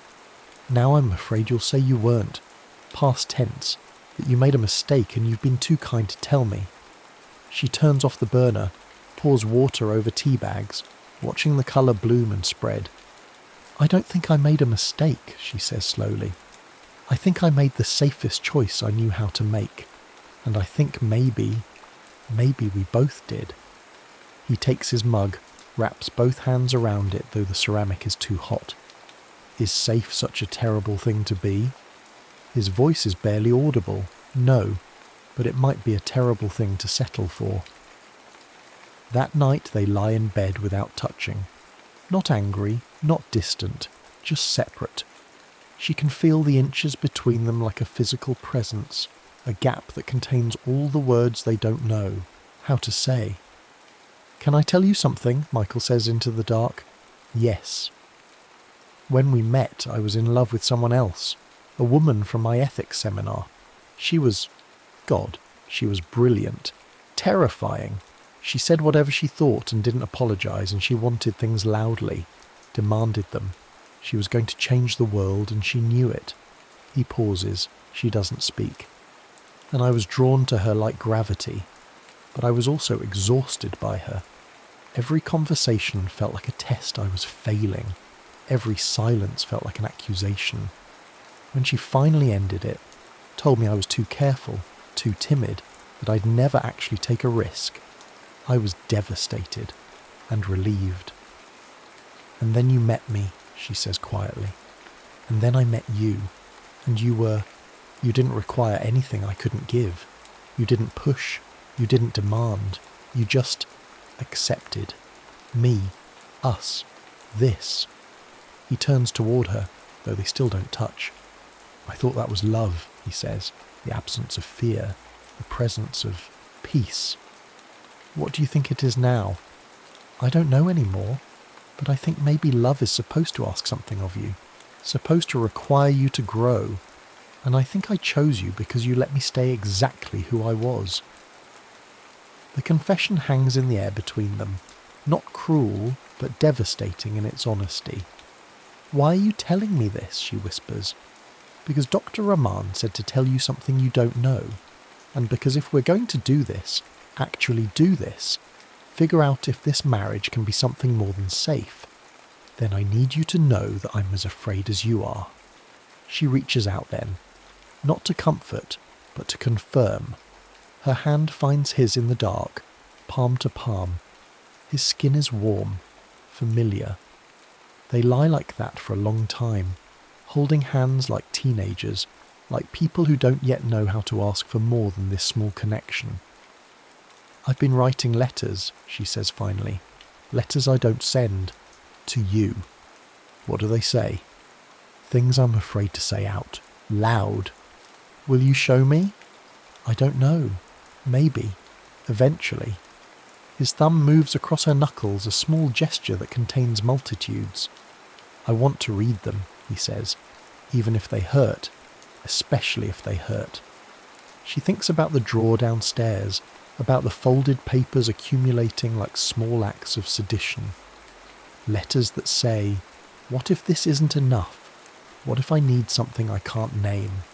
What if the life we've built is a beautiful prison and neither of us has the courage to ask for the key? Okay, she says, but not yet. I'm not ready yet. When you are. They fall asleep still holding hands, but in the morning she wakes alone. Michael is already up, already dressed, already performing the morning routine that shapes their days. Coffee made, newspaper skimmed, emails checked. When she comes downstairs, he kisses her forehead, a habit so ingrained neither of them remembers when it started, and asks if she slept well. Fine, she says, though she dreamed all night, of running. On their next walk, he asks her about desire. Not just, I don't mean sex, though that too, but what do you desire? If you could have anything, be anything, do anything. The question is so enormous she almost laughs. I don't know. That's the problem. I don't know how to want things, not real things, not things that might require me to be selfish or difficult or demanding. Try, he says, just try. What if there were no consequences? What if you couldn't fail? What if I wasn't here to disappoint? They've stopped walking. They're standing under a streetlight that's flickering, some malfunction in its timing, so it keeps going dark and then bright again, dark and then bright. I want, she says slowly, testing each word, to feel necessary, not needed in the way that's about function, not about being useful or good or appropriate. I want to feel like my presence in the world makes some kind of essential difference, like I'm not just, she struggles for the word, interchangeable. The light flickers. In the darkness she can barely see his face. You've never felt that? He asks. With me? I've felt cherished, protected, valued. She takes a breath. But not necessary. Not like if I disappeared, there would be a hole in the shape of me. More like I've been a good solution to the problem of your loneliness. It's the most honest thing she's ever said to him, and she braces for his anger, his hurt, his defence. Instead, he says, yes, I think that's fair. The light comes back on. They look at each other. I don't know how to love someone in the way you're describing, he says. I don't know if I'm capable of that kind of intensity, obsession, whatever you want to call it. I love through steadiness, through showing up, through being present and predictable, and I don't know if that will ever feel like enough to you. I don't know either, she admits. They walk home in silence, but something has shifted. Not resolution, but recognition. That night she writes another letter. Dear Michael, you asked what I desire. Here's the truth. I desire to be devoured. Not destroyed, devoured. I want someone to need me the way fire needs air. I want to be looked at like I'm the answer to a question someone's been asking their whole life. I want to matter urgently, not just steadily. And I don't know if that's something you can give me. I don't know if it's something anyone can give anyone. Maybe it's something I have to give myself. But here's what I do know. I don't want to spend the rest of my life being grateful for a love that doesn't challenge me. I don't want to be comfortable. I want to be claimed, and I don't know if that makes me ungrateful or honest, but I'm tired of not knowing the difference. She folds the letter, adds it to the drawer. Upstairs, Michael is already asleep. She stands in the doorway watching him, this good man, this careful man, and feels a tenderness so acute it's almost grief, because she loves him, and she's beginning to understand that love might not be enough. The letter is discovered on a Wednesday. She doesn't remember leaving it out. Must have been careless, distracted, must have forgotten to put it back in the drawer with the others. Michael finds it in the morning while looking for a warranty receipt. Something mundane, something that doesn't matter now and will never matter again. She's upstairs when she hears the silence change quality, the particular stillness of someone absorbing a blow. When she comes down, he's sitting at the kitchen table, the letter unfolded between his hands. He's not reading it anymore, just staring at it, like it might rearrange itself into something less damaging. "Michael," she says, but her voice has no power. He looks up. His face is very pale. "How many are there?" She doesn't pretend to misunderstand. 8, maybe 9. "All like this?" "Some, not all. Some are kinda." He makes a sound that might be a laugh, but isn't. "Kinda? Jesus." He puts his head in his hands. "I'm not sure which would be worse, if you'd been planning to show them to me or if you never were." She sits down across from him. The morning light is coming through the kitchen window, illuminating the breakfast dishes neither of them has cleared, the coffee growing cold in their mugs. Evidence of an ordinary morning about to calcify into the morning everything changed. "I wasn't planning anything," she says. "I was just trying to figure out what I felt, what I wanted. And what you wanted was to be devoured." He picks up the letter, quotes from it without looking. "I want someone to need me the way fire needs air." That's what you wrote. 3 weeks ago, according to the date. Yes. Did you mean it? She wants to lie, wants to soften it, explain it away, tell him it was just words, just a confused moment, just the aftermath of too much therapy. Instead, she says, "Yes, I meant it." He leaves for work without saying goodbye. She hears the door close, the car start, the sound of him driving away. She sits at the kitchen table for a long time, the letter still lying there, her handwriting looking strange and accusatory in the morning light. She reads it again, tries to find the lie in it, the exaggeration, the unfair thing that would let her take it back, but it's all true. Every word. She wants to be necessary. She wants to matter urgently. She wants to be more than a good solution to someone's loneliness. And she doesn't know if Michael can give her that. Worse, she doesn't know if she has the right to ask. He doesn't come home that night. Sends a text around 6, staying at David's. Need time to think. She walks through their house, their carefully assembled life, and sees it differently now. The furniture they chose together at IKEA, assembling it on Saturday afternoons with patient domesticity.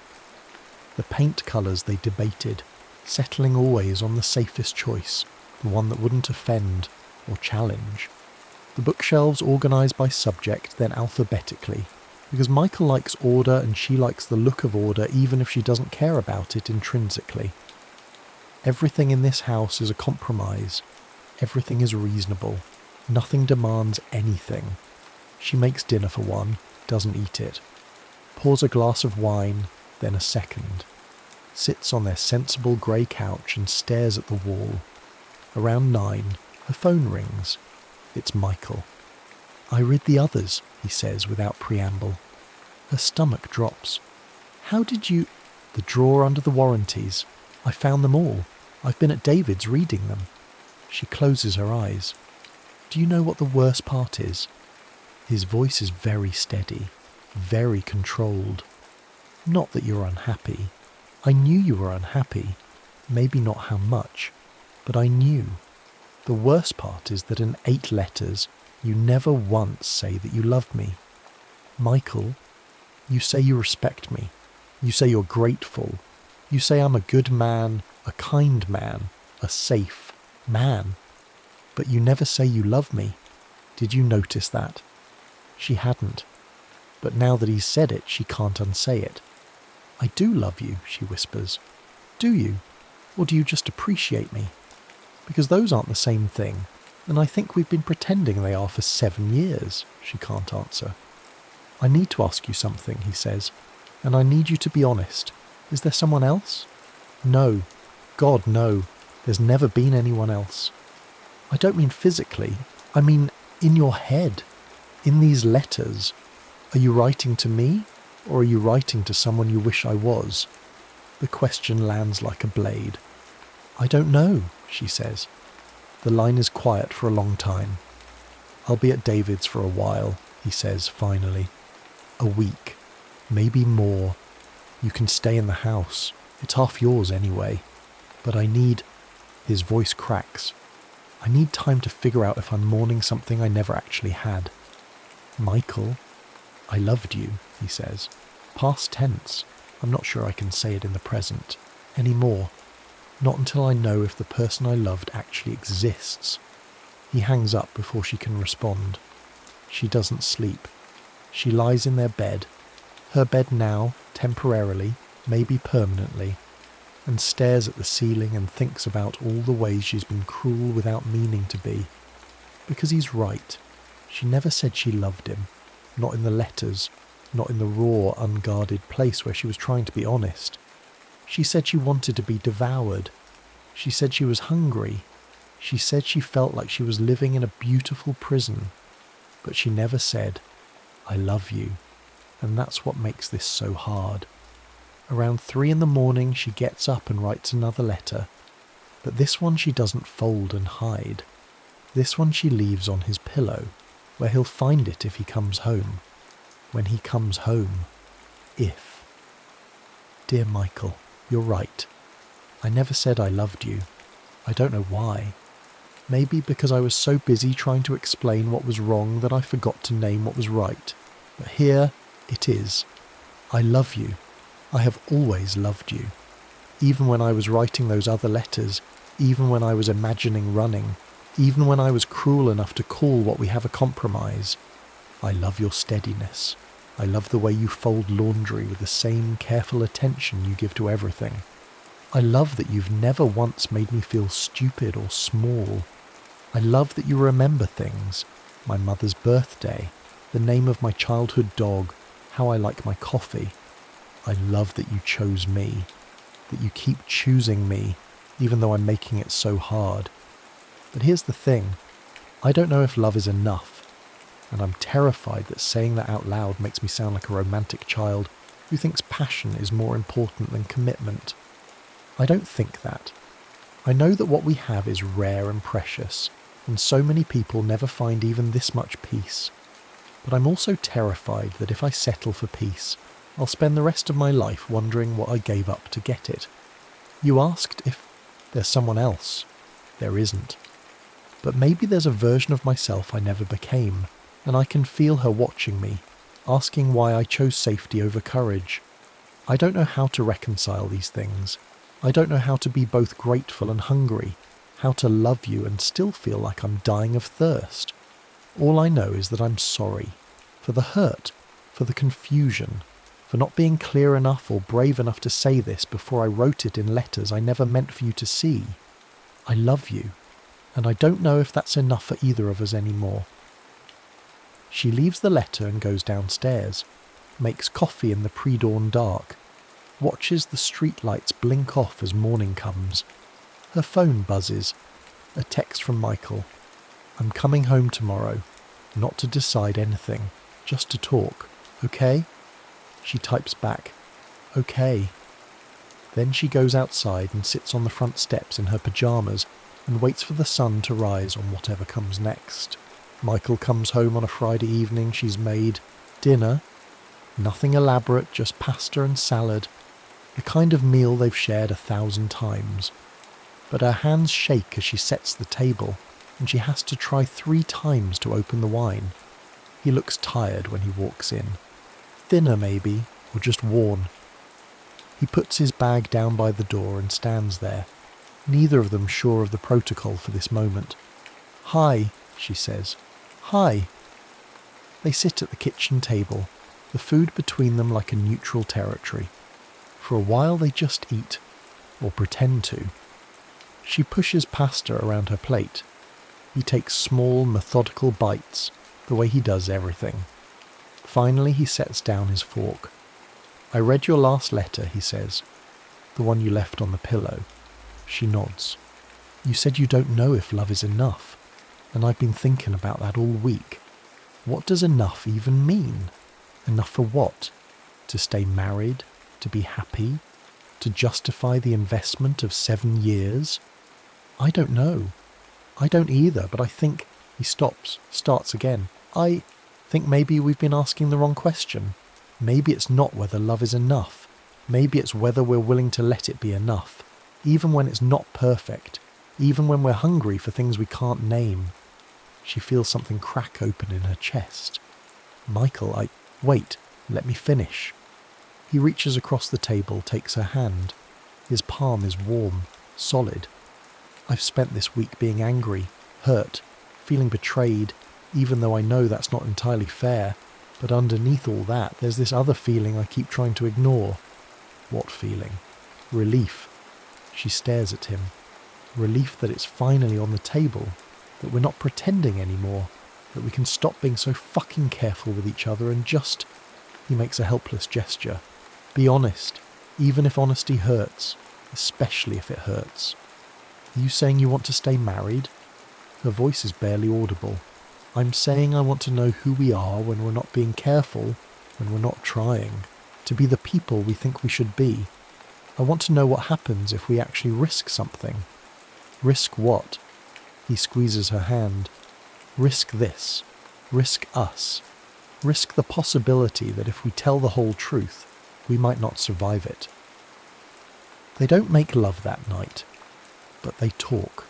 They talk until midnight, then until 2, then until the sky starts to lighten. They talk about the thesis advisor she had a crush on in grad school, the one who made her feel visible in a way Michael never has.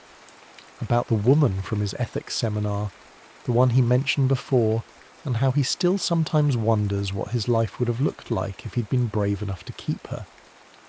They talk about desire, not the safe, comfortable desire of 7 years together, but the dangerous kind. The kind that asks you to change, to risk, to surrender. "Do you know what I'm afraid of?" she asks as the sun comes up. They're on the couch now, sitting at opposite ends, facing each other. "Tell me."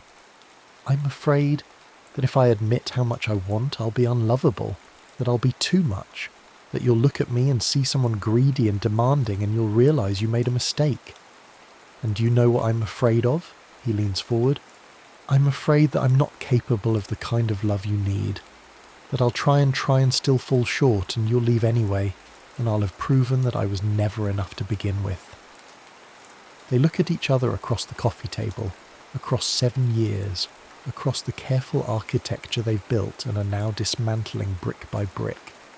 "What if," she says slowly, "we stopped trying to be enough? What if we just tried to be honest? How? I don't know. But maybe we start by admitting what we actually want, not what we think we should want, not what's reasonable or fair or safe, just what we want." Michael nods slowly. "Okay, you first." She takes a breath. "I want you to need me. Not in the calm, grateful way you need a good partner. I want you to need me desperately. I want to matter to you in a way that scares you. I want..." She's crying now, can't help it. "I want to feel essential." He moves across the couch, pulls her into his arms. She can feel his heart beating against her cheek. "Okay," he says. "Okay, my turn." She waits. "I want to let go," he says quietly. "I want to stop being so controlled. I want to...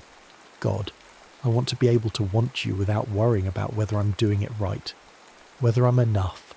I want to be selfish. I want to take. And I've never let myself do that because I was so afraid that if I did, you'd see how desperate I actually am. She pulls back, looks at him. Desperate. For you. For this.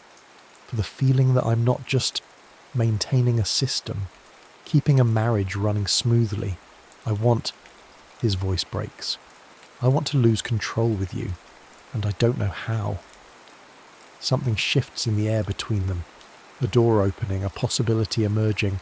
"Show me," she whispers. He kisses her. It's not like their usual kisses, not the polite, affectionate kisses they exchange in greeting and parting.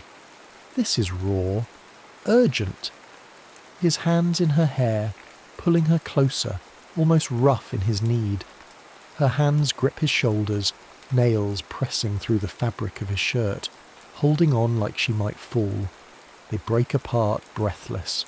His eyes are dark, pupils wide, and she can see 7 years of restraint beginning to crack. "Upstairs," she says, her voice hoarse. "No." His hand finds the small of her back, pulls her flush against him. "Here, now, I'm done waiting." The words send heat flooding through her. She's never heard this tone in his voice, command mixed with desperation, control slipping into pure need. He kisses her again, deeper this time, his mouth claiming hers with an intensity that makes her knees weaken. His tongue traces her lower lip before delving deeper, tasting her, and she responds with equal hunger, her hands moving to the buttons of his shirt. "Wait," he breathes against her mouth. He takes both her wrists in one hand, gentle but firm, holding them still. "I said I wanted to take. Let me." The words, the touch, the way he's looking at her, like she's water and he's been crossing a desert. It's everything she wrote about in those hidden letters. Everything she was afraid to ask for. "Yes," she whispers. "Yes." He releases her wrists only to frame her face with both hands, kissing her with a thoroughness that makes her dizzy. His thumbs trace her cheekbones, tender even in his urgency, and when he finally pulls back, they're both breathing hard. "I need to see you," he says. "All of you. Not just your body. I want to see everything you've been hiding." She understands what he means. She stands, and with trembling fingers begins to unbutton her blouse. Not seductively. She's never been good at that kind of performance. But honestly, each button revealing more skin, more vulnerability until the fabric slides from her shoulders. Michael's breath catches audibly. In 7 years he's seen her countless times, but never like this. Never with her standing before him in the grey morning light, chin lifted, eyes meeting his, offering herself not out of duty or routine, but out of genuine desire. "I'm hungry," she says, her voice steady despite her racing heart. "I'm so hungry, Michael, for something I don't even know how to name. And I'm afraid that hunger makes me ungrateful, makes me broken." "You're not broken." He stands, crosses to her, and the way he moves, purposeful, predatory, makes her pulse quicken. He traces the line of her collarbone with his fingertips, feather-light, and she shivers. "You're just alive, and so beautiful it hurts to look at you." His hands slide down her arms, across her ribs, learning her body as if for the first time. When his palms find her, his touch gentle but possessive, she gasps. "Are you?" she manages to ask. "Are you alive with me?" Instead of answering, he lowers his head, his mouth finding the curve of her neck, the hollow of her throat. Each kiss is a brand, a claim, and she arches into him, her hands tangling in his hair. "Michael," she gasps, "please." "Please what?" He looks up at her, and there's something in his eyes she's never seen before. Power, possession, pure satisfaction at her need. "Tell me what you want." "You. I want you. Not the careful version. I want... She struggles for the words, her mind hazy with desire. I want you to be ruthless with me. I want you to take. I want to feel necessary. Something breaks in his expression, the last restraint shattering.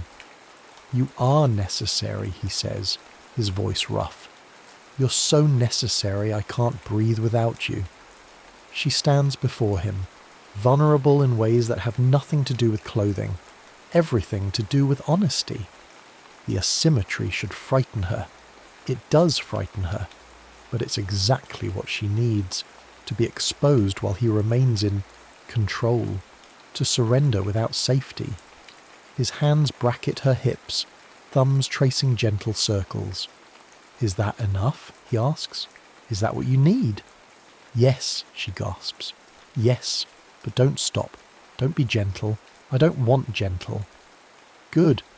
He pulls her against him. Because I don't think I can be gentle right now.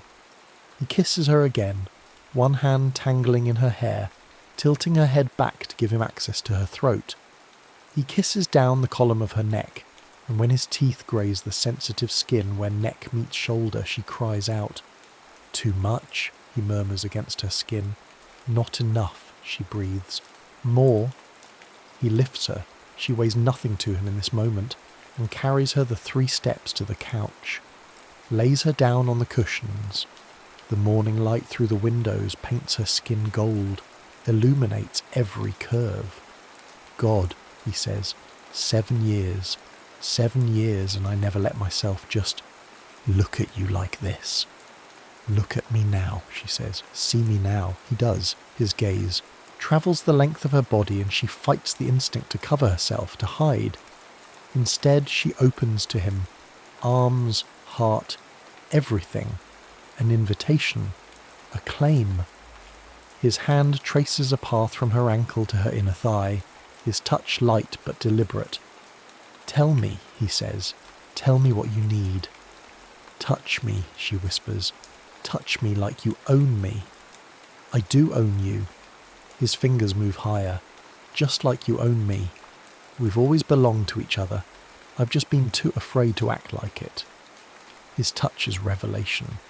He explores with patience that's almost cruel, learning every response, every gasp, every shiver. She's beyond words now, lost in sensation, in the building heat, in the way he's claiming her with hands and mouth and breath. You're so responsive, he murmurs, watching her face.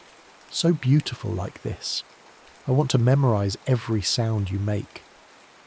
When his mouth follows where his hands have been, she cries out his name. The sensation is overwhelming, heat and pressure and pleasure building like a storm.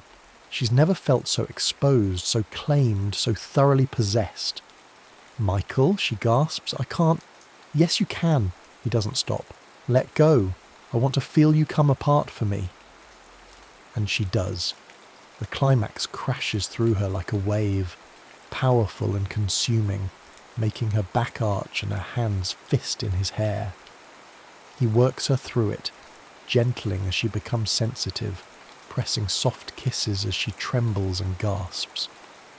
When she finally opens her eyes, he's watching her with an expression of such naked desire that it steals her breath all over again.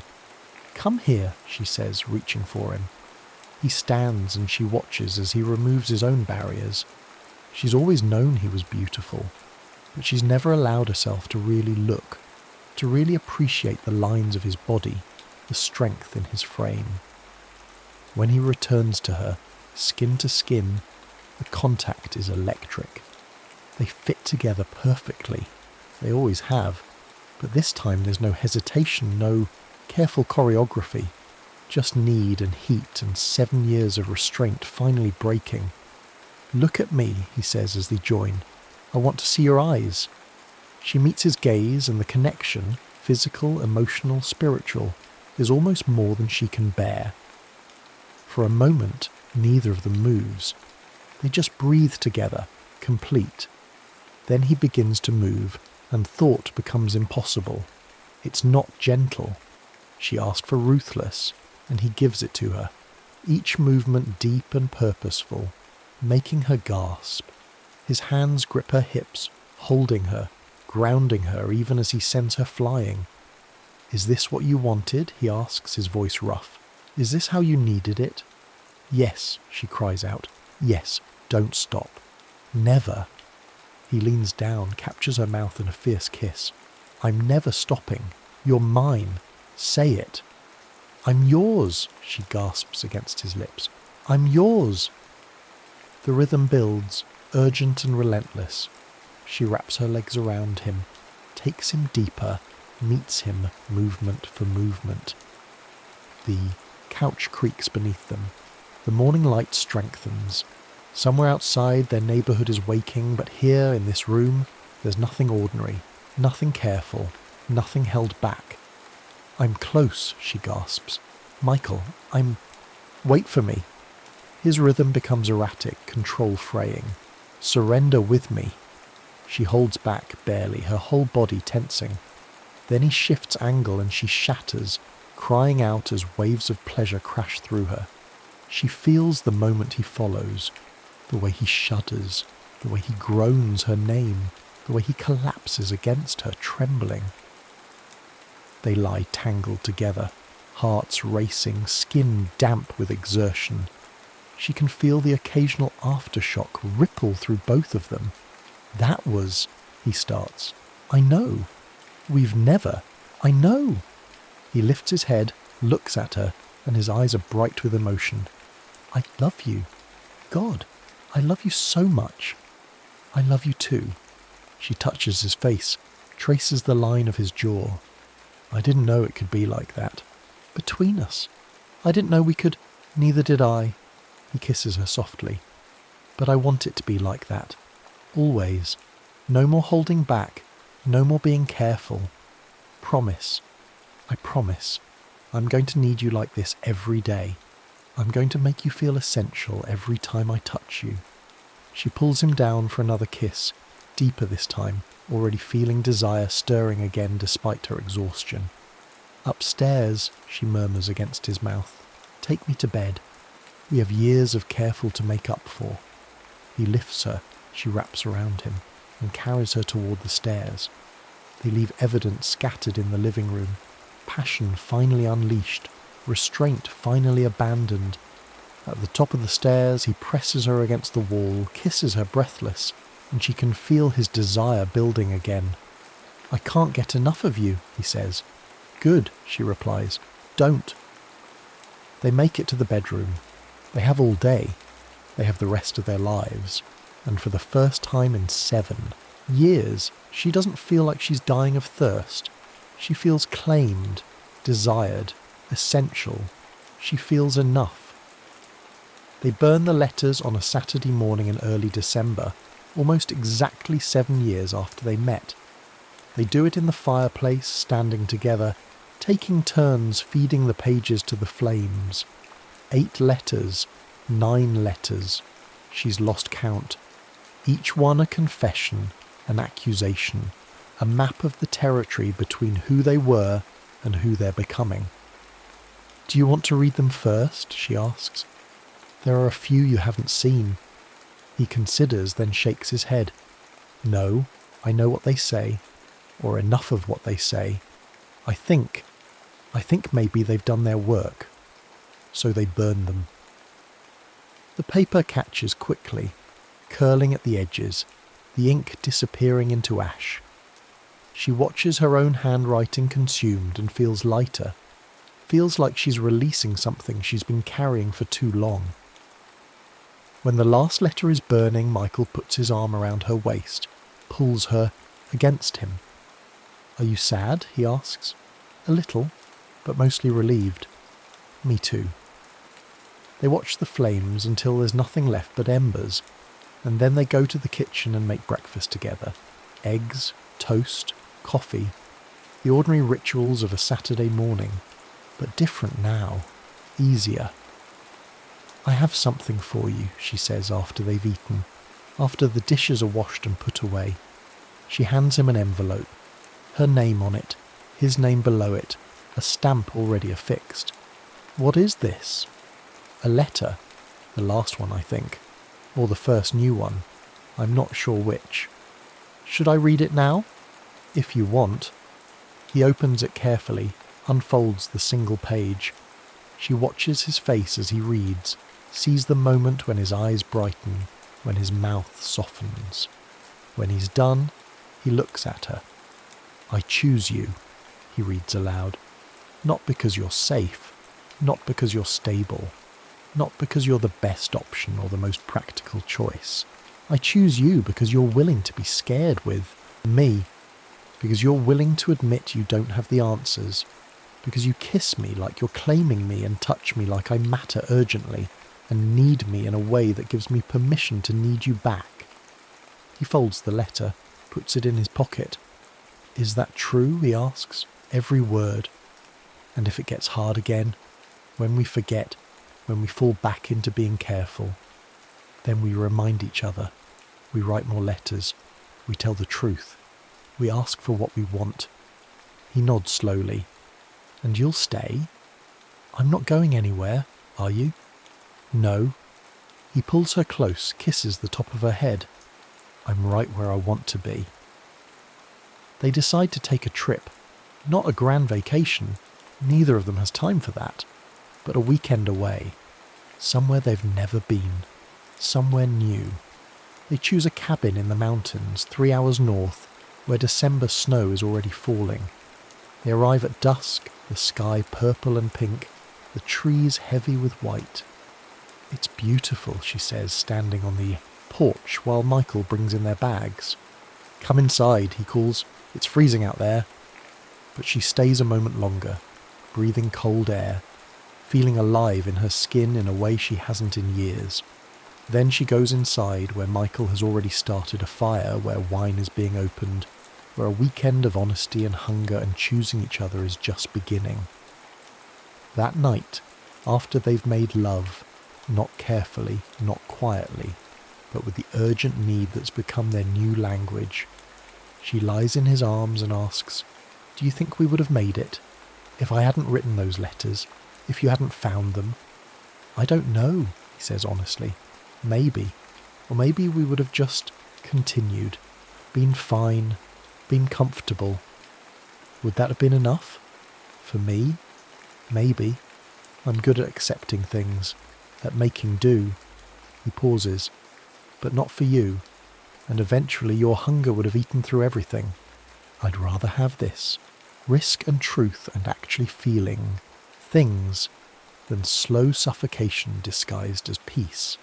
She turns to look at him. When did you get so wise? When I got so scared I had no choice. They fall asleep like that, skin to skin, honest and whole. The weekend passes in a blur of snow and firelight, long conversations and longer silences, the kind where you can just be present without having to perform being together.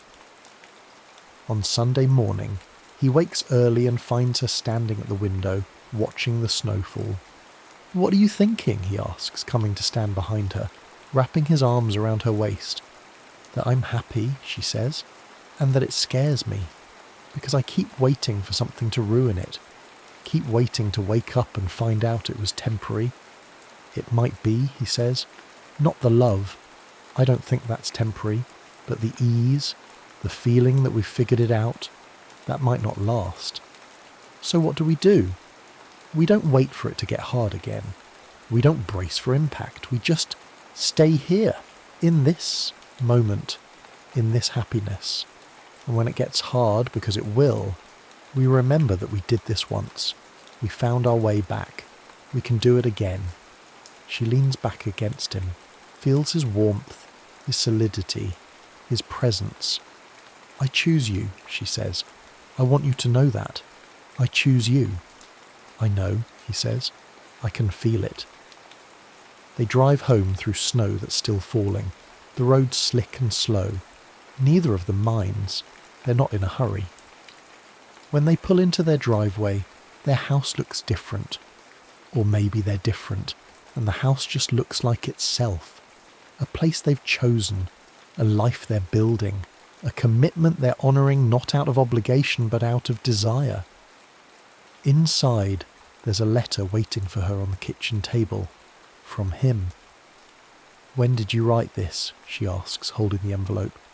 "Last night, after you fell asleep." She opens it. "Dear love, I'm watching you sleep, and I'm thinking about thresholds. The one we crossed 7 years ago when we got married. The one we crossed when I found your letters. The one we're crossing now into whatever comes next. You asked me once if love is enough. I told you I didn't know, but I think I do now. Love isn't enough if you're asking it to be a shield. If you're asking it to protect you from hunger, from fear, from the terror of wanting something you might not get. But love is enough if you're asking it to be a foundation, if you're asking it to be the place you return to after you've been brave, after you've risked, after you've admitted what you actually want. I want you, not the version of you who's grateful and patient and accommodating. I want the version who's hungry, who admits she's thirsty, who demands to be devoured. And I want to be the man who does the devouring, not carefully, not apologetically, but completely. So here's my promise. I will need you. I will claim you. I will remind you every day that you're essential. And if we forget, when we forget, we'll write more letters. We'll tell the truth. We'll choose each other again. Because that's what love is, I think. Not a feeling that arrives and stays, but a choice we make over and over, a threshold we cross again and again. I choose you.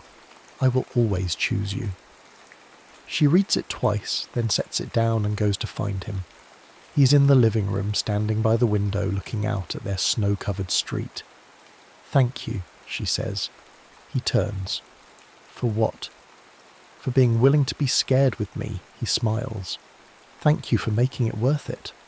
She goes to him, and he wraps his arms around her, and they stand there as evening falls, as their life together continues, as the future they're building moment by moment unfolds, and she thinks, yes, this is enough.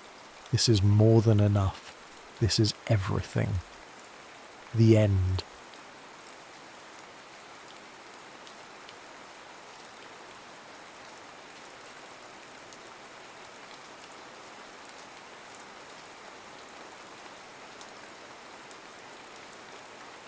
The last bus to Odesa. The bus smelled like 18 years of spilled coffee and broken dreams. Kimberly Ramirez pressed her fingers against her temple, willing away the headache that had been building since O'Hare. She'd specifically chosen the last bus to Odesa because she thought it would be empty, a chance to decompress before facing her family's inevitable questions about why she was arriving at her sister's wedding alone. Again. "Ladies and gentlemen," the driver's voice crackled through the intercom, "we're experiencing some mechanical difficulties. We'll be pulling into Cedar Falls for emergency repairs." Through the frost-laced window, Kimberly watched the landscape transform from urban sprawl to endless Iowa farmland, now being swallowed by what the weather app euphemistically called winter precipitation. She counted exactly one other passenger, a guy in his late 20s wearing a thrift store sweater, hunched over a notebook like it contained state secrets. When the bus lurched into the station, a glorified shack with peeling paint, she finally got a better look at him.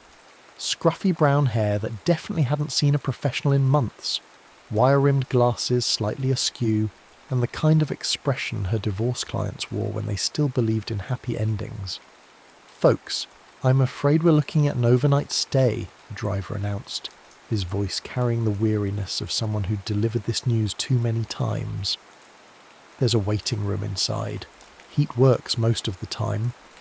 The poet, she'd decided to call him that based on his notebook, bounded off the bus with an optimism that made her teeth ache. He held the door open for her, offering a smile that was either genuine or insane. In her experience, the two often overlapped. "Thanks," she muttered, pulling her coat tighter. The wind hit like a personal insult. Inside the depot, fluorescent lights buzzed overhead, casting everything in a sickly green tint. The poet claimed a bench near an ancient space heater while Kimberly chose the opposite corner, maximising distance and minimising the chance of conversation. Her phone displayed 17 missed calls from her mother and a text from her sister. "Where are you?" "Could be worse," the poet called out, apparently mistaking her visible distress for an invitation to chat. "At least we're not camping." Kimberly studied him over her phone. Up close she noticed flour dusting his sweater cuffs and a callus on his middle finger that spoke of excessive pen use. "You do this often? Get stranded in Iowa." "First time, actually. I usually fly, but..." He gestured vaguely at his notebook. "Writer's retreat in Nebraska got cancelled. Decided to turn the trip into material." "Ah, a writer." She loaded the word with all the disdain 8 years of family law had equipped her with. In her experience, artists and alimony rarely mixed well. "Jake Morrison," he offered, extending a hand she didn't take. "Kimberly." The lights flickered, once, twice, then steadied, as if the building was gathering courage for what came next. "So," Jake said, apparently immune to social cues, "what's your story? Business trip? Family obligation? Secret rendezvous? Wedding? Sisters? Tomorrow?" She punctuated each word like separate sentences, hoping he'd get the hint. "Ah, the classic wedding anxiety. Been there. Well, not to my sister's. I don't have one. But weddings in general. Emotional minefields." Her phone battery dropped to 15%. Perfect. "Look," she said, turning to face him properly for the first time. "I'm not great at small talk. I'm going to sit here, try to figure out how to explain to my sister why I'll probably miss her wedding, and generally contemplate my life choices. You're welcome to do whatever poets do in blizzards." He blinked, then laughed. Not the nervous kind she expected, but something genuine and warm. Fair enough. Though for the record, poets in blizzards mostly think about how snow is a metaphor for everything. Despite herself, her mouth twitched. Everything? Purity, death, new beginnings, the blank page, this silence between words, the way, okay, I get it. But she was almost smiling now, which annoyed her. She didn't smile at poets. She barely smiled at opposing counsel when they finally conceded. Her phone died with a tiny chime that sounded exactly like resignation. "Oh no," she whispered. "Blessing in disguise," Jake offered. "Now you can't check your emails." "Now I can't call my sister, or my mother, or anyone." True. He considered this. But also, now you have to be here, really here, with Iowa, and me, and... He gestured around the depot. "Whatever this is." A rat scurried across the floor. The lights flickered again. The heater made a concerning grinding noise. "This," Kimberly said slowly, "might be the worst night of my life." "Might be," Jake agreed cheerfully. "Or we could make it. Interesting. Want to hear about the dream I had last week about a bakery that sells temporal pastries?" She stared at him. Really stared. This guy, this broke-looking, overly optimistic poet, was suggesting they pass time with bedtime stories like children at a sleepover. "You're insane," she declared. "Probably, but I'm also not wrong. We've got..." He checked his phone. 8 hours minimum. Could wallow in misery. Could practice small talk about the weather. Or we could tell stories. Real ones. Weird ones. The kind you usually keep locked away. The lights went out completely. In the darkness, Kimberly heard herself laugh. Not the bitter bark she used in depositions, but something rusty and surprised. "You know what? Why the hell not? But I'm warning you, my stories aren't pretty." "Good," Jake's voice came through the dark. "Neither are mine." The emergency lighting kicked in 20 minutes later, bathing them in an amber glow that made everything look sepia-toned and unreal. Jake had migrated closer, carrying the space heater like a peace offering. "So," he said, settling onto the bench beside her. Not close enough to be presumptuous, but close enough that she could see his notebook up close. The pages were filled with cramped handwriting, sketches, coffee stains. Ground rules for story time? Kimberly considered this. In her profession, everything had rules, boundaries, clearly defined terms. No lies of omission, and nothing we wouldn't tell our therapists. Brutal honesty. I like it. He flipped through his notebook. Ladies first? Or should I lead with the temporal bakery? God, start with the bakery. I need to warm up to brutal honesty. Jake's face lit up with a kind of enthusiasm usually reserved for children and religious converts. Okay, so picture this. There's this bakery, right? Hidden between a dry cleaner and a shop that only sells left shoes. Don't ask why, that's a different story. The sign just says, yesterday's tomorrow, and the hours are flexible. Flexible how? They open when you need them to, not when you want them to, when you need them. Anyway, they don't sell regular pastries, they sell moments, like you bite into a croissant and suddenly you're 5 again, sitting in your grandmother's kitchen while she teaches you to fold paper airplanes, or you take a sip of their coffee and you're experiencing your first kiss, except this time you don't bump noses. Despite herself, Kimberly was leaning in. What's the catch? The catch is, you can't choose which moment you get, and sometimes... He paused, his enthusiasm dimming slightly. Sometimes you bite into something that tastes like goodbye, like the last time you saw someone you loved, and you didn't know it was the last time. The heater hummed between them. Outside, the storm was picking up, rattling the windows in their frames. My mum, he continued quietly, had dementia, Alzheimer's, and for the last 2 years, I kept thinking I'd go to that bakery if it existed, buy a whole tray of eclairs or whatever, just to have one more real conversation with her.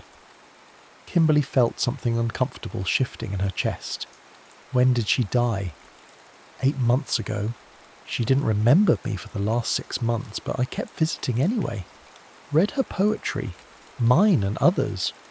I think she liked the rhythm of it, even when the words didn't mean anything to her anymore. They sat in silence for a moment, the kind of silence that felt necessary rather than awkward. My turn? She asked finally. Your turn. She took a breath. Okay, real story. About 5 months ago I had this case. Divorce, obviously. 22 years of marriage, 2 kids, the whole suburban dream. The wife came to me because she'd found texts on her husband's phone. But here's the thing, the texts weren't what you'd expect.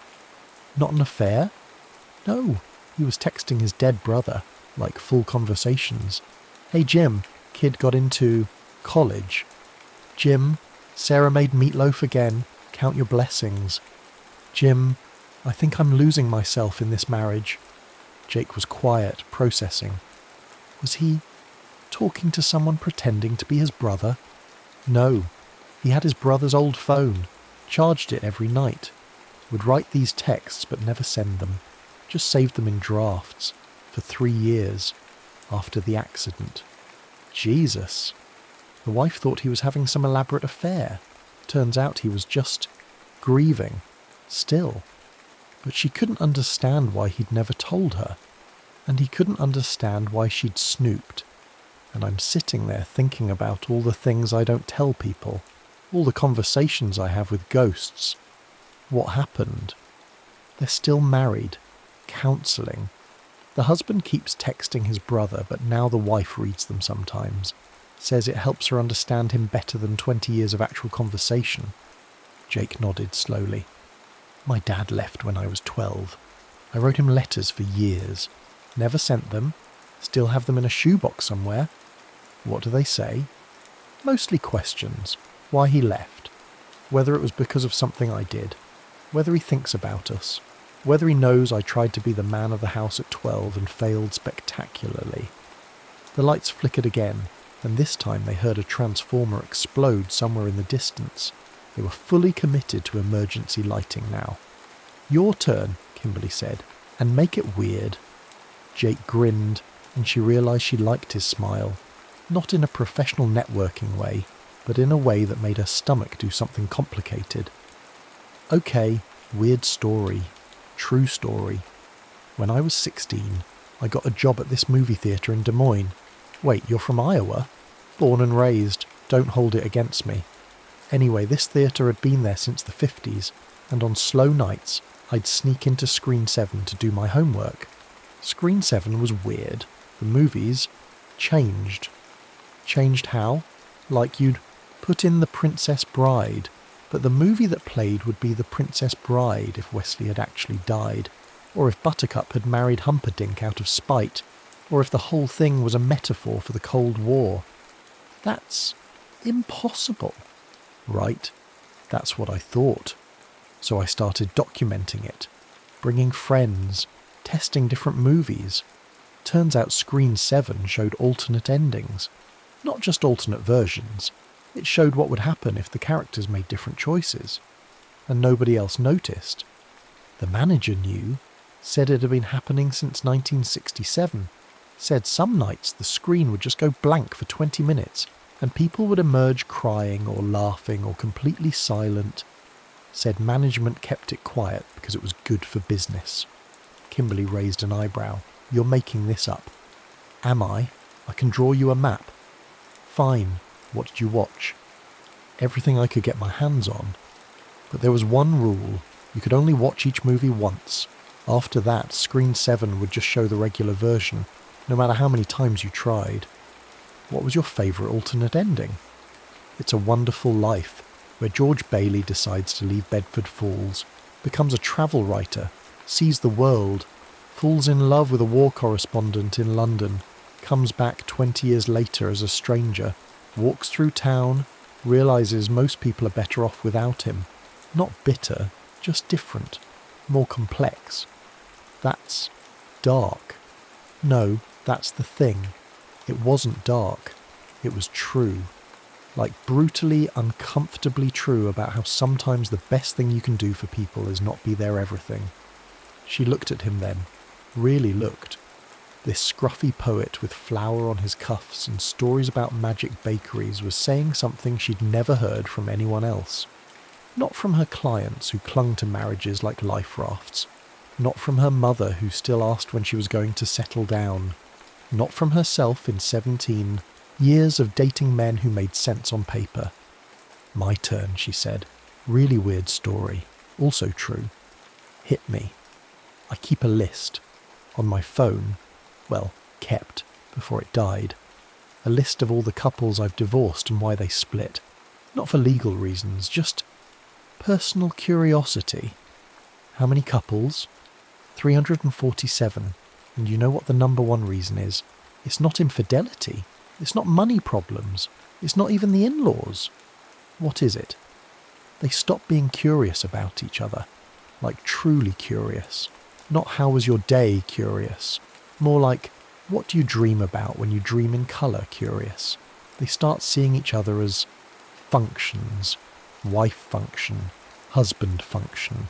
And then one day they realise they're living with a stranger who just happens to share their Netflix password.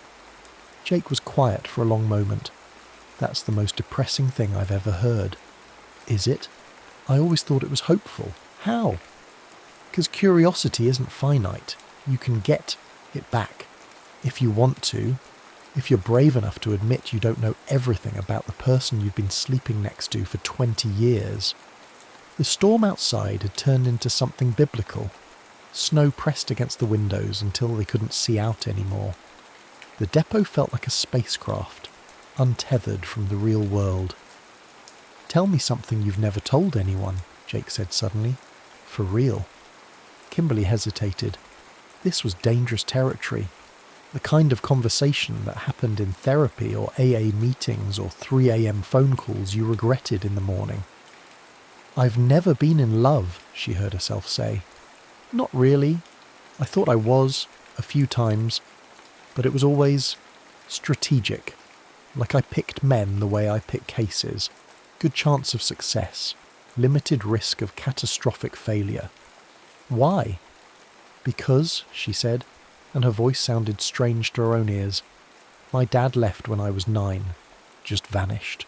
No note, no forwarding address, and my mum fell apart. Completely. Couldn't get out of bed for months. I had to feed my little sister, check her homework, lie to teachers. I swore I'd never let anyone have that much power over me. So you became a divorce lawyer. So I became a divorce lawyer, and I'm very good at it. I protect people from the fallout of failed love, document it, quantify it, divide it into equitable portions. But you don't let yourself feel it. Feeling it is the problem. That's what breaks people. The feeling. Jake reached into his bag and pulled out a thermos. Coffee? It's probably awful. Bus station vending machine, but at least it's warm. She accepted the cup, their fingers brushing briefly. The coffee was indeed awful, but the warmth was perfect. My turn for radical honesty, Jake said. I'm not really going to a poetry retreat. Colour me shocked. No, I mean, there is no retreat. I made it up. I'm actually running away. My ex-fiancé married my brother 6 weeks ago. Big wedding. Whole family there, except me. I told them I had a retreat. Booked a bus ticket to nowhere. Been riding buses for 3 days. Kimberly felt her lawyer instincts kicking in. Your brother? My older brother, Seth. The responsible one. The one who took over the family farm. The one everyone always said would make something of himself. Unlike me, the artsy loser who went to college for creative writing. When did you find out? About them. 6 months ago. Grace, my ex, said she needed space to think. Then she started spending time at the farm, getting to know my family better. By the time I realised what was happening, they were engaged. And your family knew? Mum called it a blessing. Said Grace had always fit in better with them anyway. Said maybe now I'd come to my senses and settle down. Jesus. The worst part, she's right. Grace does fit in. She laughs at Seth's jokes about crop yields. She makes perfect dinner rolls from scratch. She never once complained about living in a town with one stoplight. She's everything I'm not. Kimberly found herself getting angry on his behalf, which was new. And what does she do? First grade teacher, she's amazing with kids, patient, nurturing, the kind of person who knows how to make Halloween costumes from scratch. That's not what I meant. What did you mean? I meant, does she write? Does she see the world like you do? Does she understand why someone would drive 500 miles for a poetry reading, or stay up until 3 a.m. because the words are finally coming, right? Jake blinked at her. No, she doesn't. Then she's not amazing. She's just someone else. Someone who probably needed to marry your brother more than she needed to understand you. When did you become a relationship counsellor? I've been one for years. I just usually see people after everything's already broken. At 2 a.m, the space heater gave up with a sound like a dying robot. The temperature dropped immediately, visible breath forming between them in the amber, light. Well, Jake said, rubbing his hands together, this is cosy. That's one word for it. Kimberly was already shivering. Her business-appropriate wool coat hadn't been designed for Iowa blizzards. Here. Jake dug into his backpack and produced a mess of scarves, what appeared to be a spare sweater, and several bus blankets he'd apparently hoarded. Emergency supplies, Boy Scout training, die hard. You were a Boy Scout? Eagle Scout, actually, which is ironic considering I can't tie my shoes properly half the time. She accepted a scarf and watched him create a nest of sorts on the bench. Despite everything, the cold, the circumstances, the fact that she was about to miss her sister's wedding, she felt oddly calm. Kimberly, Jake said carefully, we should probably share. Body heat. Purely practical. She raised an eyebrow. Smooth. No, I mean, God, I'm sorry, that came out wrong. I just meant, Jake. Yeah? Shut up and make room. She settled next to him, careful to maintain some distance even as they arranged the blankets. The intimacy felt strange. She hadn't shared space like this with anyone in... She couldn't remember how long. Better? He asked. Better? They sat in comfortable silence for a while, watching their breath mist in the cold air. Kimberly found herself studying his profile in the dim light. He had the kind of face that was interesting rather than conventionally handsome. Too angular, features too thoughtful, but there was something about the way he held himself that suggested he was comfortable with exactly who he was. "Can I ask you something?" she said finally. "After everything we've shared tonight, you're still asking permission?" Fair point. Why poetry? Jake considered this, absently tapping his pen against his notebook. "My mom used to read to me, not just kids' books, real poetry. Neruda, Dickinson, Hughes. I was maybe 6 and I didn't understand most of it, but I loved the sound, the rhythm, the way words could stack on top of each other and suddenly mean something completely different. And then Dad left and she kept reading. More, actually. Like poetry was the only thing that made sense when nothing else did. I started writing my own when I was 12. Terrible stuff, but it helped." "What did you write about?" "Everything 6-year-olds write about when they're trying to make sense of the world. Why the sky's blue, where the dogs dream, why dads sometimes don't come home." Kimberly felt something uncomfortable in her chest. Not pity exactly, but recognition. "I started planning when my dad left. Everything. Every day mapped out. Homework schedule, meal plan, chore chart. Control was my poetry. Did it help? Yes and no. I never missed a deadline, never forgot anything. But I also never relaxed. Never let things just be messy and uncertain. Until tonight. Yeah, until tonight, when I'm literally stuck in Iowa with a poet and no phone and my entire family probably thinks I've been murdered. There are worse fates." "Are there?" But she was smiling. Jake pulled his notebook closer. "Want to hear something I wrote tonight? While you were glaring at your dying phone? Let me guess. Haiku about blizzards being metaphors for the human condition? Worse. Free verse about accidental companionship. Oh God. Yes, absolutely. Hit me with your worst." He cleared his throat dramatically. "Stranded, an ode to Cedar Falls Depot, by Jake Morrison. 2 strangers walk into a blizzard. Sounds like the start of a bad joke, but here we are, trading stories like currency while winter holds us hostage. She counts broken marriages like rosary beads. I collect metaphors like other people collect stamps. Neither of us planned this unexpected confession booth, this Arctic waiting room of truth. But sometimes the best stories are the unplanned ones, the detours that force you to actually see the view instead of racing towards some predetermined destination." Kimberly was quiet for a long moment. "That's not terrible. High praise from a divorce lawyer. I mean it. It's..." She struggled to find the right words. "It's honest, and honesty is rare in my line of work." "Honesty is rare everywhere." "True." She hesitated. "Can I tell you something? And promise not to psychoanalyze it or turn it into a poem? Promise." I think I engineered this, subconsciously. Engineered what? Missing the wedding. I took the last bus when I could have flown. Didn't leave myself any backup options. Like part of me wanted to have an excuse not to be there. Why? Because watching other people get married is hard when you've spent 8 years helping people get divorced. Because my sister is perfect and I'm not. Because she's getting everything our mother wanted for us. And I'm 35 and still don't know what I want for myself. Maybe that's not a bug, it's a feature. How so? Maybe not knowing what you want means you're still open to possibilities. Maybe perfection is overrated. Maybe... He stopped abruptly. What?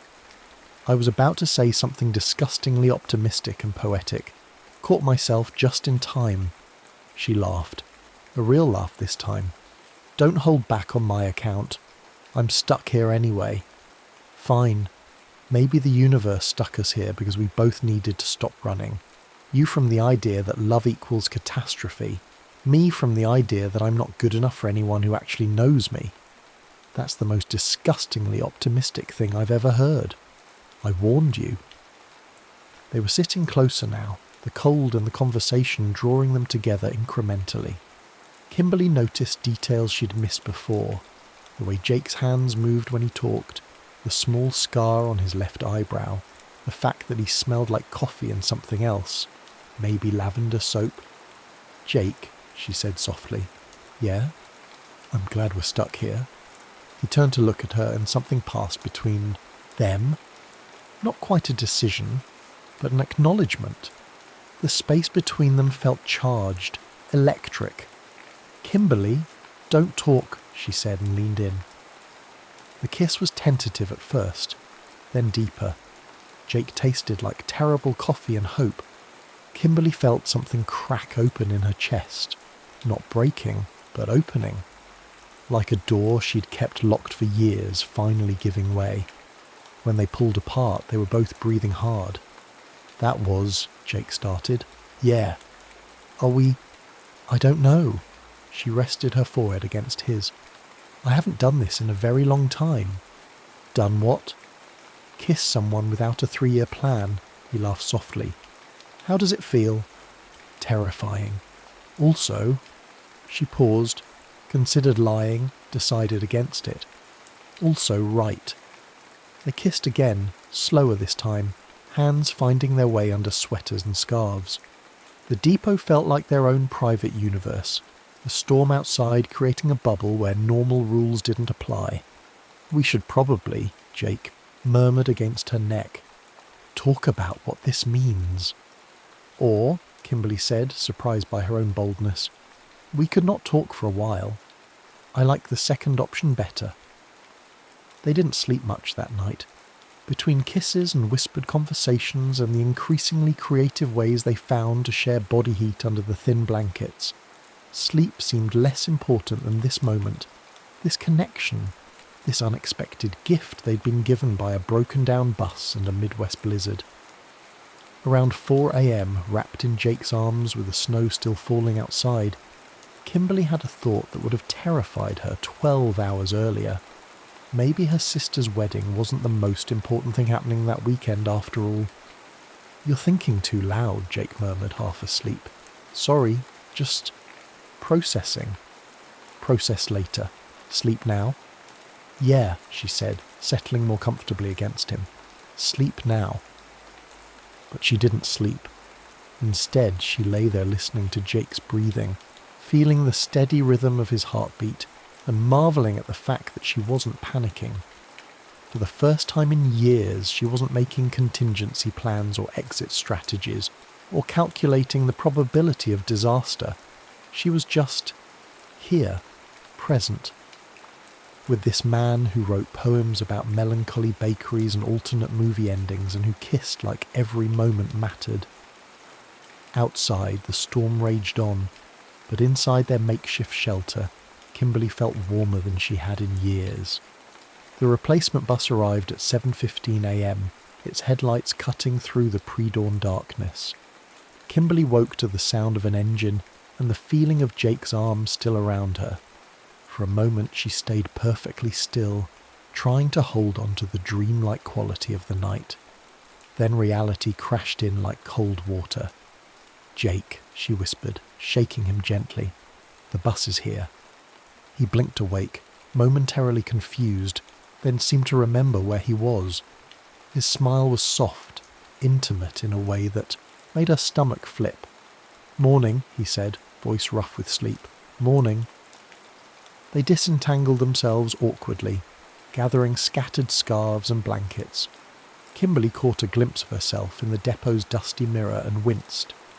Her carefully styled hair was a disaster, makeup smudged, business clothes rumpled beyond repair. "You look beautiful," Jake said, as if reading her mind. "I look like I spent the night in a bus station." "Exactly. Beautiful." Her phone had regained just enough battery to turn on, immediately buzzing with a cascade of missed calls and texts. 43 missed calls from her mother, 17 from her sister. Text messages filled with increasing panic. "Oh God," she muttered, scrolling through them. "Mum thinks I'm dead. Rosa thinks I've been abducted. Someone apparently called the police." "You should call them." "I know, but..." She looked at him helplessly. How do I explain this? How do I explain you? Something shifted in Jake's expression. You don't have to explain me. That's not what I meant. But it was too late. The magic of the night was already evaporating, replaced by the harsh light of morning and all the complications they'd temporarily forgotten. Look, Jake said, pulling on his jacket. We should probably talk about what happened, what it means. Jake, no, it's okay. I know this was just circumstance. We were stuck. We got caught up in the moment. I'm not expecting... Would you shut up for a second? Kimberly surprised herself with her vehemence. You're doing that thing where you decide what other people feel before they get a chance to tell you. He closed his mouth, looking uncertain. I don't know what last night means, she continued. I don't know how to integrate made out with a poet in a bus station during a blizzard into my regular life. But I know it wasn't just circumstance. I don't do that. I don't kiss people because I'm bored or cold or emotionally compromised. So what was it? I don't know. The admission came out louder than she intended. I plan everything, Jake. Everything. And this, none of this was planned. And it should terrify me, but it doesn't. And that terrifies me even more. Jake was quiet for a long moment. Then, what if we don't figure it out right now? What? What if we get on the bus and you go to your sister's wedding and I continue my journey to nowhere and we just see? See what? See if this feeling survives outside of this depot. See if curiosity is enough to bridge whatever gap exists between a divorce lawyer from Chicago and a runaway poet from Iowa. She studied his face, looking for signs of false hope or naive optimism. But his expression was clear, honest. I have to go to the wedding, she said finally. I know. It's important to my family. I know. But after... Kimberly took a deep breath. This was insane. Everything about this was insane. But standing there in the cold morning light still, tasting coffee and possibility on her lips, she couldn't make herself care about being sensible. Come with me, she said. Jake's eyes widened. To the wedding? No, God no. That would be complicated. But to Odesa. We're both going there anyway. We could continue this conversation. Maybe grab dinner. See if anything we said at 3 a.m. still makes sense in daylight. You want to date me? I want to see you again. Beyond that, I have no idea. A slow smile spread across Jake's face. I accept your terrifying lack of a plan. We're doing this. We're seeing what happens. Small distinction, but important for commitment-phobic divorce lawyers. She punched him in the arm. Don't psychoanalyze me. Wouldn't dream of it. Come on, our chariot awaits. On the bus they sat together but didn't talk much. The other passengers, more of them this time, created a buffer of reality that made late-night confessions seem impossible. Kimberly called her mother, managed to calm the worst of her fears, and arranged to meet her sister at the church. Jake wrote in his notebook, occasionally showing her snippets. Observations about the landscape, fragments of poems, a sketch of her profile that she secretly loved but pretended to hate. When they reached Des Moines for the connection, Jake stood to transfer to a different bus. This is me, he said. My bus to Nebraska leaves in 20 minutes. No, Kimberly said, making a decision she'd been mulling over for the last hour. This is us. What? I'm getting off here too, taking the next bus to Odesa, with you. But your sister's wedding. We'll survive without me for a few more hours, and I'll still make the reception, which is the part with the open bar anyway. Jake stared at her. You're sure? I mean, I wasn't actually going to Nebraska. I just picked a direction. I'm not sure about anything, but I'm doing it anyway. They switched buses together, settling into seats near the back. This time Jake took her, hand openly, threading their fingers together.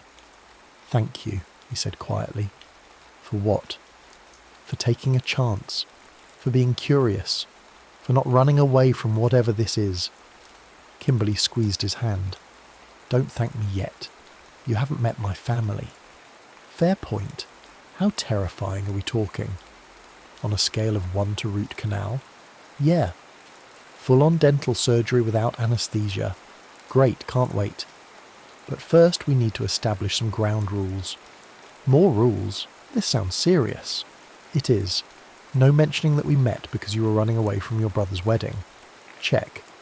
No poetry about anyone named Rosa or Kimberly Sr. Check. And absolutely no hand-holding in front of my great-aunt Teresa. She asks invasive questions. How invasive? Last family wedding, she asked my cousin Rebecca when she was planning to give her parents grandchildren approximately 18 times in 3 hours. Noted. No hand-holding. Unless I initiate it. Complicated rules for pretend not dating. We're not pretending anything.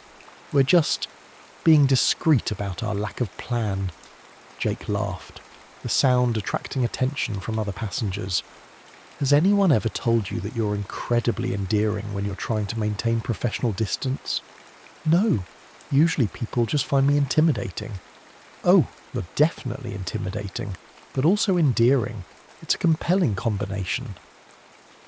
The bus rolled on through the Iowa countryside past farms covered in fresh snow that sparkled in the morning sun. Kimberly found herself relaxing into the journey, into the uncertainty, into the warmth of Jake's hand in hers. At 11 a.m, her phone rang. Rosa. "Where the hell are you?" her sister's voice shrieked through the speaker. "On a bus. I'll be there for the reception, I promise." "That's not good enough, Kim. Mum is having a meltdown. I don't have anyone to hold my flowers during the ceremony and... Are you with someone?" Kimberly glanced at Jake, who was pretending not to listen while clearly hanging on every word. Define with someone. Oh my God, you are. Kim, if you're bringing some random hookup to my wedding reception... He's not a random hookup. He's... She paused, looking at Jake. What was he? He's Jake. Rosa's tone shifted, sensing something different in her sister's voice. Who the hell is Jake? Someone I met last night. It's complicated. Complicated how? Are you having a midlife crisis? Did you join a cult? Are you in witness protection? Rosa, breathe. Everything's fine. I'll explain everything when I get there. You better. And Kim? Yeah? Don't let Mum corner you alone. She's on a rampage about your biological clock. Thanks for the warning. After she hung up, Jake raised an eyebrow. Witness protection? My sister's imagination tends to run wild. Runs in the family, apparently. What's that supposed to mean? Nothing. Just that your whole no-plan is pretty imaginative for someone who schedules everything. She considered this. Maybe I'm having a midlife crisis. At 35? Quarter life was at 25. Midlife is negotiable. Fair point. How's the crisis treating you so far? Well, I'm on a bus to Iowa with a poet I kissed in a snowstorm, so probably better than anyone's midlife crisis involving a motorcycle. Less expensive too. True, though the emotional therapy bills might even out. The wedding reception was held in the community centre of Odesa, a town smaller than the bus depot in Cedar Falls. Jake stayed in the bathroom while Kimberly made her entrance, figuring she needed time to smooth over her absence with family before introducing her "it's complicated" situation. Rosa spotted her immediately and pounced. "You missed the ceremony," her sister hissed, pulling her into a corner. "Mum spent the whole time alternating between crying about your broken phone and muttering about your inability to commit to anything. I'm sorry. Really? The bus broke down. I got stuck. Save it for Mum. Tell me about Jake. I told you it's complicated. Uncomplicate it. Now." Kimberly glanced around the crowded hall, buying time. Through the window she could see Jake pacing outside, running his hands through his hair, probably writing mental poems about community centres and last-minute wedding crashes. We met on the bus, got stranded together during the blizzard, found out we were both running from things, talked all night, kissed a little, decided to see what happens next. Rosa's eyes widened. You kiss someone you just met. Don't sound so shocked. Kim, you haven't brought anyone to a family function since David from law school, and you dated him for 2 years before we even knew he existed. This is different. How? I don't know. It just is. He's present. Really present. And he makes me want to be present too. Rosa studied her face carefully. You like him? I do. And he likes you back? Apparently. Then bring him in. Let's meet this mystery poet who's got you acting like a human being instead of a client management system. Rosa, Kit Kat, for once in your life, just do something without overthinking it to death. Kit Kat. Her sister hadn't called her that since they were kids, sharing a king-size chocolate bar and plotting revenge against the neighbourhood bully. Fine, but if Mum starts planning our wedding before the salad course, you're running interference. Deal. Kimberly found Jake still pacing outside, now on a phone call. No, I'm fine. Yes, at a wedding? No, not Seth's wedding, a different wedding. What do you mean, who brings poets to weddings? He spotted her and smiled, wrapping up quickly. I gotta go. Love you too, Mum. Everything okay? My mum, she's apparently heard through the family grapevine that I'm gallivanting around Iowa with a mystery woman. Small towns have surprisingly efficient intelligence networks. Oh God, I'm sorry. Don't be. It's the most interesting thing that's happened in our family since, well, you know. Ready for this? As ready as anyone is for being the +1 at a wedding filled with strangers who will definitely judge my thrift store sweater. They'll love you. You're charming. I'm weird. Charmingly weird. Is that the same as weird?